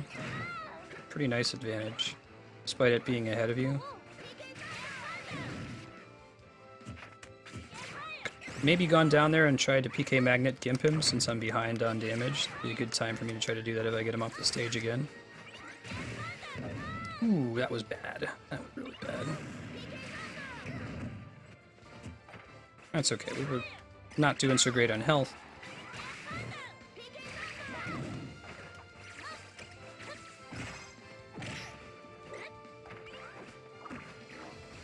Oh right, he's got that little tether recovery, doesn't he?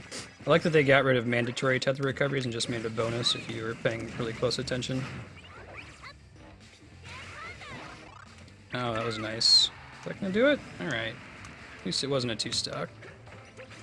Yeah, I recommend you play against Todianka. He's really good at this game. Frighteningly good. He will undirty your floors.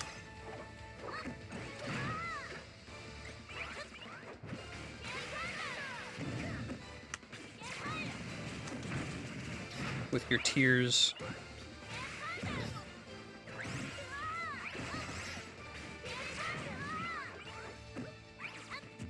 Nickname him Mr. Clean.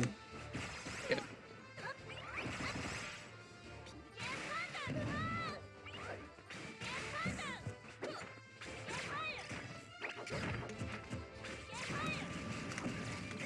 Probably could have done a down throw there. I don't think I would have been able to kill him under any circumstances. It's a wrong play there. Ooh. Gotta be cautious of those up smashes. Probably should have PK Magneted there. I had plenty of time to do it. Thank you for the follow, Ferellian. It's good to have you. Appreciate that. GG. That was rough. You can gimp Ness and Lucas's recovery with Rosalina. You can do it with Ness with his PK Magnet. You can do it with... Who else can do it?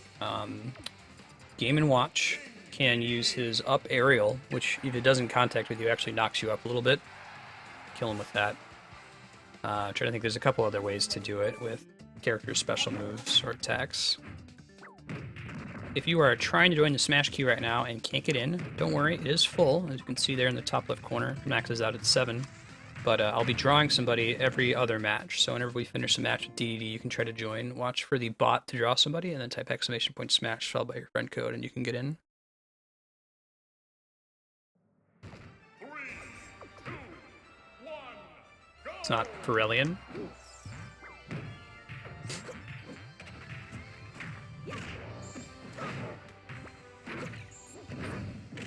Ouch.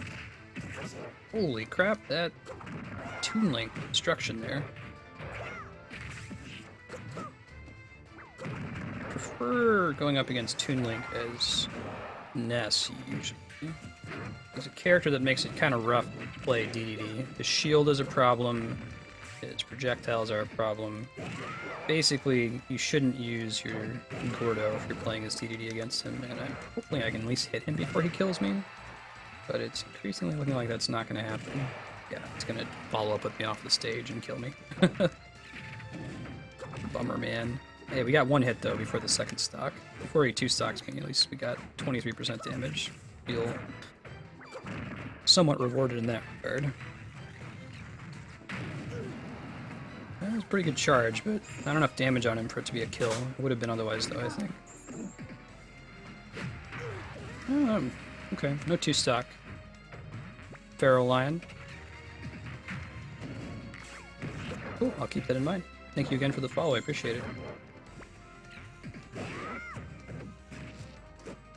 Should have seen that coming. I kind of walked right into his own bomb, didn't I? Then I made him walk into his bomb.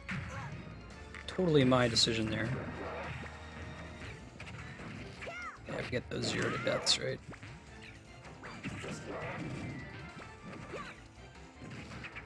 You're in my stream. Hey, I'm Marstead. I am trying to beat every awesome game ever made live on Twitch, knowing that there's too many to beat them all in one human lifetime.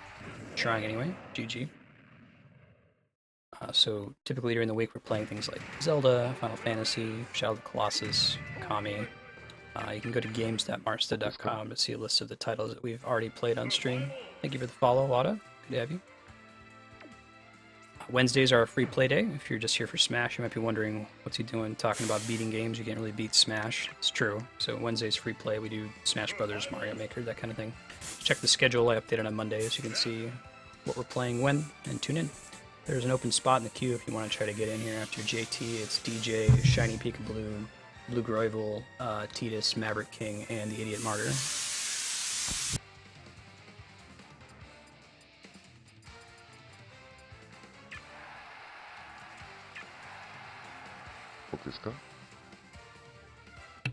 Thank you for the follow. King Legendary, good to have you. You want to do a Mac versus Mac match? Okay. I can do that in our second round if you want. I'm not very good with Mac, but okay. If you have a special request for me to play a certain character, I can do that. Survival. Little Mac.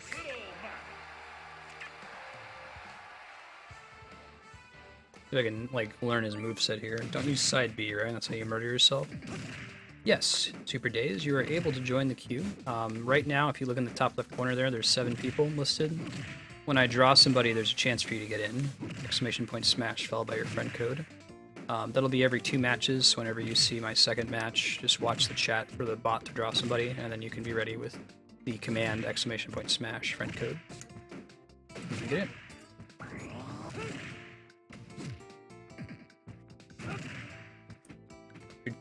JT here, it's DJ, Shiny Peekaboo, Blue Groival, Titus, Maverick King, Idiot Martyr, and Wada.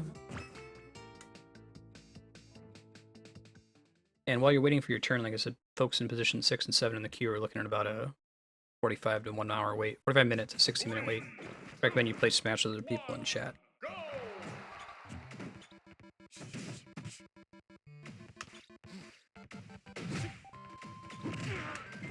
Already broke the rules, right? First thing I did was side B. 僕ですか？ Thank you for the follow. Appreciate that, idiot. That's his name. I'm not calling him an idiot. That would be rude.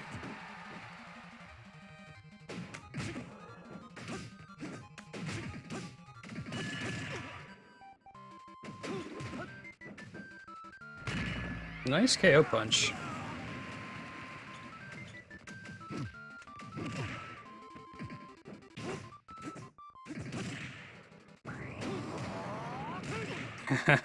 I walked right into that one, didn't I? 僕ですか？ Thank you for the follow, Super Days. Appreciate that.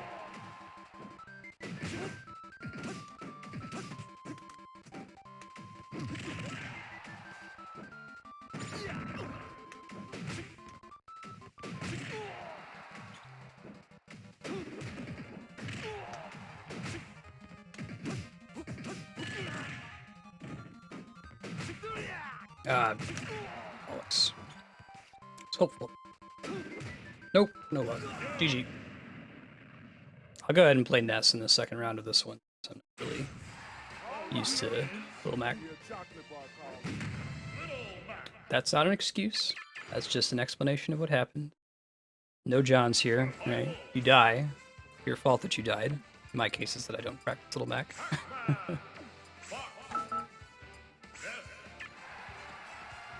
Playing Smash Brothers today for another 2 hours, going up till 7:30 Pacific, and that's likely going to be the schedule for a little while. Like I said, my overall schedule changed a bit. If you've been following the channel for a while, it used to be 6 hours daily. It's now down to usually 4 hours. But I'm still trying to save some extra time in the evening on Wednesdays for Smash Brothers. Smash is going to look something like 4 o'clock until 7:30 Monday. Well, 4 o'clock to 7:30 on Wednesdays. There we go. Not Monday. Right.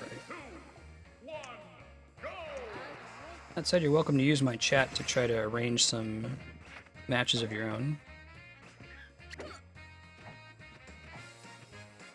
Get one head up on me. I've got 6% here. There we go.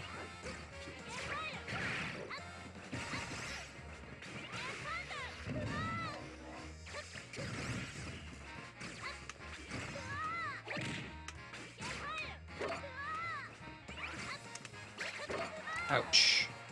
It's a satisfying sound effect when the thing triggers there, right? Probably PK Magnet then, okay, let's say.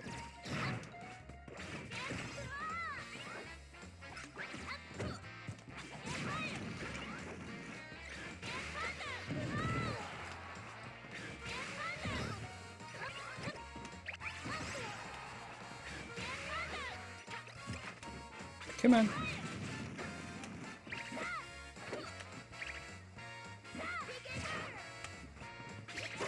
Ooh, nice. I had a feeling I was walking into that.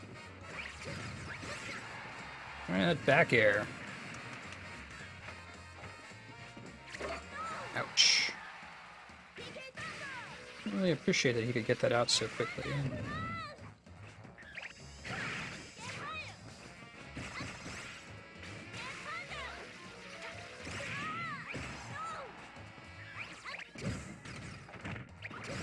The infamous down smash that people are telling me is quite strong with Lucas.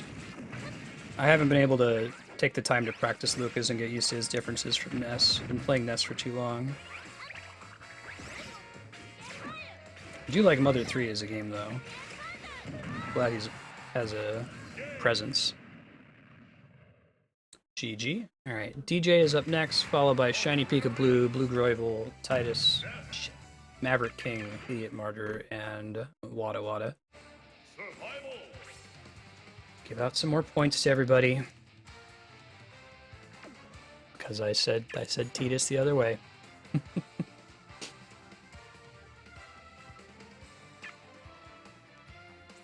Gotcha, Crazy Dude. Crazy Dude, you've been awfully patient trying to get in there. Glad you're able to join the queue. Thank you. After DJ here, it's Shiny Pika Blue, Blue Groival, Titus, Maverick King, Idiot Martyr, Wada, and Crazy Dude.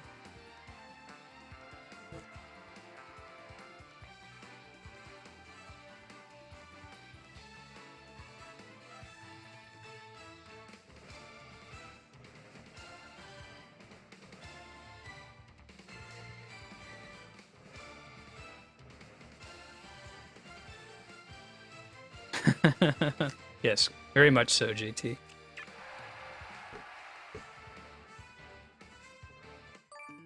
Oh, you're kind of say so, crazy dude. I am not like aiming at being an amazing Smash player. My goal is to not let you two-stock me, put up a little bit of a fight. Really, I just like to show off how good you guys all are at Smash. I've got this cool 3DS capture card, primarily so I can play cool 3DS single-player games like Majora's Mask 3DS and Xenoblade Chronicles, that kind of a thing. DJ here. What do I think about the new Fallout? I haven't played it yet, Kevin. Fallout is a rough game for a small streamer like me because if you look on Twitch to see people playing it, there's a ton of people on there right now. Each one that has 1,000 or more viewers is like a sponge that's attracting people away from me the way that Twitch is set up right now. I am excited to play Fallout 4 on stream at some point, maybe once after the dust has settled a bit. Historically, those kinds of games like Skyrim, Fallout, freak me out. I'm a rabid completionist. I have to beat every game that I play, and I have to get everything in the game. So when I pick up something like Skyrim and there's a billion things to do, and you can't possibly dream of 100%ing it, unless if you're willing to sink 400 hours and do it, I get this kind of option paralysis. But in the case of streaming it, that's alleviated somewhat. I don't feel that pressure to 100% the game. It turns out that a lot of the stuff that it takes to 100% something is really, really boring to watch. So I can play a game like Skyrim and not feel like I have to do everything. I did that with Xenoblade recently. So yeah, I would say that maybe give it a few months. Maybe we'll get Fallout 4 into the voting list. People vote on it when I eventually play it. Oh, how are you cheating, Kevin? Using console or something like that?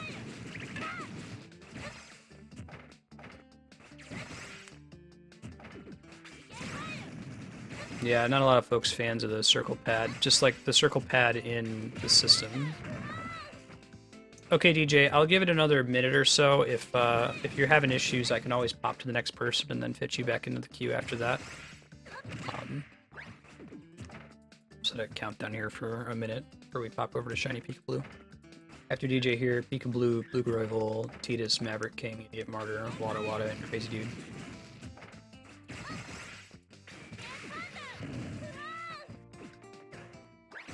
I've seen a pretty cool play style in Fallout 4 right now is to take the pickpocketing ability, sneak up on dudes in power armor, and then pickpocket the fusion core out of their back.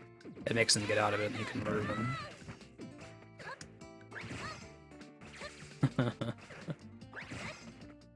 Yeah, I mean, the circle pad makes sense. It's probably, honestly, as sucky as it is, and as wonky as it controls feel, it probably has a better lifespan than a traditional analog stick for a system like the 3DS. I imagine if there was something that was much better that could survive longer and have tighter control, it would have been included in the new 3DS make. Yeah, right, Spiky. It makes it really kind of hard to play games like Triforce Heroes. There's DJ. Thank you all for your patience while DJ got his 3DS issues sorted out. Okay, Crazy Dude, I'm going to do a round of friend code ads here when we get up to Maverick King. If you guys would remind me, Idiot Martyr in particular, when your turn comes up, if you want to help me out and remind me to add friend codes. I usually remember, but I got to do a round of like 7 people. Yeah, I've only ever used an XL 3DS, so that could be a big chunk of it. I've never actually played on the original, like the OG 3DS.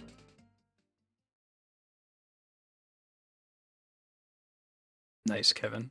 3, 2, 1, go! Cool, Idiot. Thank you. A little bit of latency in this fight. Just a reminder that when your turn comes up, I recommend that you pause the stream.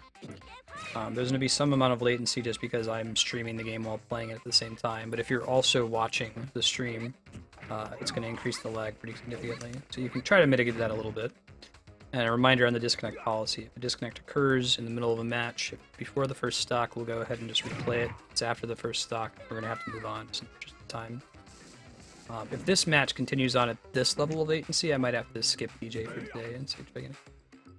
Thank you. Later.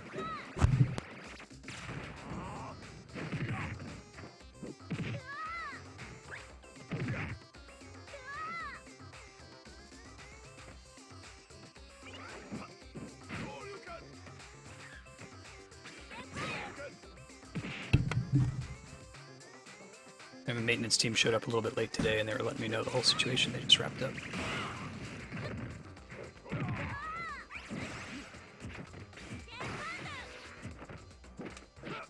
Managed to avoid dying while that was happening. Come on. Yeah, I hear that, Kevin. I know that feel from a lot of folks that like the whole like certain games have the dad block. You know, there's too much going on for you to be able to get into it. Cheating in a game like that though would like, I guess Fallout is definitely the sort of game that triggers my existential dread in gaming. You're like playing it too much, you're like, man, why am I even bothering doing this? And so long as there's this veneer of, oh, I have to earn everything in this game, that doesn't happen as soon.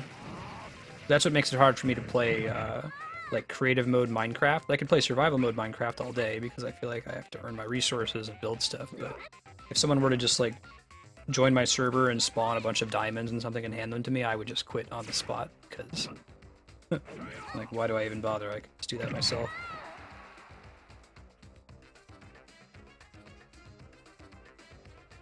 Don't know if I'm gonna be able to come back from this lag. Let's see.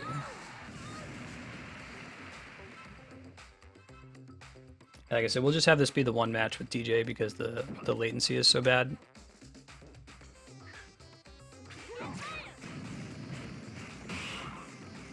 That's the only word I can use to describe it. Existential gaming dread. I don't know if anyone else experiences that though. There's certain games like Diablo, for example, that they hold your interest at the beginning of a season, and just over time you eventually feel less and less interested in wanting to play it.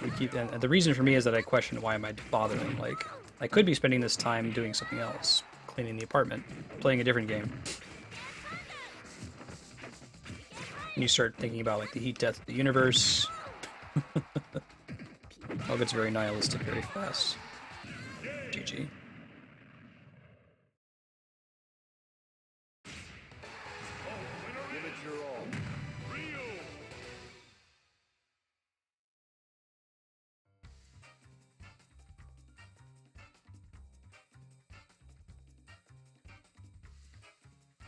Alright, Shiny Peekaboo, you're up next, followed by Blue Groival, Titus, Maverick King, Idiot Martyr, Wawa, and Crazy Dude. If you would like to, you can join the queue now with !smash followed by your friend code.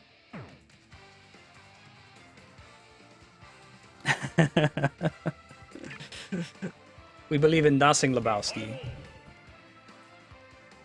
Hey Gigi, how you doing? Good to see you. Cool. Sir Waffle's in here after Crazy Dude. Yes, right, exactly, Spiky. Thank you for understanding, DJ, I appreciate it. I know it's a bummer, but...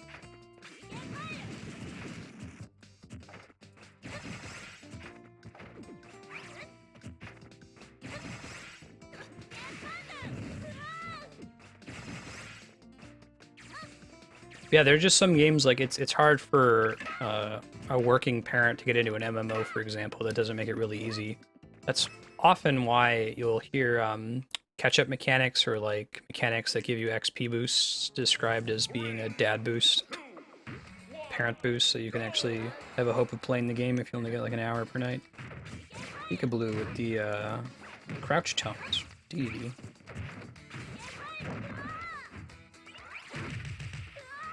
The OG DDD too. Some would argue the best DDD.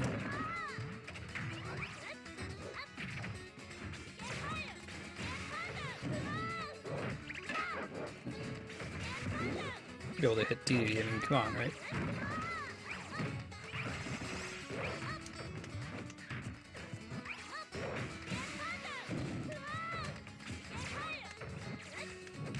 Now, he uses air dodges pretty well as DDD, huh? Me, I'm doing something wrong. I mean, I'm definitely doing something wrong. Seeing the advantage. Good God. Turboman, the queue is full, but you still have a chance to get in and wait for me to draw somebody. Every other match, you'll see my bot will pull somebody out of the queue and you get a chance to get in. We'll be playing for another couple hours or so. Time to join. mean, I'm gonna have to ask Peekaboo if DDD is their main. Got a handle on it. Got a very, very different DDD playstyle for me. A lot of like air dodging to kind of set up, wait for me to make a mistake, and then he comes in and punishes me once I do. Have a lot to learn from this style. Ooh, GG, 2 stock. Didn't even get him above 39%. That was ugly. Let's see if he plays DDD again. The battle of the styles. Survival. King DDD. I mean, whenever I talk about nihilism, the thought of Big Lebowski is always in the back of my head, so...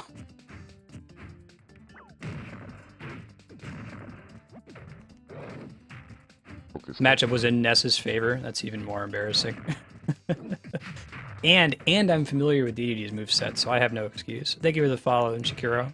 Good to have you. Welcome to any new folks. I'm Marstead. Hi. Trying to beat every awesome game ever made live on Twitch. 3, 2, Working through Final Fantasy, Zelda, Metroid, Mass Effect, that kind of a thing. That's your jam. Check the schedule, see what else we're playing other days of the week. Just here for Smash. Wednesdays are your day. Try to keep the schedule updated once a week. Usually Monday I update with what we're doing. Trying to join the queue a little bit early too. Try to open it around 2 o'clock Pacific so people have room to get in.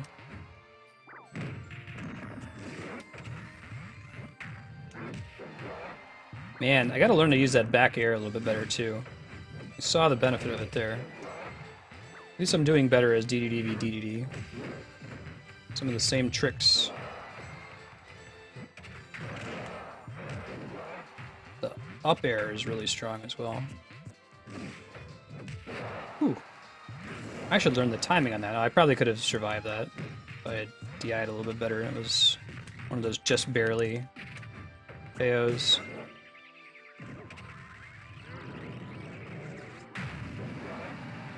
Alright. Like Shattering Shield. Only ever happens to me with DDD.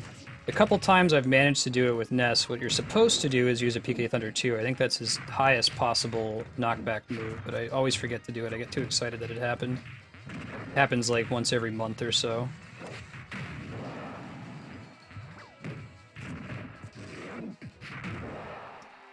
I could have done a better job of punishing him for that. Tried to hit him during the non-invincible frames.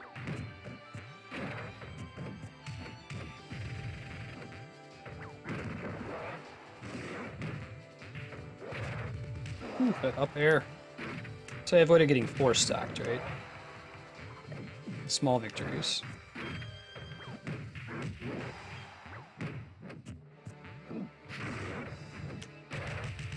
Ouch. Butt stars versus my doppelganger. Got hit by my own butt stars there. So I think he actually landed on me with his butt, which is worse than getting hit by butt stars.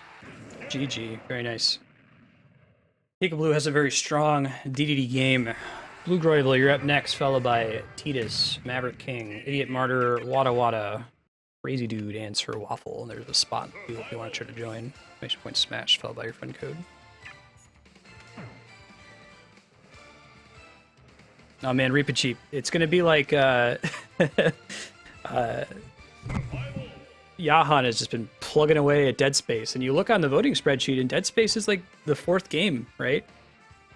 Chaos has been popping in to help whenever he hears me say Dead Space, and hopefully he's not in chat paying attention right now, hearing me say Dead Space, because I'm afraid of horror games. I do horror movies just fine, but horror games freak me out. But anyway, I mean, it's an awesome game, so we got to play it, right? If you guys wanted to participate in this vote that people are doing right now, it's this spreadsheet here, vote.marstead.com. There's a list of games there that you can choose from with a command you can enter in chat. There's your list of commands for whoever was looking for it. The votes cost sphere points, SP, which you earn just by being in chat. You get 1 sphere point for every 5 minutes and a 100 sphere point bonus for clicking the follow button. So you can check how many you have with exclamation point SP if you wanted to see. You should have enough to do at least 1 vote. God. I walked right into that one, didn't I?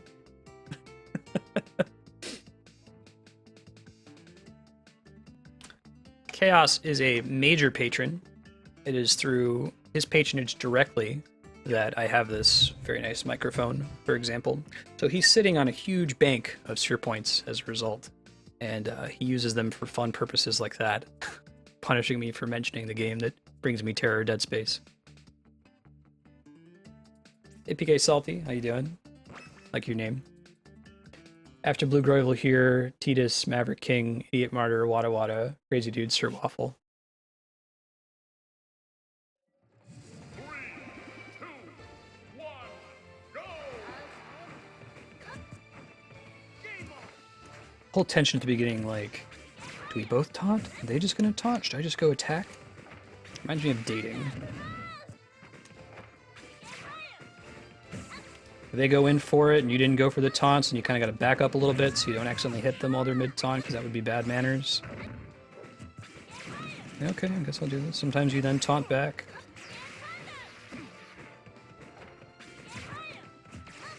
Nice. Oh man, I want some soup. Wednesday nights are usually Taco Bell night for me and my wife. She goes to... Ooh, man, I'm not getting out of that one. And he's fine. She goes to Jazzercise on Wednesday nights to exercise, and then she cancels out that Jazzercise by buying some cheesy gordita crunches and the like. I cancel out sitting in a chair playing Smash Brothers for 4 hours with Taco Bell on top of it. It's probably not the best. Ah! Can I avoid the 2-stock? I kind of got myself killed there at the beginning because of shenanigans. I thought that was going to work out a little bit better for me than it did.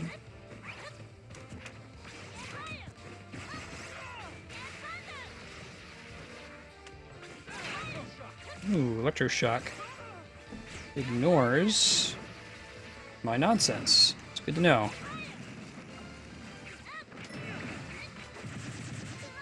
I didn't know he could do that. That's pretty cool. It's kind of like my Nest BS that I pull when I come up off the stage. Damage is high enough that I can't keep him locked in that now. I'm trying to go for the PK Fire back throw combo, trust me. It's not... I'm aware that it's something that I'm supposed to be doing. The fact that I'm not landing it is my mistake. Not for lack of trying, though, I want you to know. Ah! Don't grab me, bro! Grabbing me is not the thing I want. Ooh, look at that. He's smart. He waits at the ledge and he shields. Because Ness's shenanigan that he can do is when he's recovering, because of his kind of goofy, loopy jump, he can come up along the side and do a forward air on you, and it kind of takes a lot of people off their game. But he could also get my recovery on the way up. Very GG. Nice Blue rival.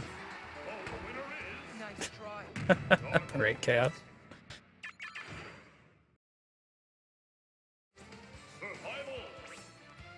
Ah, you missed a bus. It's like that Criss Cross song from back in the day. You know, Criss Cross had a video game for the Sega CD. It was unfortunately one of the few games that I actually owned. Pretty poor growing up, so most of my parents like saved up their money all year to get me a console, whatever the most recent console was for Christmas, and then after that I'd like rent a game once a week or so, rather than really own too many titles. But I had the privilege of owning Criss Cross for the Sega CD. Thanks for the follow, Nathan. It's good to have you. Yeah, if I'm offline and you're really jonesing from some premium Marstead content, check out games.marstead.com as a link of all of the games that we're playing on stream right now. It's currently in progress. The ones that are marked with a check mark are already done, and then the little links for each of them goes to the YouTube playlist. So even though I am only live for a short amount of time every day, if it's not the time that I'm online and you want to check out stuff that's on stream, you can go there. You can also click on the free play tab on that link, and it has all of the Smash I've ever played on stream, which is something like over 100 hours now, I think. So you can go back and watch some old matches. If you've played me before, you can watch your matches. I'm actually live streaming to YouTube at the same time as Twitch right now. If you go to youtube.com/marstead/live. YouTube's pretty cool. I don't think it's going to supplant Twitch for several reasons, but one of the cool features that they have is called Live DVR, where you can rewind the live stream by up to 4 hours. So if you pause the stream before playing me in order to help with the latency, but you wanted to hear my reactions, you don't have to wait until it gets uploaded as a VOD. You can go watch it right now and go rewind the live stream. Pretty cool feature. Probably the most important thing with YouTube gaming is that it's going to push Twitch to compete a little bit more, you know? The upcoming upload and playlist features are going to help with that quite a bit, I hope. I don't know if we're ever going to be able to get a live DVR feature like YouTube has. That's almost just a feature of the fact that Google has a ton of capital that they can throw into their thing. More than Twitch and Amazon have.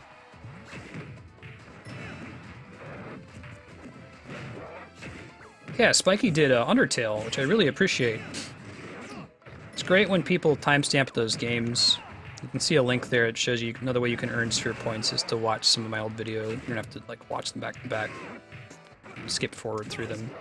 But if you timestamp them, it's helpful for me because timestamps show up in YouTube search results. So if somebody's searching for Zelda: Link to the Past, they might not find me, but if they search for Zelda: Link to the Past, you know, Water Temple, and there's a timestamp that says that, they'll find it and they'll get to that timestamp pretty quickly.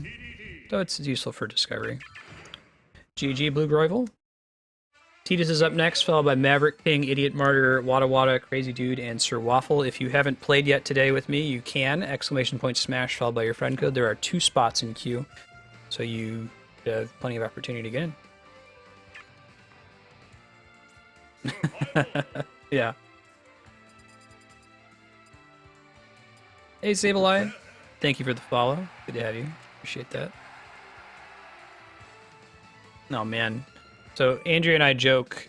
There was this one day where my cat, Ben, he climbed on top of our freezer and opened the freezer, climbed into it, and, like, I woke up and I heard meowing coming from the kitchen, and I hear it. I was like, is there meowing in the freezer? He was in there eating waffles. So we believe that, like, that's his primary goal in life. That's the thing that moves him from day to day is the search for waffles. If he's, like, in a cabinet wrecking shit, it's because he thinks there might be waffles in there if he digs hard enough. Hey, Sable, how you doing? Welcome. There's Titus. Man, even his name in in Nintendo World is Titus instead of Titus. So, gonna make me even more likely to pronounce it that way. Yeah, I got you, Crazy Dude. I'm gonna do a round of friend ads here after Maverick King's match.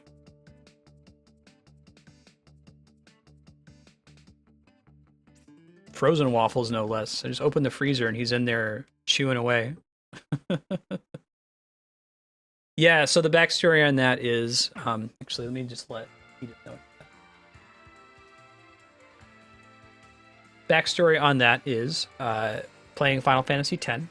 The main character of Final Fantasy X, his name is spelled Tidus, and I've always spelled that name as though it rhymes with the detergent, Tide.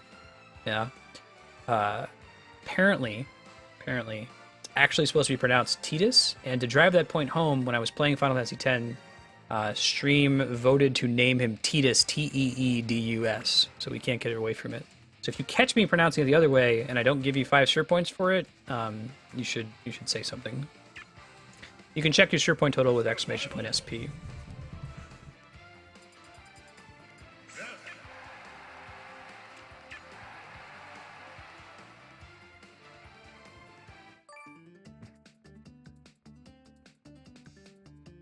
Oh, 6127? Not 6217? Oh, cool. Crazy Dude, would you mind re-entering that as well with the smash command just to overwrite it? I'll try to remember when I go to add your friend code, but just to double check.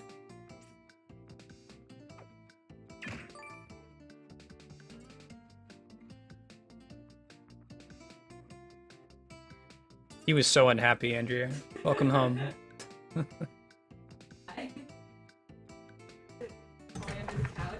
Probably, I haven't seen him They just left like 15 minutes ago.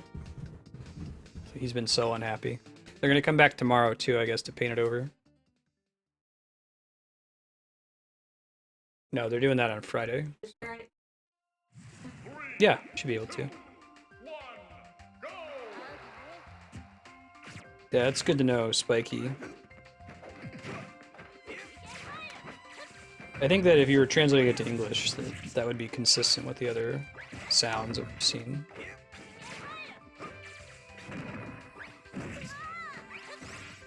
Thank you, Crazy Dude. I appreciate that. Make my life a little bit easier.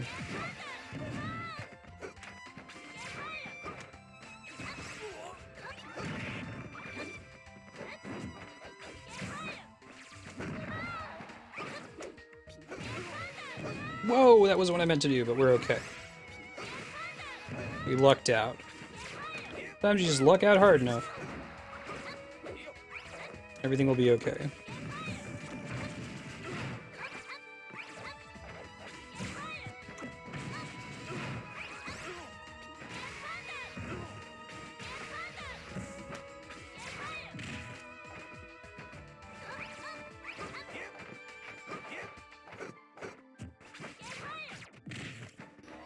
Interesting. Probably not good enough. Oh, it was. Alright, we'll have to remember that for space animals. 95% might be good enough if you're not on the opposite side of the stage. It's a phrase that would not make sense outside of Smash Brothers. Amazing the number of new sentences that are sensical thanks to video games.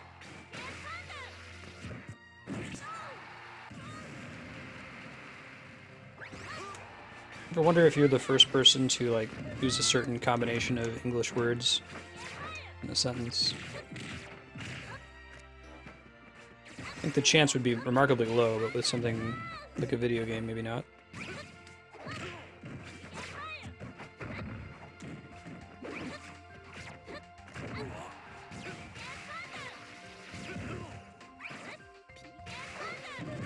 Is that it? GG. Very nice. Does Zidane have a force of nature associated with him? Zidane, I think there's a Penny Arcade comic about this, right?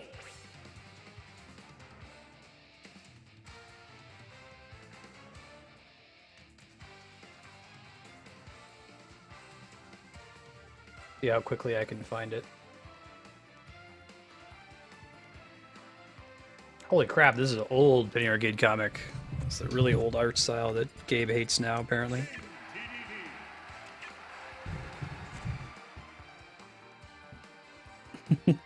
Right? There's plenty of room in the queue if you guys wanted to join it. Exclamation point, smash, followed by your friend code. Looks like there's 2 spots. We're going to be playing for another hour and a half until 7:30 Pacific.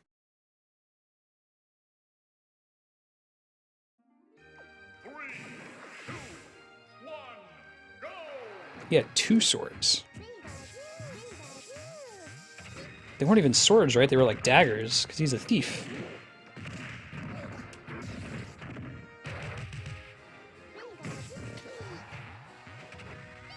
I guess you could say that 9 is different because it's not doesn't involve Tetsuya Nomura at all. He's the main character artist between Final Fantasy 7, 8, 10, 13. So he's the one that wants his characters to be named like Cloud and Lightning and things like that. 9 is an outlier because it's Kiriyama. Wow, I can't. It's on the tip of my tongue. The character artist for Final Fantasy 4, 5, 6, 1, 2, 3, 9. Y in there.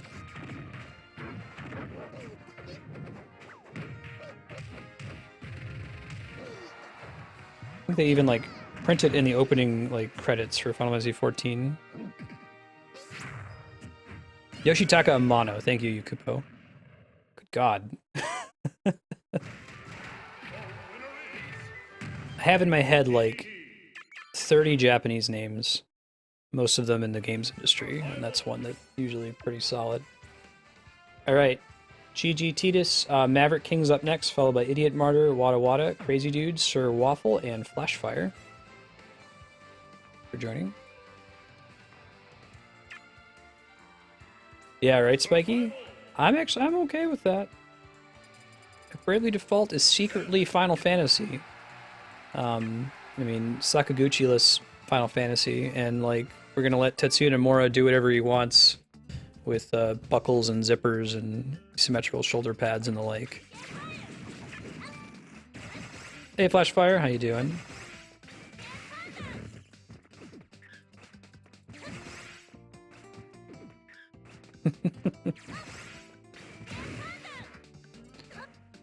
I have never done a tourney on Twitch, and I don't know if my bot is capable of handling it. It's not an excuse not to do it. But if anyone would like to do the research and send me a Twitch message that explains like how you're seeing other streamers do tourneys. Right now I'm perfectly fine with doing one-on-ones each Wednesday. The queue pretty much remains full throughout. But if there's a lot of demand for tourneys and it's not incredibly difficult to set up and not incredibly difficult to manage while I'm live, I'd be happy to do that for sure. That's pretty awesome. It's the dream right there with the down throw, forward air follow-up. This is less of the dream here, but I can feel happy now for the rest of the day. I did what Ness is supposed to do, like, all the time, once.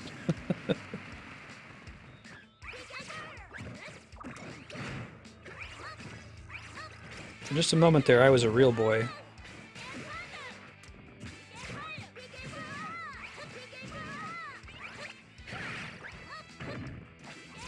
Pretty good smash attack to get off a back air on. Ooh, that was a bummer.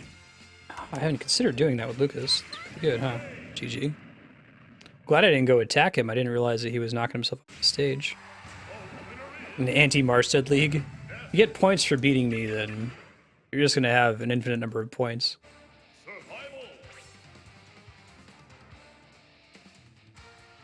Yeah, I mean, welcome to run whatever you want in chat while you're waiting for your turn to play. Go for it. I welcome you to do so. Any kind of smash arrangement with each other. If you're in like position 6 or 7 in the queue, you're looking at about a 1 hour wait to play. Hey, Super Mario, I've got you in the queue. That's awesome. I'm looking forward to play with you. Would you mind entering that command again and putting your friend code in there, even if we played before, just so that I can add you and make sure we can play? I'm going to do a round of friend code ads here right after this match with Maverick King. So I want to make sure I cover you. Even if we played before, I have to delete like 20 people at random every week.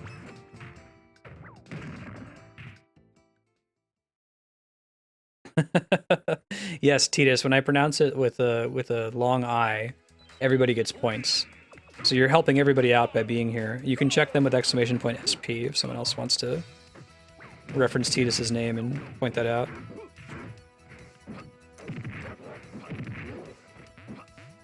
Oh my goodness. Oh my goodness. Okay. Nulu, I don't know if you're still in chat, but your advice was extremely helpful. It's, you gotta let... If you're trying to cancel out of DDD's, like, up B, you need to let the circle pad return to neutral and then press up. Shantae for DLC. Right on. Serp was mentioning Shantae game. Sub-block option. Ow. Ow, ow, ow. So, when you were a kid, what did you think Ryu was saying when he did his spin kick? It's like Tetsumaki Sharpu Kyaku, something like that. My favorite one is, I think it's, GG. Kick my ass with Ryu.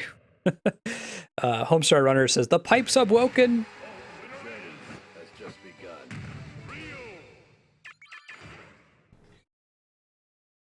The fight's the fugin'. Alright, Idiot Martyr, I appreciate your patience while I add some friend codes here. It's gonna take me a few minutes here.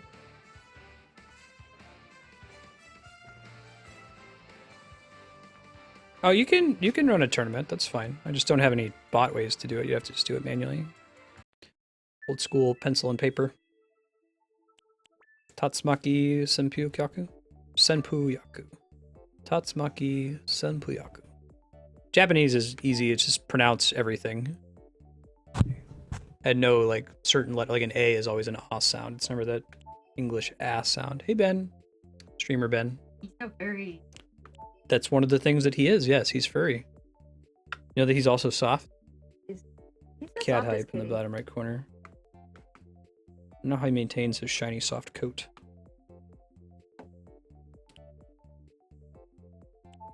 Uh, 2277 6724 9180.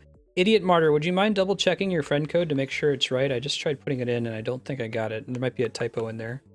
If you just want to type it in chat, I'll try to put it in when I see it. Yes, you're welcome to join the queue. Jade, there's a couple spots. Exclamation point smash followed by your friend code. You can get in here. Gonna be playing for a while longer, so you've got a chance to get in here.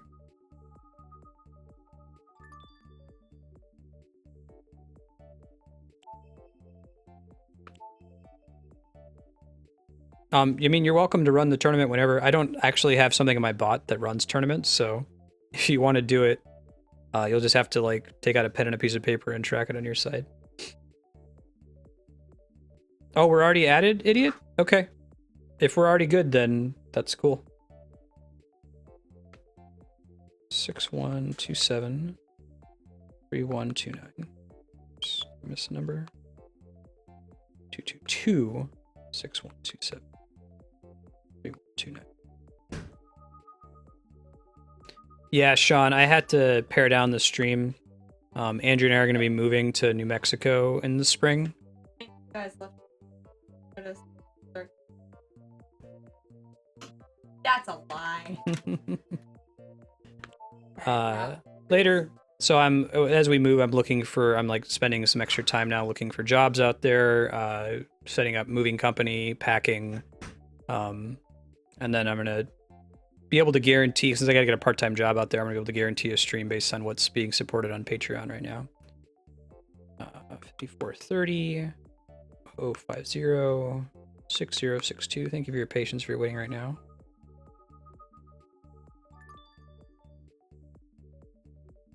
Okay, yeah, that's fine. We'll do it when we wrap up stream.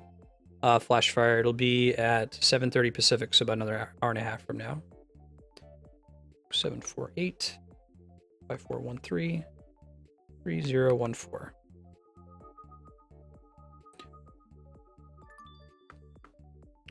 Jade, could you add that with the command to make sure you join the queue? You get your fair turn, exclamation point smash, and then put that in. I'll go ahead and add it now since I see it right in front of me.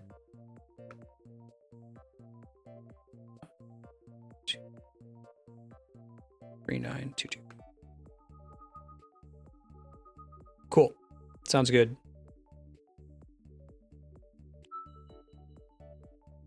Thank you, Blue Groivel. That was a gift from my parents for Christmas. They know that my wife and I really like the Zelda series, and through some bizarre twist of fate, they found it in a random pawn shop in backwoods Arkansas. So I don't know how they found it or how it ended up there, but it was a perfect gift, and it's been a cool feature. It's kind of an instant, you tune in, you know I'm into Zelda. Although, who isn't into Zelda? Do you know anyone who's like a gamer, but I hate Zelda? Guess I know some people who have this like, oh, Nintendo games are for kids, that kind of goofy attitude, but I think would hope that people grow out of that eventually. Thank you for waiting so patiently, Idiot Martyr. I've got all those friend codes added. You're good to join whenever you're ready.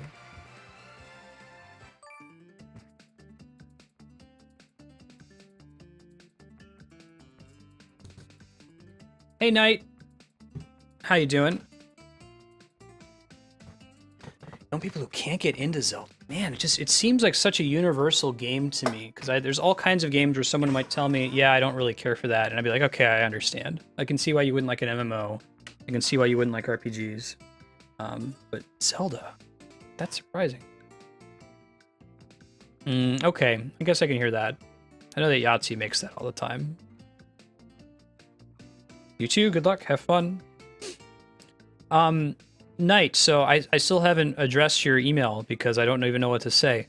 Knight was streaming recently, and overnight, in a single stream, as I understand it, went from, was it 66 followers to like over 1,000 followers?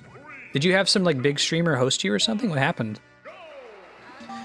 To your question about how should you celebrate, oh wait 1 second. Wife is pinging me to make sure it's not an emergency. Thank you for waiting. Ah. Thank you. Oh god. There we go. Okay, we're back. Didn't get a host notification. Yeah, weird, man. As far as the celebration, like I haven't done the 24-hour stream yet. If you want, I've got this this small streamer support group that me and a couple other folks have put together, you know, people around our size. And one of the questions that's come up in that group is how do I do a 24-hour stream, which is a pretty good way to celebrate something like that. If you want to join, shoot me a Twitch message again, and I'll like send me your email because it's like an email group, Google group. I can add you to that. You can kind of look at the posts that they've mentioned, show you some Twitch subreddit resources. Hey people, how you doing? Speak of the devil, people's in my small streamer support group. Runs it with me.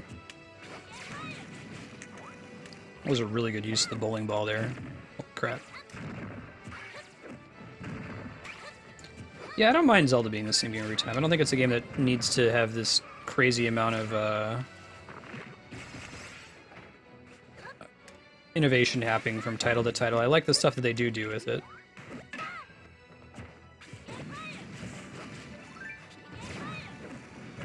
Nice throw. I avoid the 2-stock.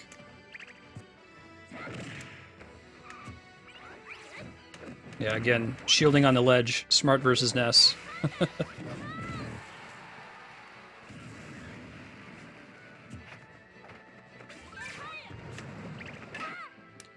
Yeah, and one thing, when you've streamed since then, Knight, have you had those folks, have they popped back in?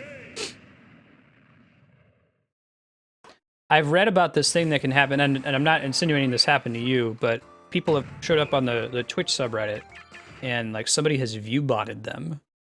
They have this big network of a bunch of accounts that look real, and they view-bot you as a way to like advertise their service. So they have all these like server farms that pop in. I don't think that's what it was, but I guess it's worth investigating. If it came out of nowhere, you didn't get hosted, and you don't know what caused it, and people aren't like popping back to talk again. Mm-hmm. Yeah. It feels a little bit more important with RPGs as a genre for some reason. I don't know. There's not... Let me see if I can figure out why I think that. I think that, but I don't know why. I think it's that with Zelda's different because in Zelda, even if it's the basic formula that's always the same, the dungeon layout's going to be different. That's a pretty big effect on what happens in the game. The items are going to be different. You know, there's room in the formula to innovate and add new things that give you a new experience. But with Final Fantasy, like, if you just made... If it was just the exact same game mechanics every time, but with a different story, it would get old really fast. Like, there's not a big difference between fighting a Malboro for the 500th time if you're using the same mechanics every time you fight it. So changing up the basic rule system makes sense in that regard, I think. Because I think the basic Zelda dungeon is more different than 2 random encounters in 2 different Final Fantasy games. Pocket Gordo there. Another Pocket Gordo. Bad news for me. And butt stars, though, is nice. Hoping that he was going to throw it at me and I was going to deflect it there. Ouch.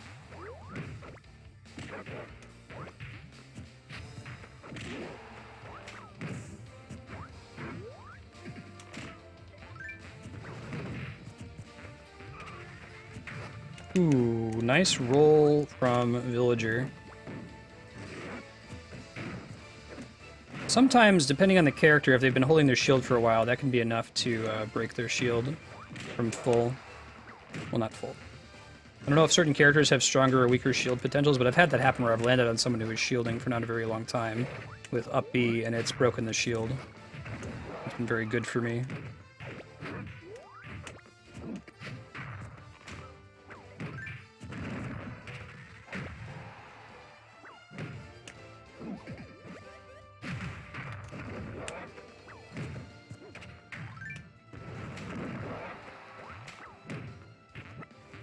Oh man, that's not good. I lucked out on his throw though. Hey Rodney, how you doing? Oh, I love Final Fantasy Tactics. Yeah, Final Fantasy Tactics is almost like it's a completely different game that happens to be sharing some of the assets from Final Fantasy, like chocobos and black mages and Malboros and the like. But I guess that maybe that's more, let's see, more analogous to like Hyrule Warriors. The Hyrule Warriors is to Zelda as Final Fantasy Tactics is to Final Fantasy. Yeah, I love the series though. The GBA Tactics games are really good. Almost all of the Final Fantasy games are good. I mean, they're all good games. Let's not beat around the bush. Like we can grade them on a scale where we compare them to each other and say that some are bad or good. At the end of the day, they're well-made games. They're polished. They've got good design behind them. You can fight about them as fans, but... Ooh, that was bad. It was trying to spam up B to get up. I might have been okay there, but I screwed it up. Good choice, Cthulhu. Yeah, we already did a playthrough of Tactics, the original Tactics, on stream. But I look forward to eventually getting to and doing a playthrough of Tactics Advance 1 and 2. It's been a really long time since I played Tactics 1, Advance 1, and I never actually played Tactics Advance 2, so it'll be a blind playthrough for me.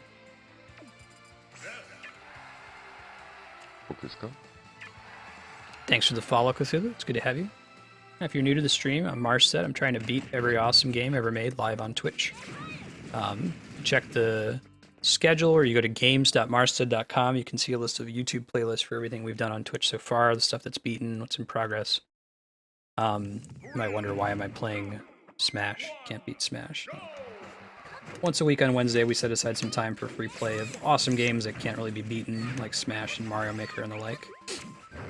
Just here for Smash, that's cool. I'd be happy to see you on Wednesdays. Otherwise, if you're interested in one of those other games, Final Fantasy X, Legend of Legaia, Valkyria Chronicles, we're doing the whole Zelda series. We're on Wind Waker. Recently beat, and now we're on Phantom Hourglass. Cool to have you. Is that not you, Wada Wada? Let me back out. I have to rely on folks joining to be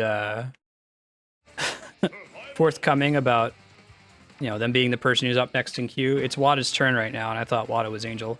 Unless if your, you know, name in game is exactly the same as your name in Twitch, I can't always tell who it is.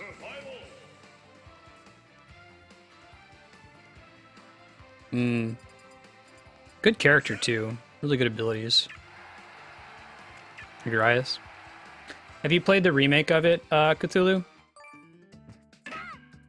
Sorry about that, Wada. Okay, thank you, Wada. You played, War of the Lions? If you haven't joined the Smash queue yet today and you would like to play on stream, you still can. !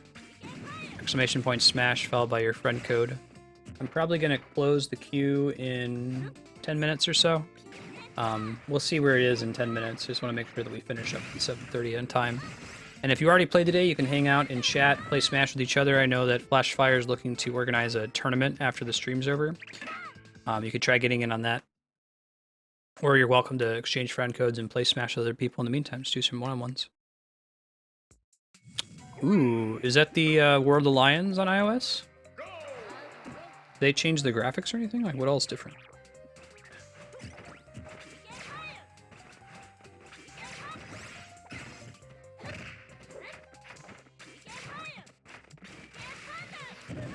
Nice shield.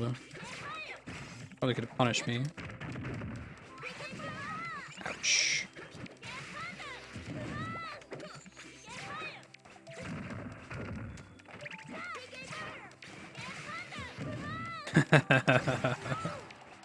Well-timed shield there. I don't know what just happened. He did some kind of weird magic.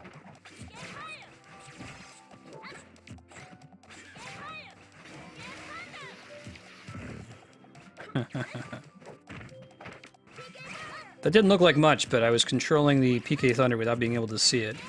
I felt pretty cool. No, it wasn't actually that awesome.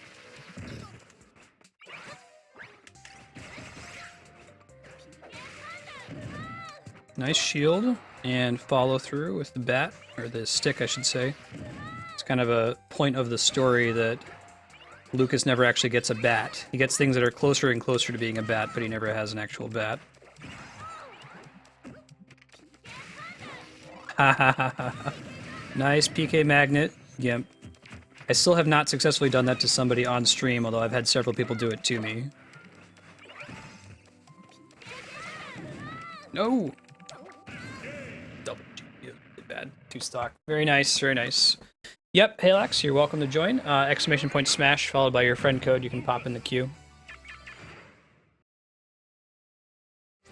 Survival. King TDD. Hey Zeke, how you doing? Good to see you. Couple spots in queue if you want to join with that command. Again, exclamation point smash followed by your friend code. Double check the rules there at the top of the screen. Above where I'm playing.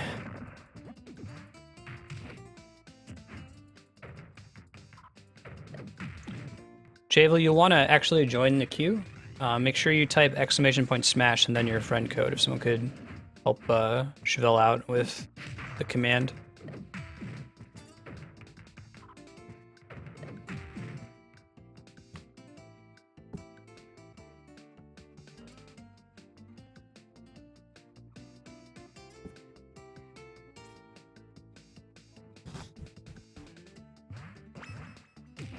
Playing Smash Brothers today for another 1 hour or so, and I'll probably be capping the queue off here, closing it in about 10 minutes or so. Let's make sure we wrap up on time. 3, 2, 1, go!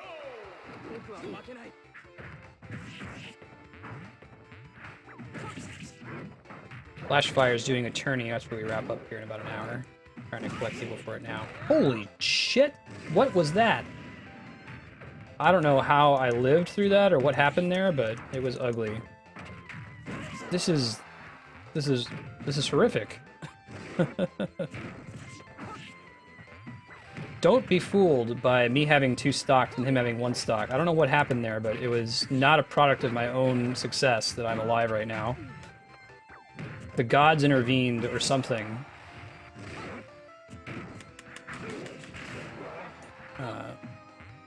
Wada has a pretty wild command of Roy. He moves so fast that I don't know how to respond.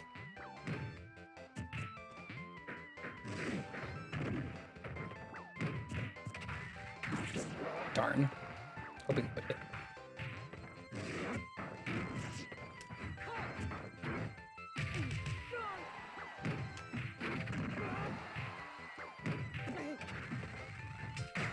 Ooh, I should have walked right into that one. I could have killed him if I had realized that was coming.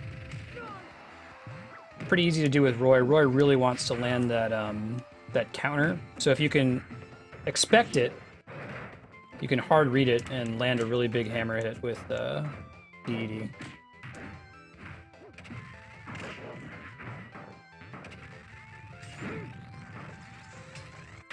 Like that.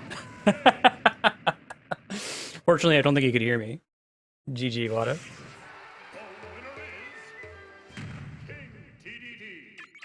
Alright, Crazy Dude is up next, followed by Sir Waffle, Flashfire, Super Mario, Cthulhu, Zeke, and Halex. You can try joining now. Try getting in again, Chevelle. The queue filled up while you were waiting.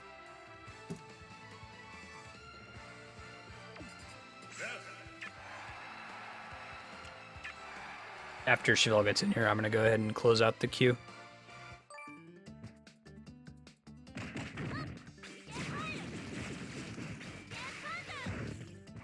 Thanks, Crazy Dude.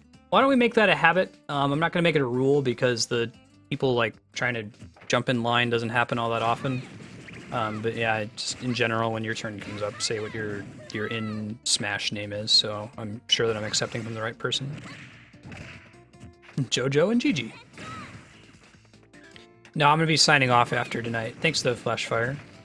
I'm likely, if someone else is playing Smash 3DS, I'm probably gonna throw them a host.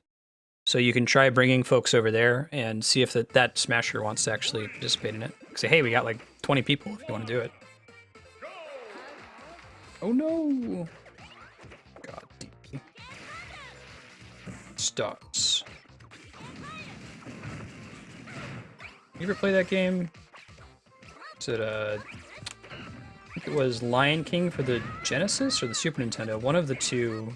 Whenever you started a level, it'd be all dark. It starts.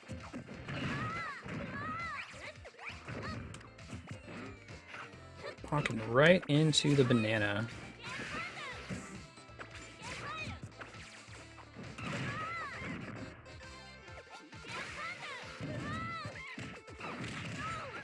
Good God Almighty. Diddy Kong. Calm it down, buddy.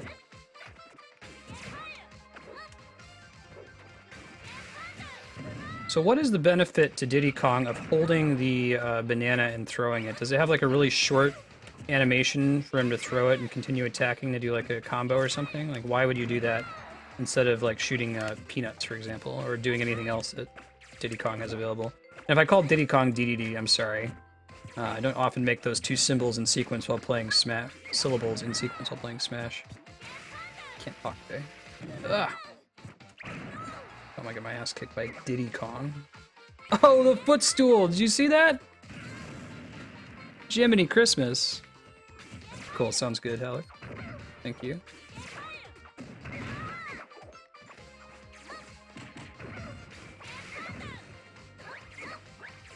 Hey, Kami or one of the other mods in chat, can one of you guys do me a favor and scroll up to Chavel, C-H-A-V-E-L.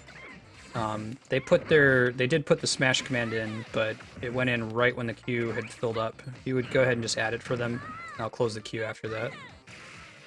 They've been trying to get in for a little while, I've been having some technical trouble, so... Find their friend code listed, I think. Don't think we're gonna avoid the 2-stock. I don't really know how to handle Diddy Kong, to be honest.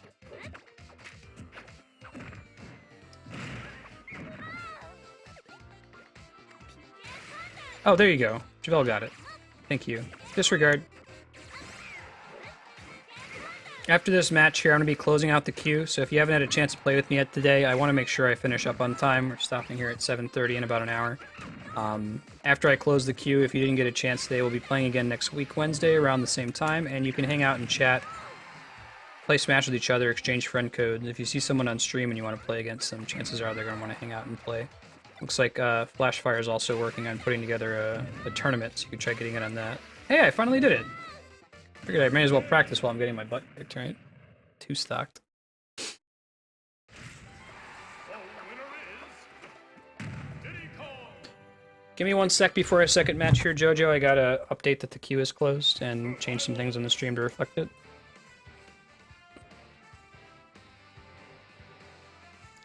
If the queue ends up emptying before 7:30, I might be able to pop a couple more people in, but I can't guarantee.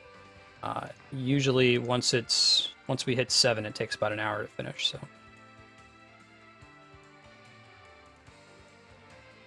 Let's remove this guy, this guy.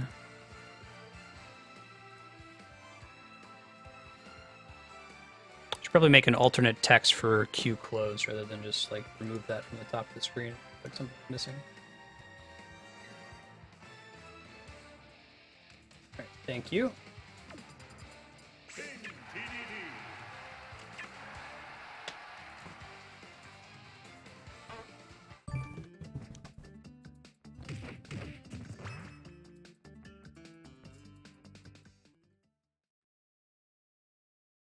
Oh, interesting, Serp. Was that a brawl only thing?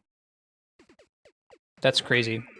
2, 1, Yeah, I'd say about, I don't know, 95% of my time playing Smash 4 has been on stream.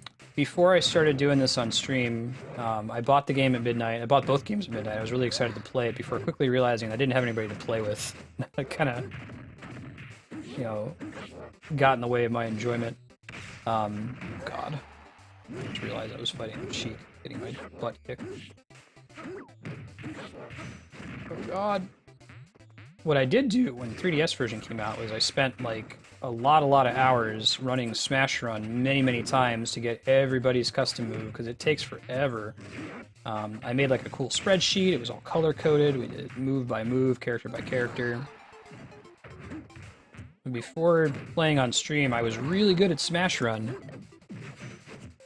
It's kind of a bummer when Smash Wii U came out that the single player experience wasn't as cool as Smash Run.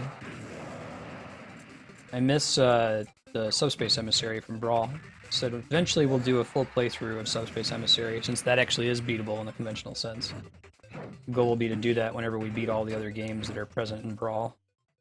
Ah, bummer. Hey, thanks for the follow, Alex. Good to have you. Smash Run was really cool. It could have used some iteration. Like I'd like to see the next version of Smash Run. If there ever is a Smash 5. I'm also okay with Sakurai just treating Smash 4 as a platform. So we had a disconnect. It sucks. It happens. If it happens after the first stock, we just move on to the next match in the interest of time.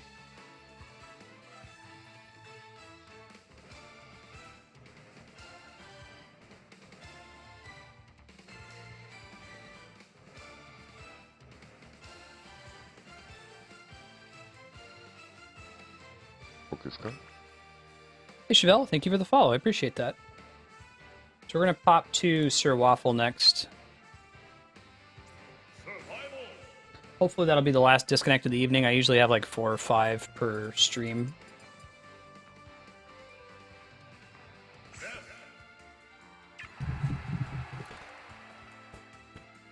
Yeah. I like the story in Emissary, though. It was kind of cool how they tried to mix all this stuff together. It was a bummer that it spoiled part of Mother 3, but if you hadn't played it before. Some of the other series had much less spoilery appearances from the characters. Sounds good, HCL.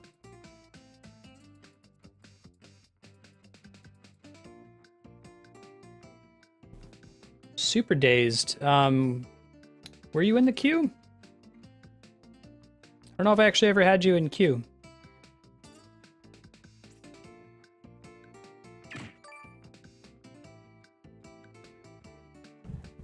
I certainly haven't jumped through you.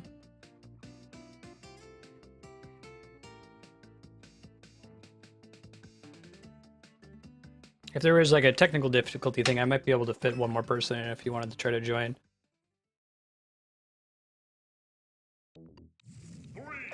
If like the command didn't go through or something.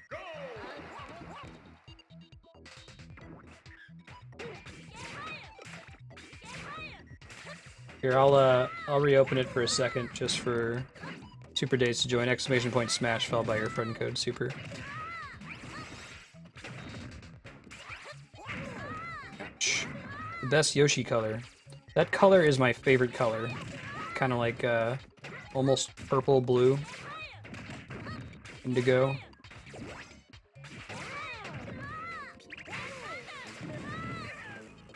Everyone should look like a blueberry.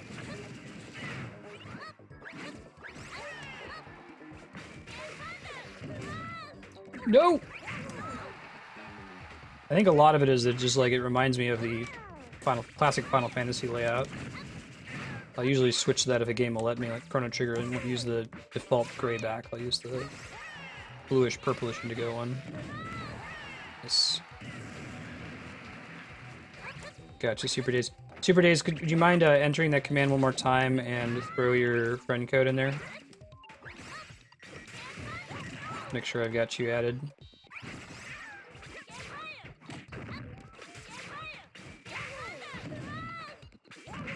Ouch.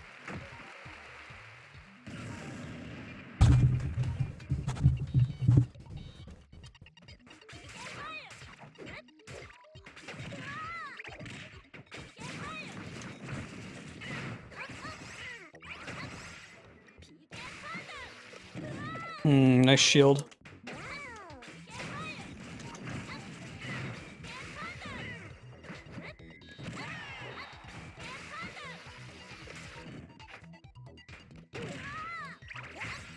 Balls.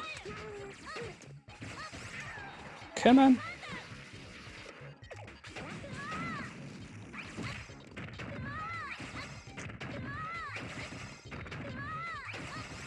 Because I'll do that all day.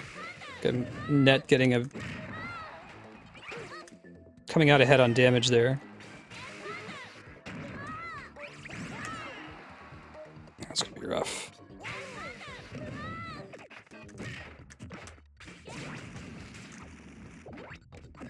There we go. GG.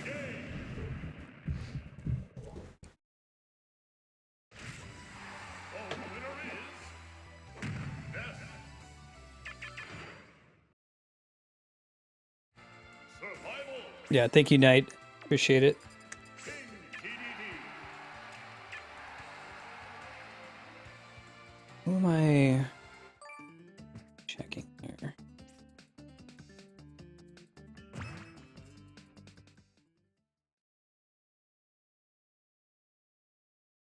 Three, two, one, go!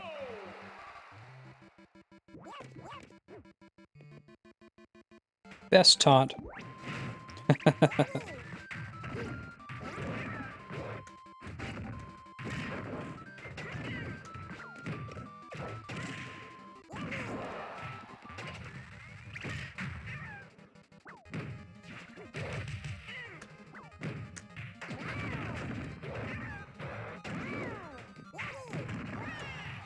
I remember Yoshi's down aerial. You used to have to use that for the best possible outcome in the home run contest back in Melee, right?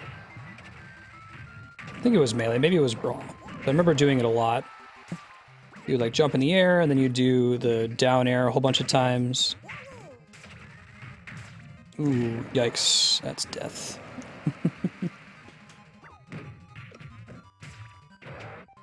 Sans for Smash. I gotta get Undertale on a Nintendo system, but I bet it could happen. I could see it being on 3DS.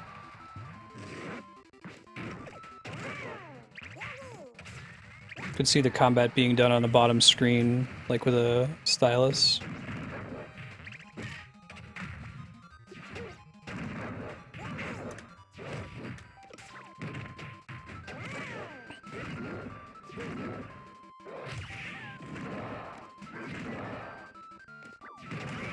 Whoa! Did you see that?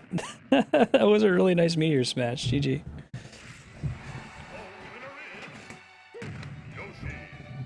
So the queue today is closed. Typically you type !smash followed by your friend code to join. I need to make sure I wrap up here by 7:30 Pacific. And I've got a full queue, so I want to make sure that we get through everybody. Flashfire, you're up next. I think I might have to add your friend code? No, I think we did Flashfire in Super Mario. I gotta add codes starting with Cthulhu. Okay, catch you later, Super Days. Thanks for popping in. See you next week. We do Smash Brothers on Wednesdays. I think the new schedule is going to be something like 4 to 7:30 or so. You can check the schedule below the stream if you want to be sure. I try to update that. Sunday night, Monday morning. It might change again in 2016, depending on what's going on with my new job out in New Mexico, so stay tuned. Captain Falcon is fun. If you guys want to hang out, Flashfire is trying to get a tournament together. I'll be hosting somebody else playing Smash Brothers right afterward, but you can stick with Flashfire and get that all set up.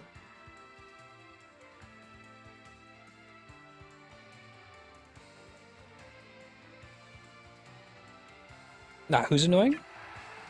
Hey Tamara, how you doing? I do plan to play as Cloud when he comes out. It will probably be a Cloud fest. There's going to be hair gel everywhere. Because I imagine that I won't be the only one doing that, and we'll all be queuing into Cloud Ditto matches for a few weeks. But yeah, no, I'm probably going to sub out DDD for Cloud for a little while.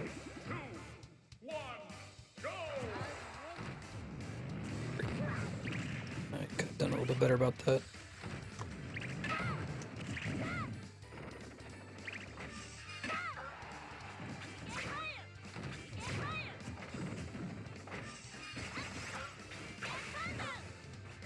Don't see enough Bowser Jr. players. Such a cool character. I feel like he's one of the most unique movesets in Smash 4.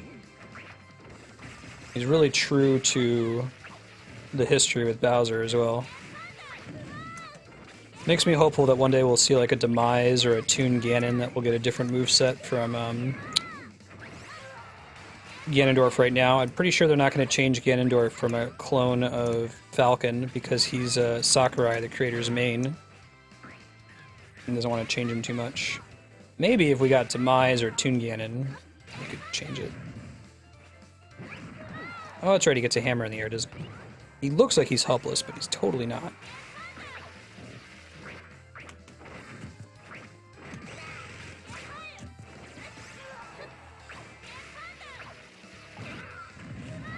Nice. Walked into that one, didn't I?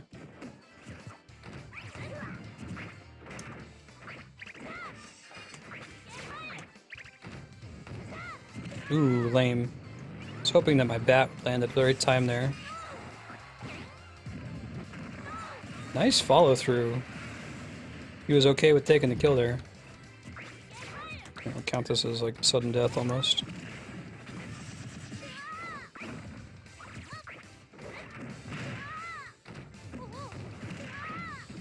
Walked right into that, didn't I?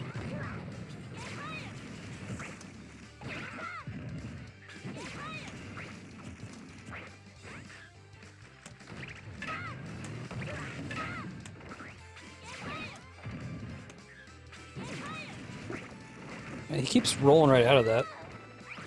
Smash DI though. Nope. Nope, nope, nope, nope, nope.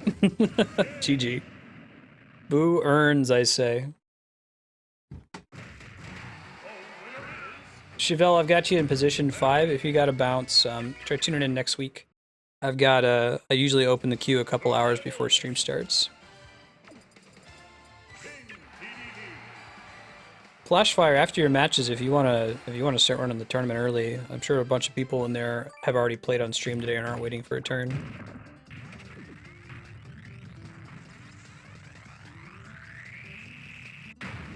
Rolling a lot is not as easy to punish as it used to be, like in Brawl and in Melee.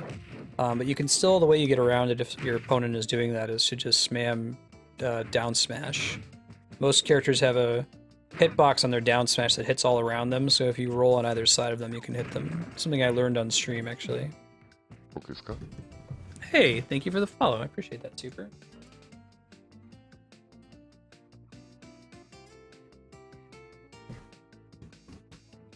Here, rolling is quite a bit harder to punish in this one, but you can still get around it. Do that, Super Meta. Hey, so today I've got the queue closed. I want to make sure I finish up on time. I'm still working through about 5 other people. But there's a couple people that have to leave, so if we get to 7:30 and the queue empties, there's a chance you could get in. Otherwise, we'll be playing again next week around the same time.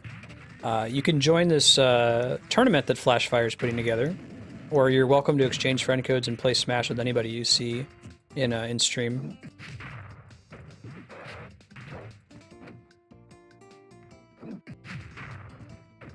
Yes, you have a very strong Yoshi, Sir Waffle. I like your color choice too.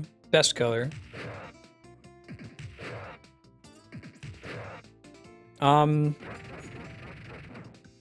Flashfire, if you're done, I'm going to move on to the next person.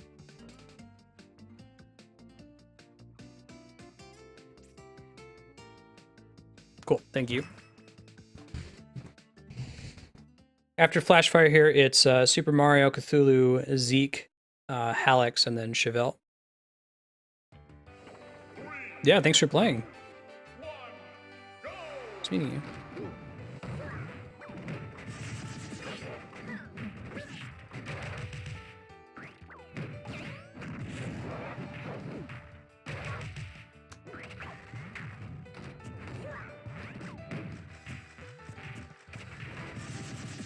Come on.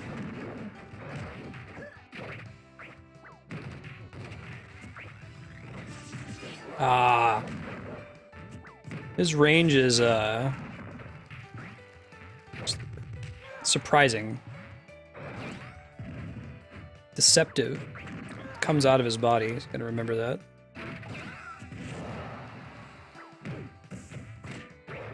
Nice shield.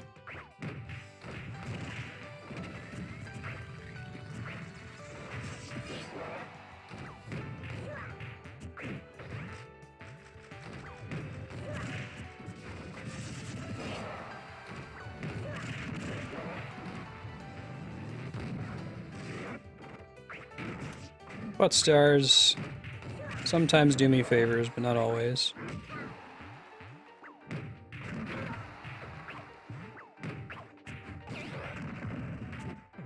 I kind of got lucky there.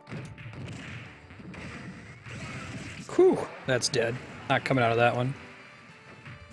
Yeah, I wish this stage was on Wii U, and I wish that you could remove the flying men and the hazards from the normal version so that you could just play it on normal. Agree with Kami that a nice upgrade to this game would be a no hazards mode. It would add on a lot more legal stages. The flying men are cool though, man. Like, it's a reference to Mother 1 and 2, Earthbound and Earthbound 0, in which you go to Magicant and you find the flying men, and there are exactly 5 of them, and they represent your courage. And if they all die, you don't get any more. Not that you'd ever play a Smash match where you use up all 5 of them, but it's just kind of Sakurai being true to the series, right?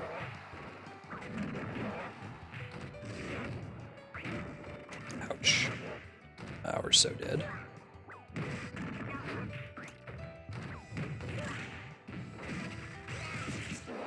Walked into that one. I didn't get too stuck though, so I feel happy. Right, Tamara?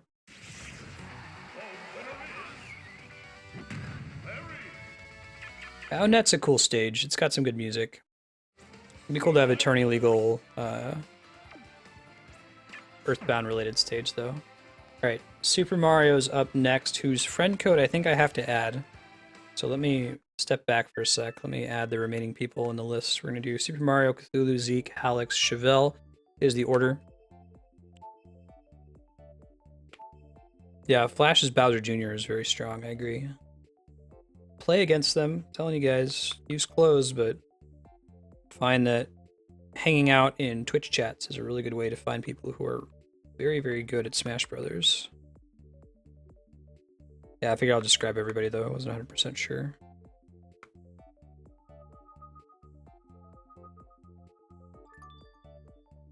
Alright. So we're going to avoid hitting the friend code cap this week as well, which is helpful. 4241 3102. Oh, that's a bummer, Tamara. I guess that's an excuse to pick up a new 3DS, like for Christmas or something.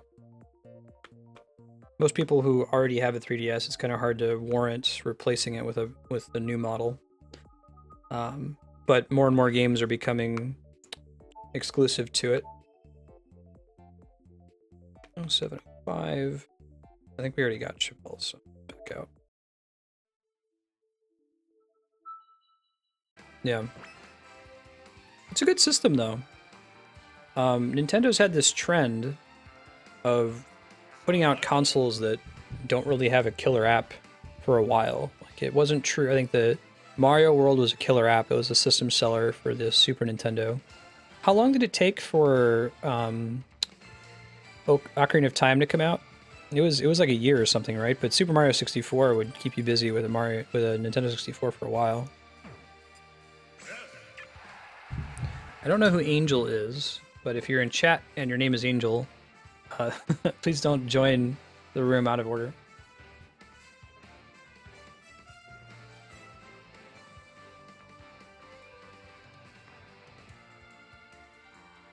Is that you? Okay, you were trying to join earlier on other people's matches, so I wasn't sure if that was actually you or someone else on my friend list who was popping in. You can try joining now.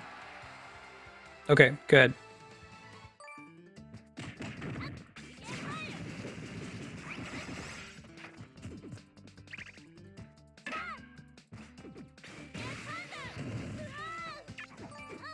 After Angel, it's Cthulhu, Zeke, Halleck, Chevelle, and then we're going to wrap up for the night. If we happen to finish everybody in the queue without it being 7:30, I might be able to fit 1 or 2 more people in, so if you haven't played yet, you can try to hang around for that. When I wrap up, I'm going to go ahead and host somebody else who's playing Smash 3DS tonight, so we can keep the fun train rolling. Yeah, the Mega Man stage is really cool. Again, it would be nice if there was a no hazards mode. Although I guess the main Omega mode is basically no hazards mode, and there's not really anything special in that stage. Thank you, Cthulhu. Appreciate that. Remember that.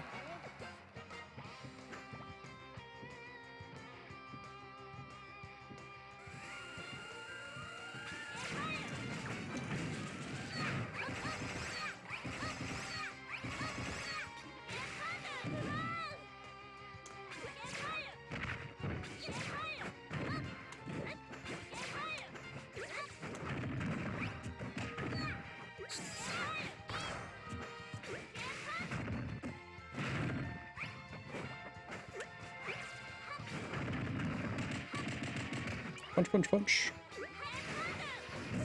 What's the thing? Aura, aura, aura.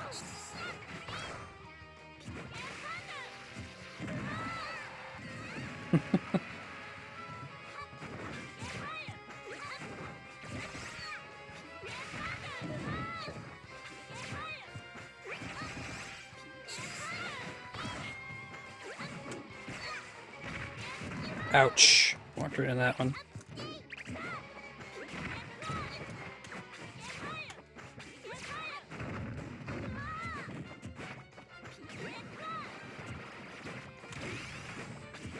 I don't think I've ever landed PK Flash. Like, I almost just don't press B neutral. PK Freeze is pretty decent for Lucas, but Flash just is too slow, I think. I don't know what the... Maybe there's a corner case use for it where it's really good, and if the person's coming up from above you, be my guess. Ooh, nice thwomp. Probably a good decision there.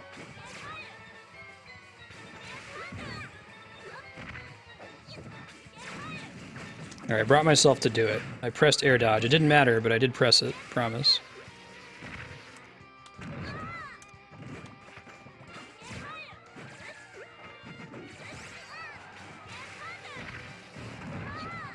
That's pretty risky for me to do when I'm directly below him, huh? Maybe I shouldn't do that anymore. Gonna do it for Kirby? No. Too far on that side of the stage, not enough damage.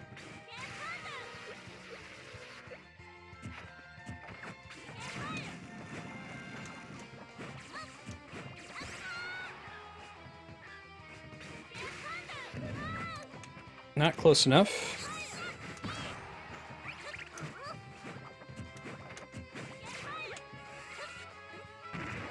Ness. That's rude.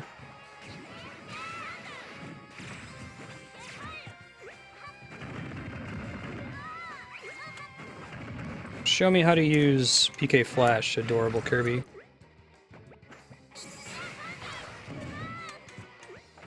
That was a nice shield there.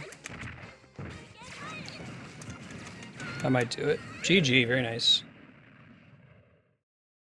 90 hours is Pit. That's awesome. I always try to do that tiptoe thing. Not everybody plays along with it. Are you a fan of the Kid Icarus series? You know, I've never played Kid Icarus Uprising, the 3DS game. My only Kid Icarus game was the NES title, and it was one that I just didn't happen to experience when I was a kid. It just never crossed my desk. Be fun to play both of those on stream at some point. Do the quick genre back-to-back. I think it's just those two titles right now, right? Kid Icarus Uprising and the OG Kid Icarus. Cat Hype in the middle right of the screen. Cat is here. Hi, Ben. Can I help you? Kirby Air Ride. I've heard good things about it. I haven't played it.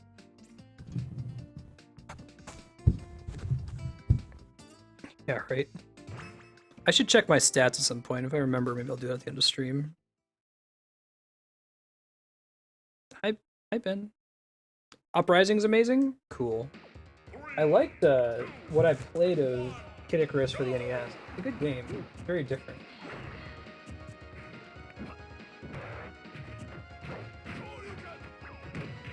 Ben, can you hear that sound effect when he shielded? That was a perfect shield. In Street Fighter, oh, you're getting killed, buddy. They're watching the computer screen instead. When you shield at exactly the right frame, called a parry. The famous video you've probably seen of Daigo, is that it? Doing like a sequence of parries in a really hype battle at, I think it was Evo. So they made it so that if you shield at exactly the right moment, you do what's called a power shield or a perfect shield to make that sound effect. Again, more evidence that Sakurai really respects the properties that he brings in here. That was super armor from his down B. But I think he would have been off screen there.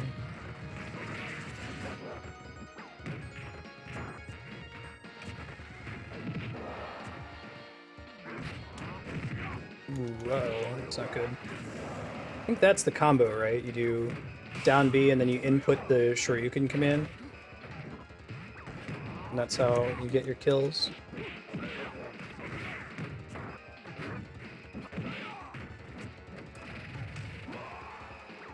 That didn't work because I meant it to work. I made a mistake there, but he happened to roll through me and it was okay.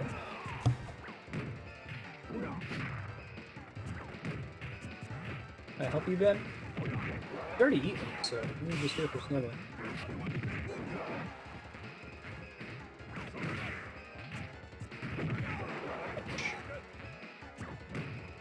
Can I avoid the two-stock?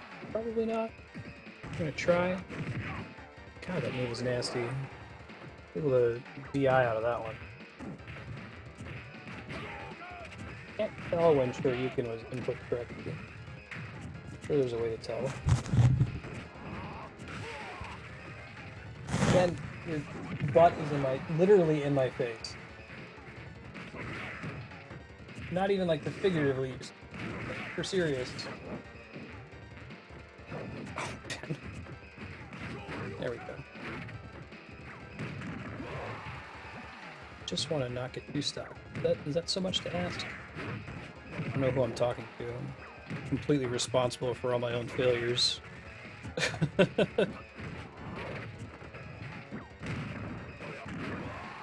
that gonna do it? Oh, that didn't even do it! I'm so dead. I'm not getting the two-stock avoid. This ain't happening. I can feel it.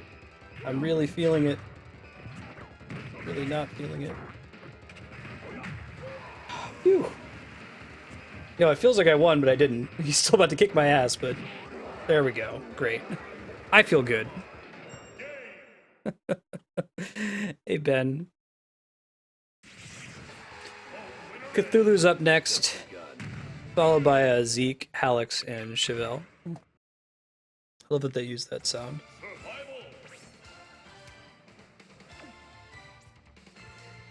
Thank you for waiting patiently, Cthulhu. Cthulhu Doggin.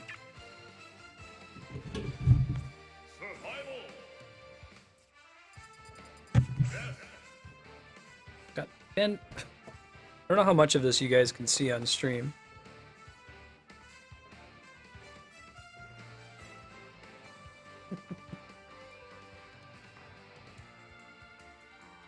You ready, Cthulhu? Good choice, Super Mario. Yeah, man, isn't it awesome how they just made Ryu work in every way? Like the fact that you can input the commands. Thank you. He's kind of adorable. See if I can find the GIF that I posted yesterday when he was climbing all over me before stream. Ow, Ben, take your claws.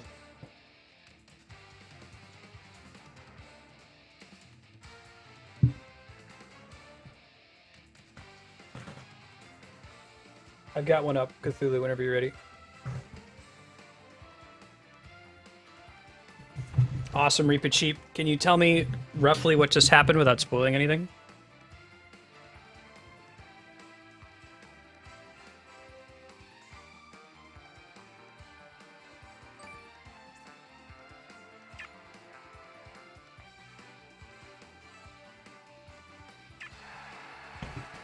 No, I usually host just for convenience sake. Like if I've always got the room open, it's a little bit easier than searching through the list every time. You're 2 and you're 5. Nice. How old was I when Street Fighter? Cool.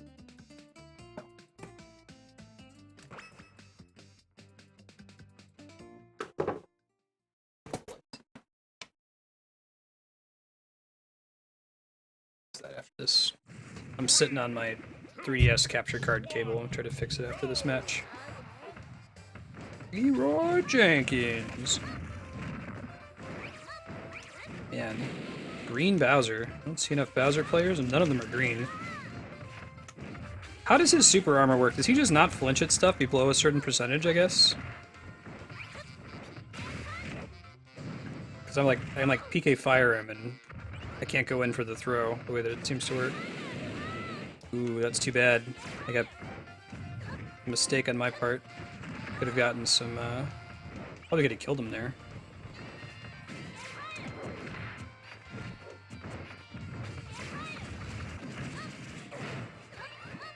Ooh, walked right into that one. Alright, Soup! Oh, awesome, Reepicheep. Man, you are in for a treat.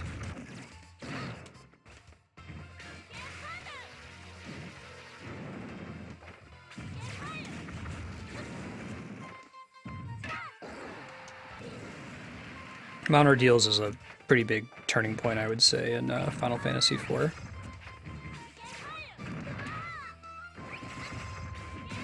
Such a good game. That's cool that you're getting to play it actually blind. Ow.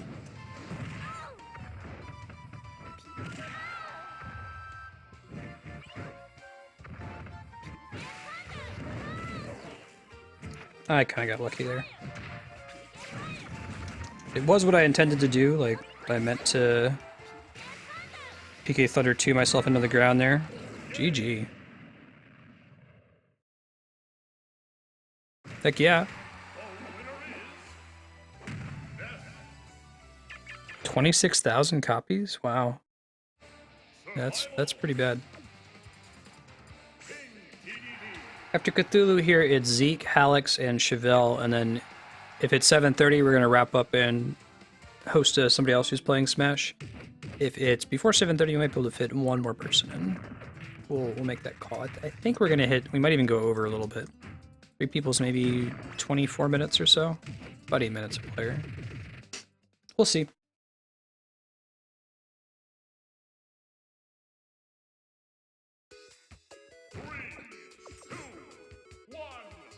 I think I missed it earlier. Super Meta, thank you for the follow. Oh man, Purple Link. Best Link costume. You played Four Swords Adventures before for the GameCube. It's a pretty good game. I'm a fan.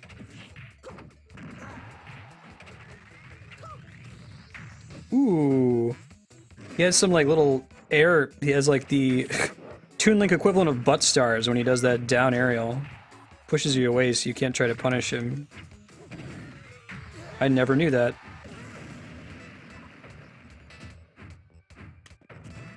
Yeah, I don't see anyone doing the Mario 1 skin for Bowser. We're going to be doing a 24-hour stream in celebration of hitting 1,000 followers. It was last week. Trying to do some preparation for it, though. I think it's going to be the week of December 7th. Push it out a week so that it's not conflicting with Engineer going to the Zelda Symphony out here in San Jose. But we're going to play as many Mario games, beat as many as we can in 24 hours, starting with Mario 1, going through Mario 2 USA. Might do Lost Levels, I don't know. Probably not going to use Warp Zones, because Warp Zones in Mario 1 and 3 like takes a fairly long game and turns it into like a 12-minute game. Yeah, this is the second match, Seek. You see me playing DDD, it's the second match.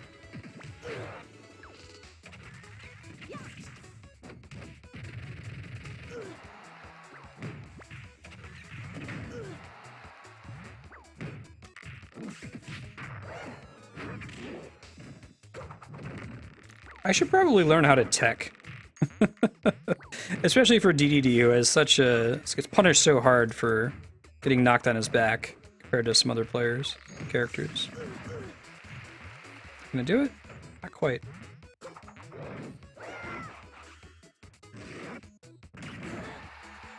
GG.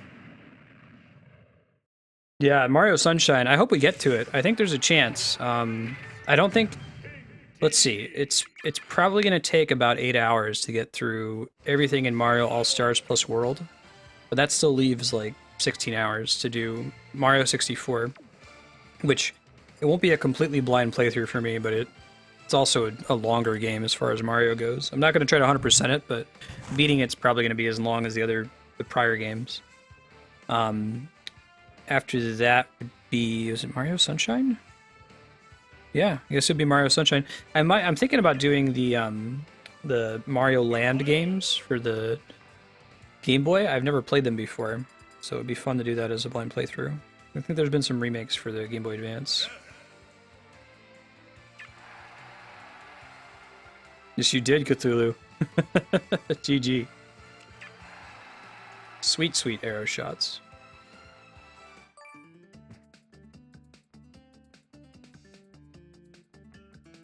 I think you did very well.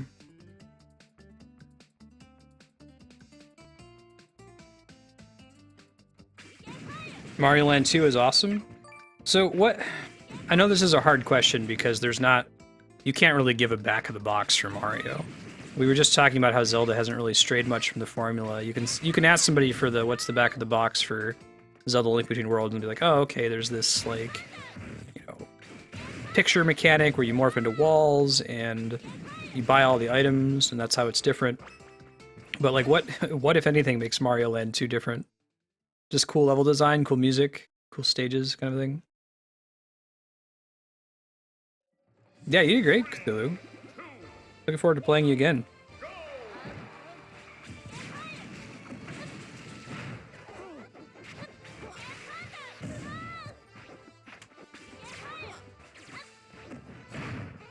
Yeah. Ouija.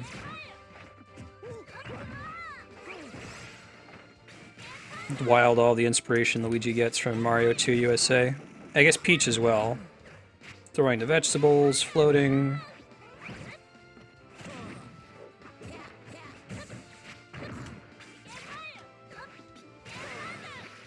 If you haven't heard this story a bajillion times, I tell it infrequently because I assume that it's something most gamers know, but not everybody does. The game you might know as Super Mario Bros. 2 is not, in fact, Super Mario Bros. 2, or at least not originally. In Japan, there's a different game that was Super Mario Bros. 2 that ended up being released here in the US called Lost Levels for Super Nintendo as part of Mario All-Stars. The game that became Mario 2 in the US was a game in Japan called Doki Doki Panic. It was about this, like, Arabian family and their journey through this, like, kind of dream world. So what happened was they made this game, they thought it was really cool, but they didn't think that Americans would get it, so they're like, maybe what we can do is release it in America, but let's, like, skin all the characters as Mario characters, because they're familiar with Mario. So they changed, like, you know, the mother and father into Mario and Princess, and the son and the daughter into Toad and Luigi. I don't have that in the right order. Something like that. They changed some of the characters around, but that's why, like, Luigi has that kind of weird running walk where he has kind of shitty traction, slides around. He jumps a little bit higher and runs in the midair. That ended up being such a popular port that it was re-released in Japan as Super Mario 2 USA.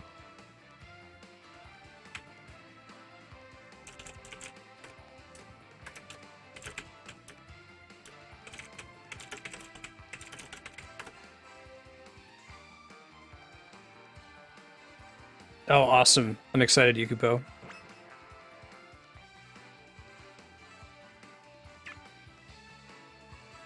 Yeah, and now, like, Doki Doki Panic has had a permanent effect on the Mario series. Like, the Shy Guy is now in so many Mario RPG titles, and he's only there because of that game and the way it was localized in the US.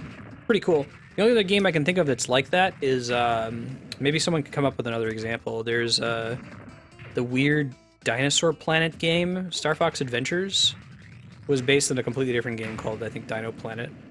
That got cannibalized and turned into Star Fox. It wasn't as successful. I don't think really any of the moves from it made it into Smash or elsewhere. There's a movie Die Hard with a Vengeance. Die Hard 3 wasn't originally a Die Hard movie. It was this unproduced script called Simon Says, and they found a way to fit John McClane into it. And for good measure, that's a fun movie. I think I'm partial myself to Die Hard 1. It's the best Christmas movie ever made. Die Hard 3 is quite good. Yeah, me too, Yukiko. I like little quirks of the, evolution of games and the game industry like that. I feel like that doesn't happen as much today. I can't think of a modern situation that's anything like that involves weird localization from Japan to the West or vice versa.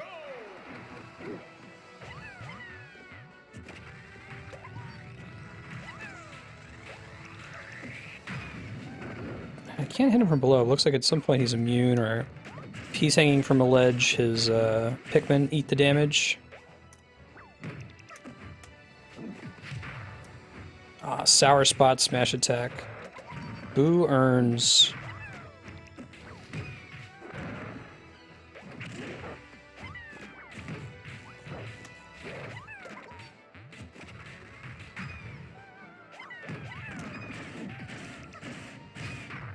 Or Olimar, man.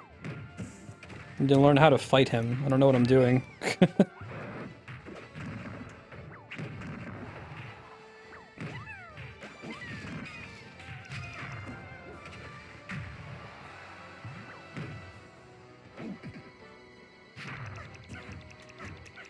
Oh man, Olimar's recovery is out of this world. I thought that was... Oh, that's right, it's better the fewer Pikmin he has. That makes sense. Easier to carry him if he doesn't have to carry some other Pikmin with him. I didn't realize he could do like an under the stage recovery. That's wild. Whew! That was a nice meteor attack there.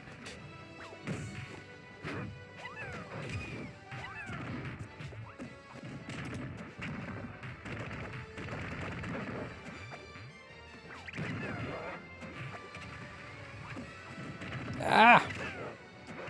Oh, this next stock, he's not pulling any punches anymore. Holy shit. Can I hit him?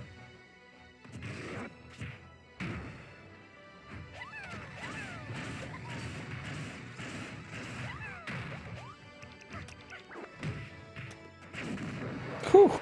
GG. Shell shocked. No, it's like Turtles in Time when you fall in the manhole. Oh, shell shock. Pizza time. There's one other thing in that game. It was, I think it was the second level. The boss was like, gonna get you slim balls. Typo. Same company, Konami made the X-Men arcade game, where Magneto was like, haha, X-Men, welcome to die. Cool, Alex. Good name. My actual name is also Dylan. Yep, you too, Zeke. See you later.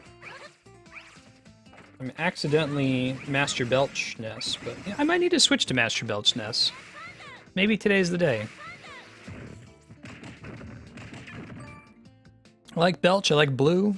Not really my color of blue. I like that kind of deep, almost purple indigo blue. Hey, everybody and their mother is Mr. Saturn Ness.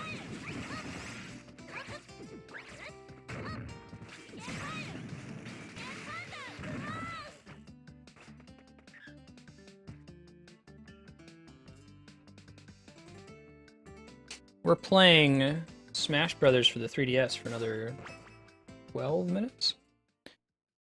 Hallex and Chevelle here, although I think Chevelle had to step out. So if you're in chat and you haven't played on stream yet today, and you would like to, there's a decent chance you're going to be able to. Wait for me to finish this match here with Hallex, and I'll mention in chat whether I've got room or not.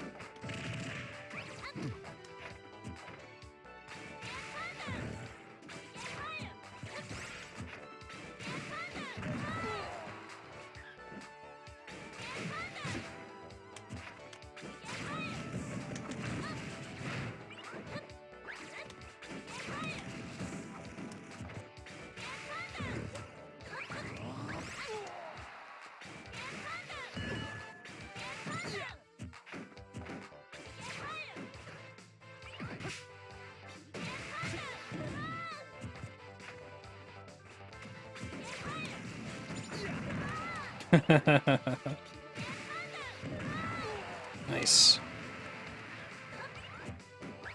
Yeah, I think that would be cool. They've set precedent for doing that, Tamara. I think they could, and they could do it with the DLC as well. They have that with the Koopa Kids, and with who else? Olimar. It's a really cool, cheap way to technically include additional characters. Actually, a Paula skinned for Ness would be perfect because his moveset is already basically Paula. I guess Paula would be a little bit tougher because they'd have to record a voice set too, but at least they don't have to do balancing and movesets, so. Spits hot fire! Top 5 rappers. Dylon, Dylon, Dylon. Oh yeah, Robin. It's true. Glad they went that way with Robin.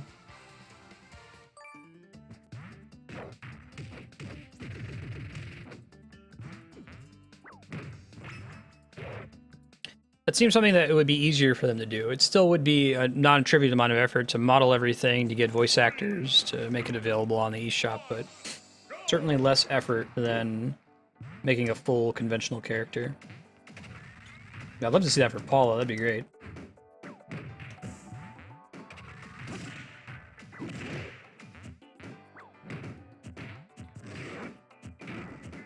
Butt stars, doing me no favors.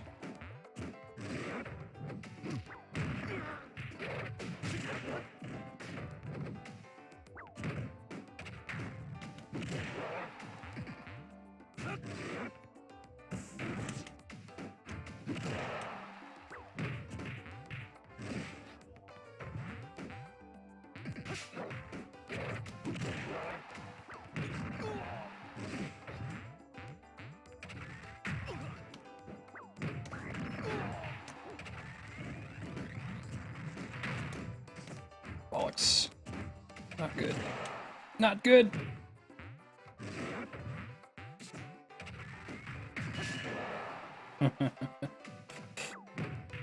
Here we go. That was a nice KO hit.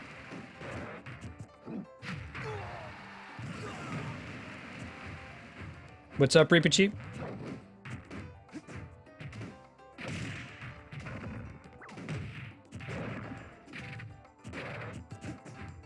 Got footstooled. Somebody footstool KO'd me today. It was the first time it's ever happened. I've had people use footstools as a part of like a combo or a move, but they used it to get my Ness recovery. It was pretty nice, pretty impressive.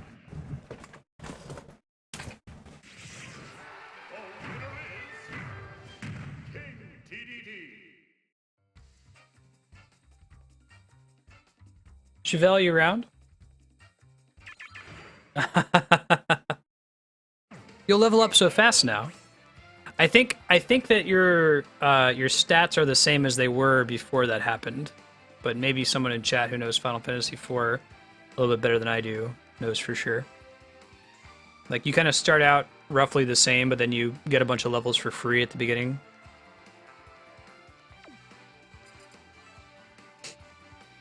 All right, well, we got about 7 minutes left. I can do one more person. Is anyone in chat who hasn't played Smash today who'd like to?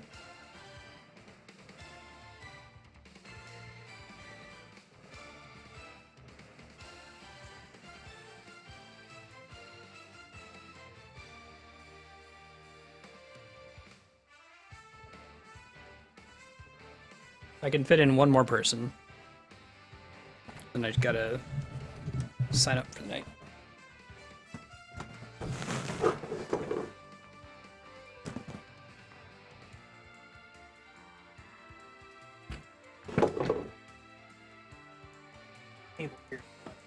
Hold out, play. By me or my cat. Yeah, GG. Zil for real? Okay, what's your friend code? Mine should still be displayed up there at the top of the screen if you want to share it.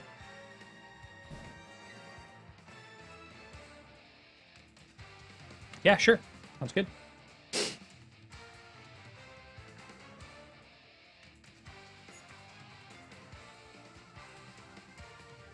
Okay, I'll tell you what, I'll try to do both of you guys. I know we're starting to kind of wind down. If you guys want to both give me your friend codes, we'll do Zeal first and then Super Meta.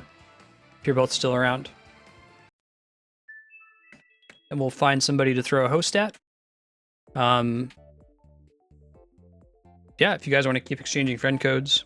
If you want to stick together and keep playing Smash with each other, I think sticking around until I host somebody will make that easy. Just pop over into their channel after I start the host.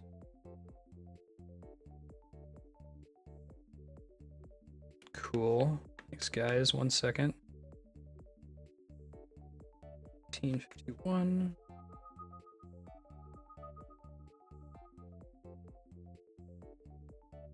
Yeah. Thank you, Super Meta, for being understanding. Yeah, that's cool. I know that you had asked to join right around the time I closed the queue, so I figured it'd be fair. Give it a shot here. 8868. Right, later, Alex. Thanks for hanging out. Catch you next time. Date school. Oh, did I put something in wrong? 0877. Okay, I mixed friend codes. 0205. There we go. 6966. Yep, I'll be streaming tomorrow from 2 to 6. We're playing Valkyria Chronicles. That was the first game that got voted to the top of the list on the voting spreadsheet over here. And the reason I'm devoting a whole couple days to it is we're very close to beating it, and I'd like to finish it so we can switch to the next game on the list. If you look at that spreadsheet, you can see what else is on there. I think it's going to be Phoenix Wright. It looks right. That'll be fun. It'll be a blind playthrough for me. After Phoenix Wright, probably Skies of Arcadia, which is a JRPG for the GameCube that I haven't played before. I guess it was originally for the Dreamcast. And then probably Dark Souls after that, which I'm pretty excited about. I've never played Dark Souls before, and because of my taste in video games, people tell me that's a sin.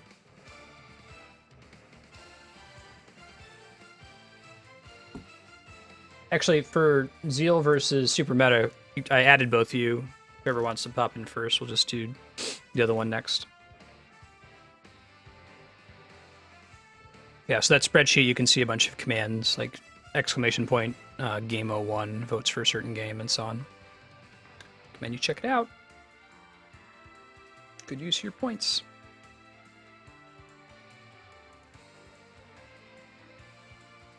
Serp, if you're still in chat, thank you again for subscribing today. The first thing I'm going to do after I sign off and get all the host stuff in order will be to get you all hooked up. You'll get included in the scroll up there at the top. I'll give you a chat badge for in-stream. You'll get your SP discount. I'll send you access to the forum, the Google group, which you can participate in. That's everything. Yeah, if there's anything else, I'll let you know. Once you have that, though, you should be able to vote with confidence, get your discount. Thank you again so much.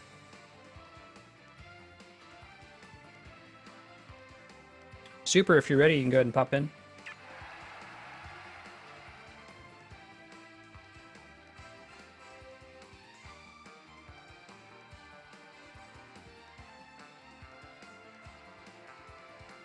Okay, no worries. I mean, I'll have it up for you tonight. You can just check your email tomorrow morning.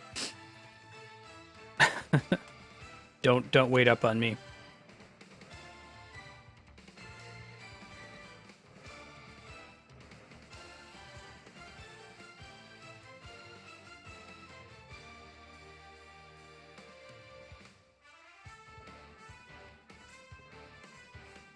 Jumanji.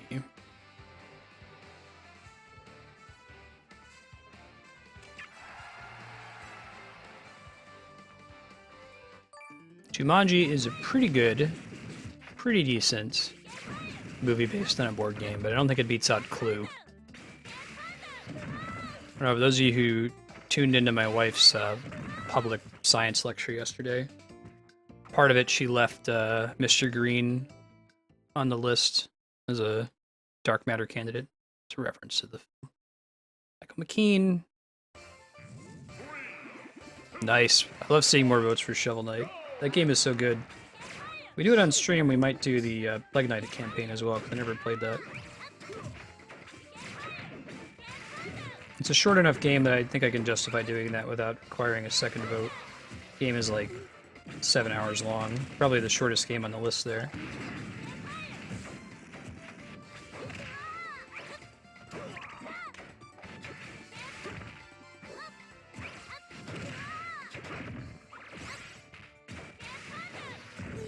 Alright.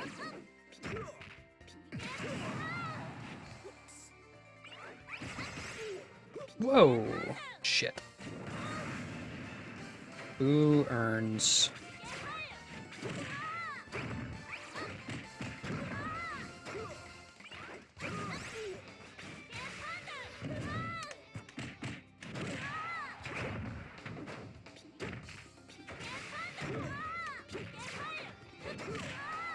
Come on. Boo Earns might be another good Twitch emote if I can find one that's not, like, directly a copyright violation. Get an artist to do something with a ghost or something. Goal with a good Twitch emote should be to have it be a phrase that people actually want to use on stream or a face that they want to indicate, and I think, like, saying boo is definitely one of those.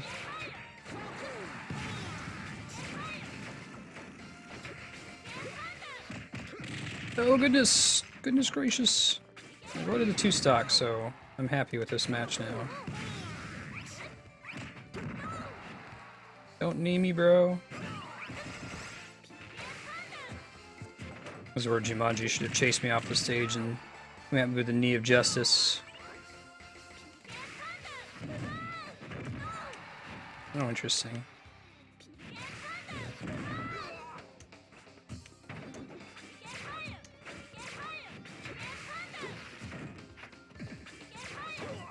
Nice.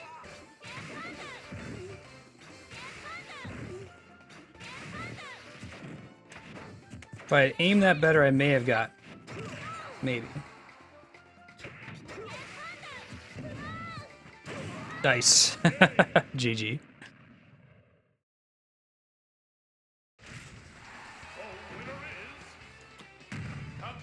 Thanks for sticking around, Tamara. It's cool to have some of the Undertale folks hang out. I know that's kind of a specific niche, right? Playing through that one game and doing a blind playthrough of it, so appreciate everybody hanging out for some other games too. I do want to bring back some Undertale. My wife is interested in playing it. I've talked with Flarewing and Apex. Basically, I've told everyone that I know that if you have any interest in playing this and you're not a Twitch streamer, like, you have a valuable resource. People want to vicariously experience that game through you. So if you're going to be playing it, give me a heads up. We'll, like, get a video stream set up. I'll sit and TeamSpeak with you. We'll do a co-host thingamajig. I believe Jumanji is super meta, right? I've got the queue closed today. We're just kind of wrapping up the last couple matches here before we sign off. Pass host. Just a little bit Reaper cheap, especially at that point in the game. I don't remember. I think the PS1 version gives him his recall ability, where he can, like, cast a random spell. Is that right? The Super Nintendo version removed a bunch of their special moves, like Dark Knight Cecil didn't have that dark power. Let him spend his own HP to hit all the enemies. I believe they described our version as Final Fantasy IV Easy type, but it's a bummer not having all of the cool skills. Hey, thank you for the follow, Zeal, for real. I see the word Zeal, I always think of Chrono Trigger. And, like, what at one time was the most covered video game song ever. The Zeal Palace music. Quarters of Time, I think it was called. Like a Wiz Khalifa song.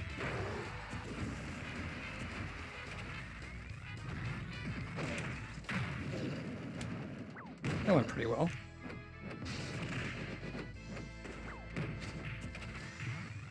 Expand dong! He's expanding my dong. Oh yeah? That Zeal? Alright. Taking a wild guess. Probably can't see him behind me. I've got some Chrono Trigger bead sprites.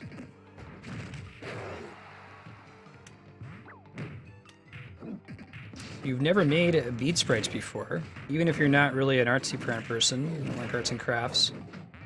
They are really fun to do and very easy to do, and they don't actually require any artistic talent, just the ability to, like, follow a guide. If you're interested in checking it out, go to my YouTube channel, youtube.com/Marstead, and like search for Beat Sprite. I can try to post the videos. I did a tutorial video explaining how to make them. It costs like $20 to get into it. If you like video games and you need things to decorate your walls with, I recommend it. Very GG, super meta. Zeal, if you're ready. Knock these two out.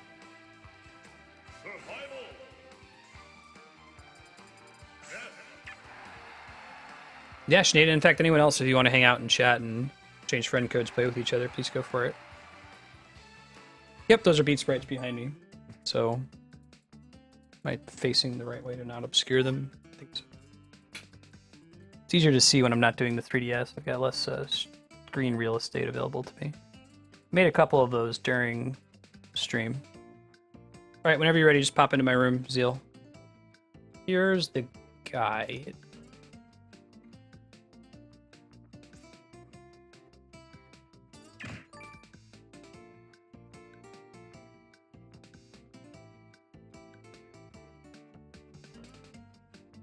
You could like even if you just like hold the progress button and fast forward through it really quick, it's kind of cool to watch the whole thing go from start to finish. But yeah, it's like if you don't even have an inkling for arts and crafts, watch that video, grab $20, go to a local craft store, buy some perler beads, have a fun weekend. 3, 2, 1, go! They end up looking really good. Like they'll often look exactly like the game.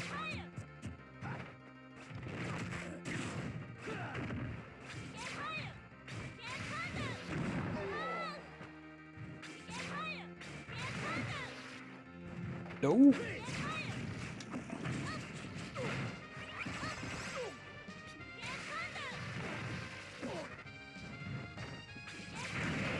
Nice.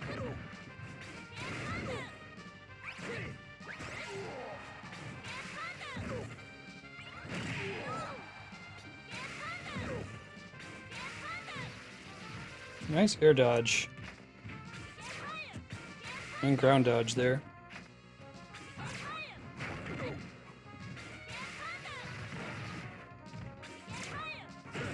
Nice. Elbow to the face. Oh, I love those meteor smash kills.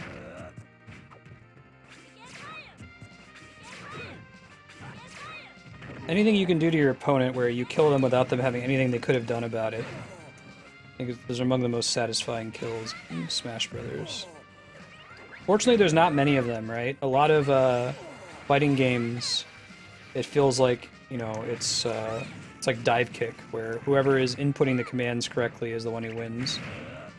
The one who's on the more offensive, but there's often something you can do to respond to somebody in Smash.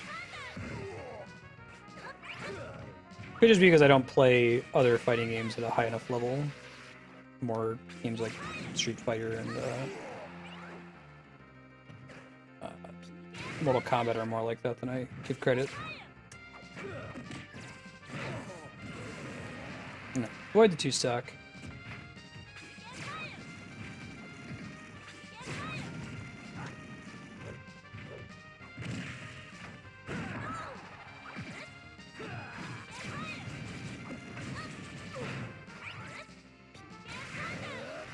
Aw, bummer. That's a bummer.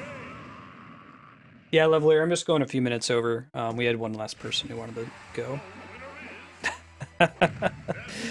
I'll be honest. A little bit. Yeah, back throw and back air from Ness are outstanding. Very, very strong. You know, when Smash isn't the main thing I do, like, it can be rough to do this for 3 hours or 4 hours or however long, but persistence, right?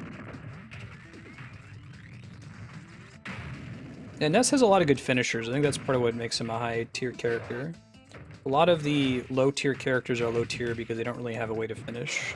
Either they don't have a way to build damage or they don't have a way to finish, and Ness has both.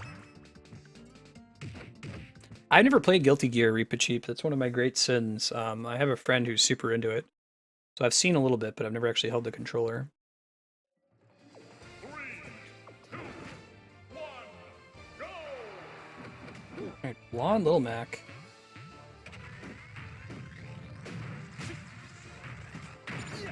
I knew he was gonna do that. I thought I waited long enough. This is Sparta. Nice. Ouch.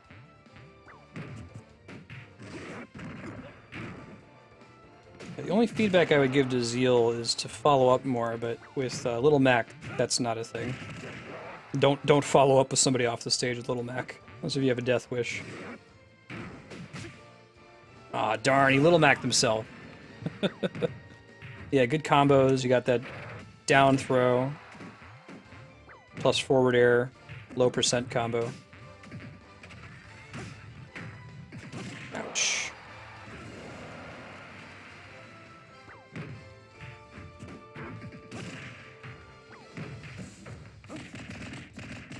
Go, go, go. Yeah, I really need to, I need to change my taunts. I should probably change my taunts so that they have like a quote in them, like a quote command for my bot. Maybe chat would do them if they see it.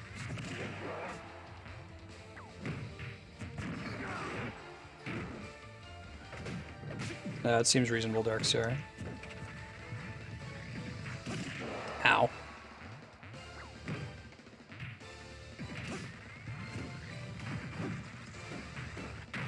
Nope.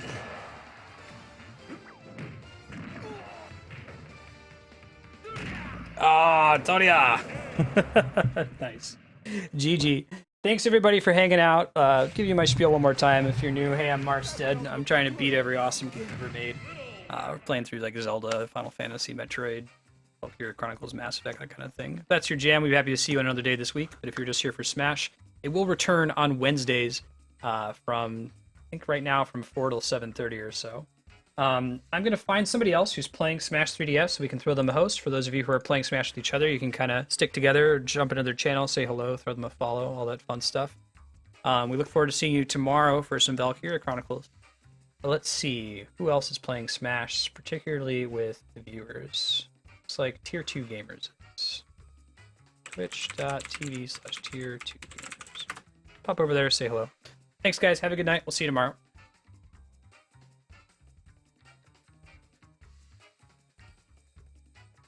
No problem, Zeal. Thanks for joining.